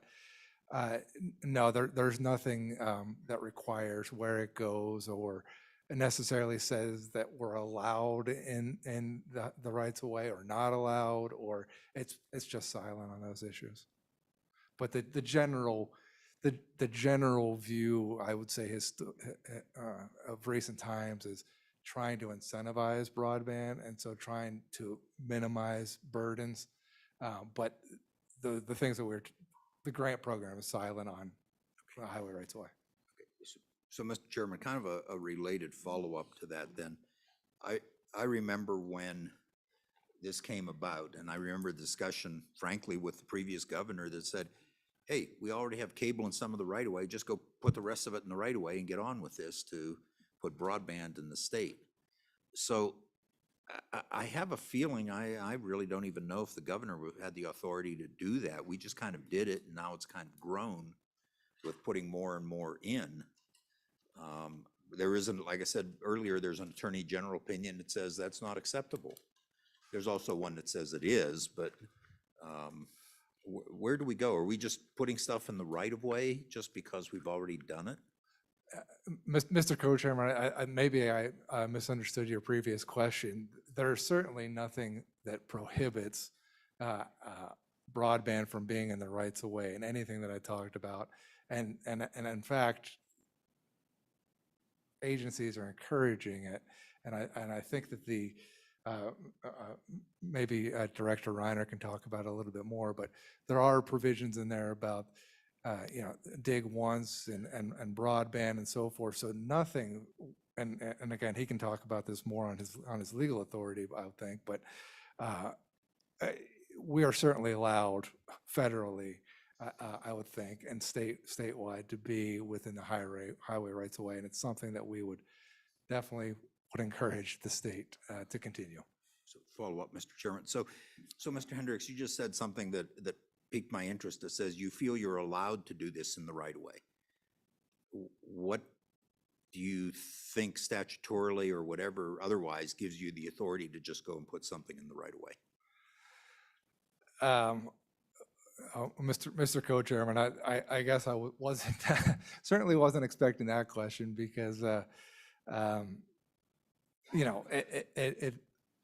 authority, I think, is and when you were talking about separate opinions earlier on, I didn't realize that's what you're talking about. But I think that we're certainly allowed in there. I'm not an attorney, so I can't point you to a specific provision at this point, and would have to get back to you on that particular legal question. But I don't think that there would be anything that would prohibit it. And like I said, a whole lot of stuff that's encouraging it. Okay, thank you. Okay, committee, anything else? We're going to try to move on. Appreciate, Jason, thanks for being here tonight and staying with us. Very informative. Okay, let's continue on. Anybody else with broadband sorts of issues? I skipped over Wyoming Pathways. I want to come back to that. I understand that we have somebody online for that. Welcome. Good evening. Hello. Please introduce yourself for the committee and take it away. Chairman Landon, Chairman Burkhardt, members of the committee. Tim Young with Wyoming Pathways. Thank you for the invitation to appear before you today as you take up your interim topic on the right-of-way rules. I'd like to provide an update on the needs and benefits of biking and walking and trail facilities, which are frequently transportation infrastructure elements located within public rights-of-way. And as you're most likely aware, the bicycle pedestrian modes of transportation, which we also a little more recently have started to collectively call active transportation, are defined in Wyoming statutes, primarily addressed in Title 24 highways and Title 31 motor vehicles. And essentially people walking and people propelling a bicycle or an e-bike are recognized as legitimate modes of transportation and are actually common in every community in Wyoming. Today, pedestrian bicycle travel are basic, important components of Wyoming's multimodal transportation system, and essentially it's important for it has to be done carefully and with going through all the proper applications and permits, but facilitating that within right-of-way is very, very important. These facilities, the biking and walking facilities, are by their very nature of transportation connecting communities. Like Governor Mike Sullivan famously quipped, Wyoming's a small town with really long streets. And it's the right of ways that connect those towns. And by having them along state highways, sometimes these are located in county roads, it could be city or town streets. And they're also within dedicated public access easements or in places land owned in fee by the agency, the government agency that owns whatever facility. And this is generally working well, and it's extremely important to continue to support the use of public right-of-way for this purpose. There's substantial benefits to these modes of transportation, along with serving essential mobility needs, moving people. There are 3 significant benefits that have been documented in numerous studies. The benefits to enhancing the activities of biking and walking, making them safer, making them more comfortable for people to use. And these are economic benefits, improving that result in healthier communities.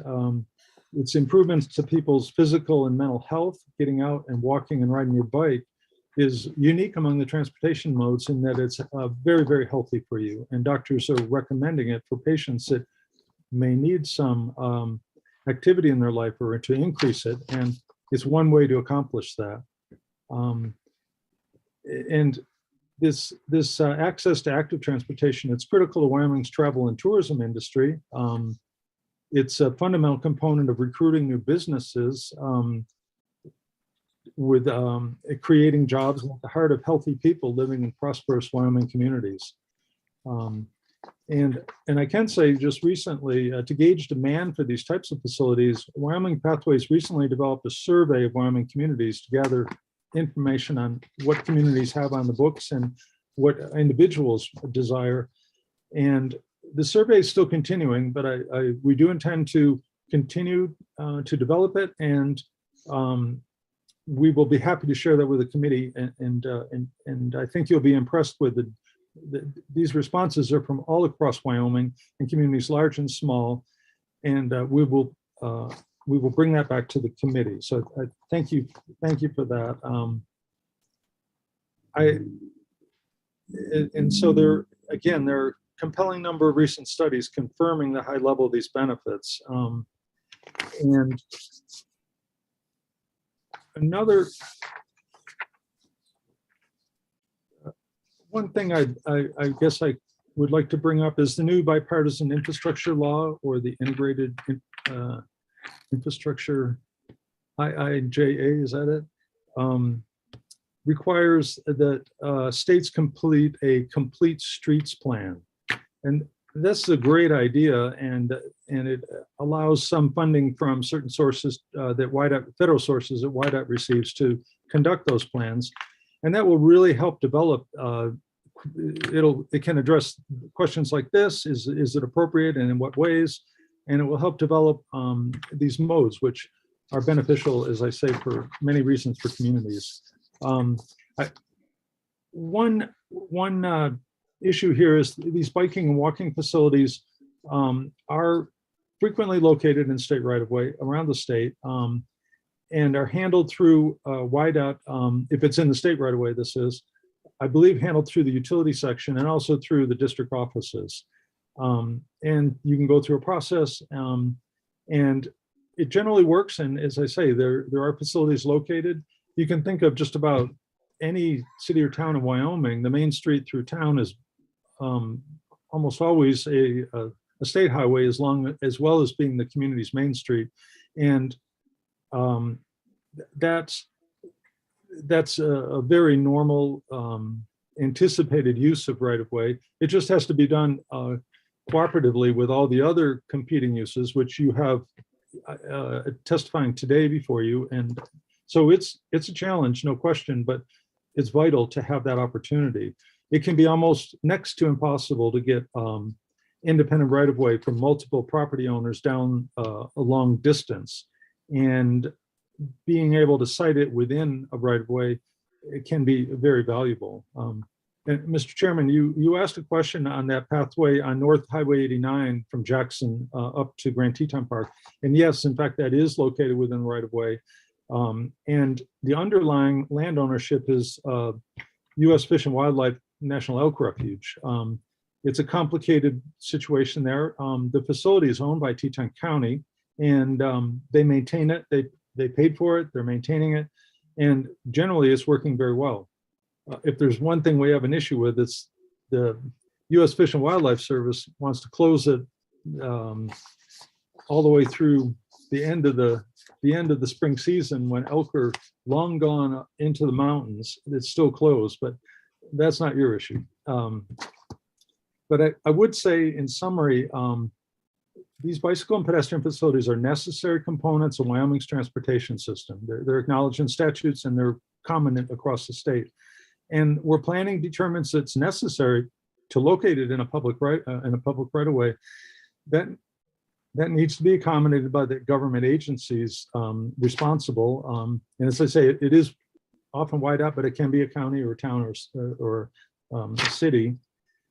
And the case can be made that there's a pressing need of unmet transportation, active transportation, biking and walking, improved sidewalks on main streets, pathways to connect neighborhoods to schools.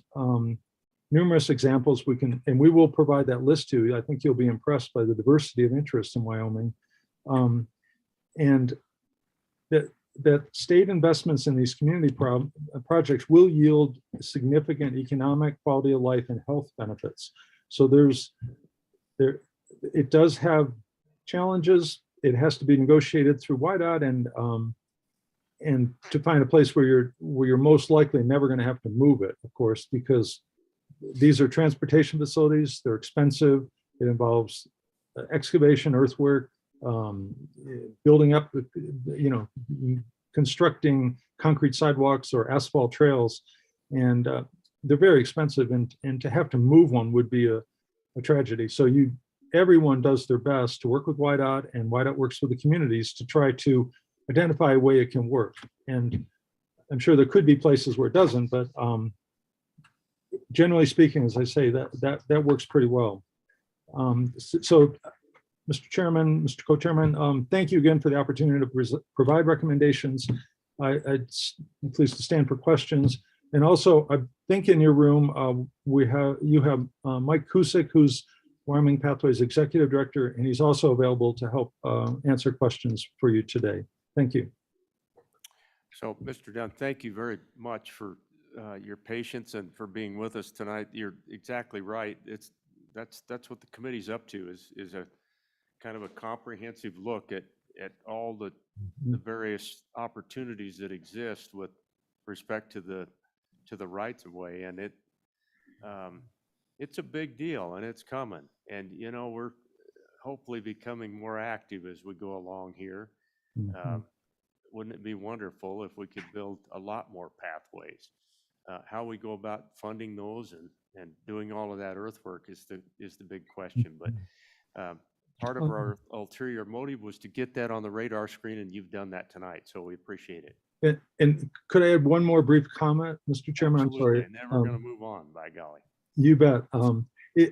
And Director Reiner and his team can clarify this if I don't have this exactly right, but I believe that this is managed through their utility section, and it works, but potentially that could be reviewed, because when you're treating a sidewalk like a utility, like a cable or an electric power line, it's really kind of apples and oranges. There may be a need to break out biking and walking facilities unique from cable or unique from electric lines. And so I'd leave you with that additional thought on some things that might help communities and WIDOT work better collaboratively. Thank you. We appreciate that. Thank you very much. Do we have someone else from the pathway still here? Oh, okay. Any comments you'd like to provide to the committee tonight? I know you're behind schedule. I would save those for that. We would appreciate that. We look forward to that. So appreciate both of you guys. Thanks for being here. But Let's move on to anyone from any of the pipeline companies. Anyone else like to testify on this?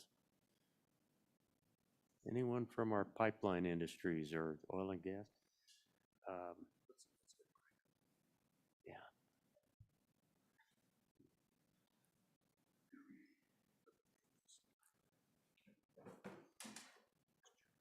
Go ahead, Mr. Co-Chairman. Mr. Rude, these would be general questions we'd probably ask you. I know you've done a lot of work on the pipeline issue, but I understand also that you're limited in what you can say by company policy, and that's not unusual. There are a lot of people who have those limitations. So I think, you know, in general, putting pipelines in rights of way, in a general way without, you know, discussing an individual company's approach to anything. What are the benefits of doing that? Yeah, so good evening, everybody. My name's Craig Root. I'm with Shishi Jam, formerly Jenner in Sweetwater County, one of the Trona mines. As many of you know, and maybe some of you don't, we're doing a large expansion in southwest Wyoming, a $5 billion project that will add a lot of soda ash and you know, a lot of revenue to the state. So in general, I think it's been mentioned a couple of times, but we have, for this plant, we're going to have to run a water line approximately 25 miles south of Green River because the Flaming Gorge complicates things because it's in the national forest. So essentially we'll have to run from the city of Green River 24 miles south. So running it in a right-of-way would definitely be a lot easier and less complicated than having to get all the land. There's multiple landowners in that area, including the checkerboard and obviously the federal government. So we're in the middle of we just got our notice of intent published, and so getting ready to kick off the environmental study. So if we have to do a pipeline there, that will add additional time and money. So Craig, I've got a question. First of all, you may have to go a lot further south, I understand, if we're going to start draining the water out of that lake, but yeah, not a out good of that topic right now. reservoir, that's a real hit that we're going to take. And is there roadways down to where you need to go? So are you going to have the option on that 25-mile stretch? Are you going to have the option for a road right of way? Yeah, so Mr. Chairman, Highway 530 gets us within about 5 miles of the project. Okay. It runs perpendicular to where we need to go, but it gets us about 20 miles. It's not uncommon for these kinds of pipelines to be in the road rights of way all over the place, right? To my knowledge, I mean, I've never dealt with it before, but to my knowledge, yes, there's that and gas pipelines and all sorts of different pipelines. Thank you. Appreciate you being willing to. Any questions? Representative Steibar. I know you said you didn't, you haven't dealt with that before, but relocations, if, you know, YDOT needs to come in and do something on the relocation costs, who's going to pay the relocation costs if you go in the highway? Would that be on your company or YDOT? And how hard would it be to relocate that pipeline? Yeah, Mr. Chairman, I think we would, I mean, that would have to be worked out up front, but I mean, in my eyes, we'd be willing to pay for relocation if that was something that had to be done. I mean, I can't imagine that it would be a major relocation, but I guess we never know what would come up. Anything else, committee? Appreciate it, Mr. Rood. Thanks for being here tonight. We are, I think we want to get to public comment. From the room. Yeah, from the room tonight. Is there anyone who would like to offer some public comment on road right-of-ways, general comments? Okay, we're always good for an answer. Yeah. Go ahead, Jason. Mr. Chairman and Mr. Co-Chairman, I apologize if I misspoke on anything. I have a copy that I can provide to you on the regulations applicable to broadband. It is the 64.301 through 307 or 309. And basically, it's permissive. It doesn't require that it necessarily has to happen, but it does lay out different requirements for the department and what has to happen if they do allow broadband within the highway rights of way. So if you'd like, I can provide a copy to you. I only have one in paper, or I can follow up with an email. But again, the director, I think, can answer some of these questions. I think an email would probably be a good course of action. Thanks, Jason, for coming back up. So it's late enough in the evening, Director, I'm looking at you. I think since we're going to be here tomorrow and we're going to have to wrap up a little bit of work from today's agenda anyway, I think we're going to hold over your comments and thoughts on this right-of-way issue and take it up first thing. Mr. Co-Chairman, I'm looking at you to make sure you're okay with that. And so committee we do have, and I'll get to them in just a moment, but just so everyone knows, tomorrow morning we'll take this back up.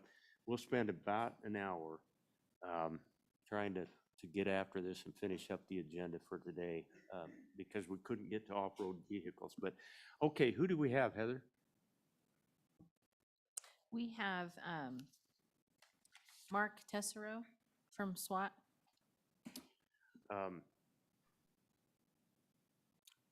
Mark, take it away. And I would ask you to be as brief as you can tonight because we're getting late into the evening. Yes, sir. Can you hear me okay? We can. Okay. Chairman Landon, Chairman Burkhart, thank you so much for the opportunity to again present on Southwest Wyoming Off-Road Trails, also called SWAT, SWOT. Since I did present in Cheyenne at the last, at the legislative meeting for the committee, the project continues to move on. And I would just have you note that the mayor from Evanston, Mayor Williams, the mayor from Kemmer, Mayor Tech, and Mayor Murdoch from Pinedale were all on Zoom earlier for public comment, and unfortunately all had to get off for additional meetings. So they would be here to speak about this as well. But since February, I gave a presentation to the Fremont County Commissioners on March 1st. They subsequently adopted all of their county roads into the state's trail system. The city of Green River presented to them, to their town council on March 15th. Representative Burt and Senator Kolb were in the room and spoke on behalf of the project. On April 19th, which was just recently, gave a presentation to the Sublette County Commissioners, Senator Dockstader, and helped give the presentation, and Representative Summers spoke on behalf of the project as well.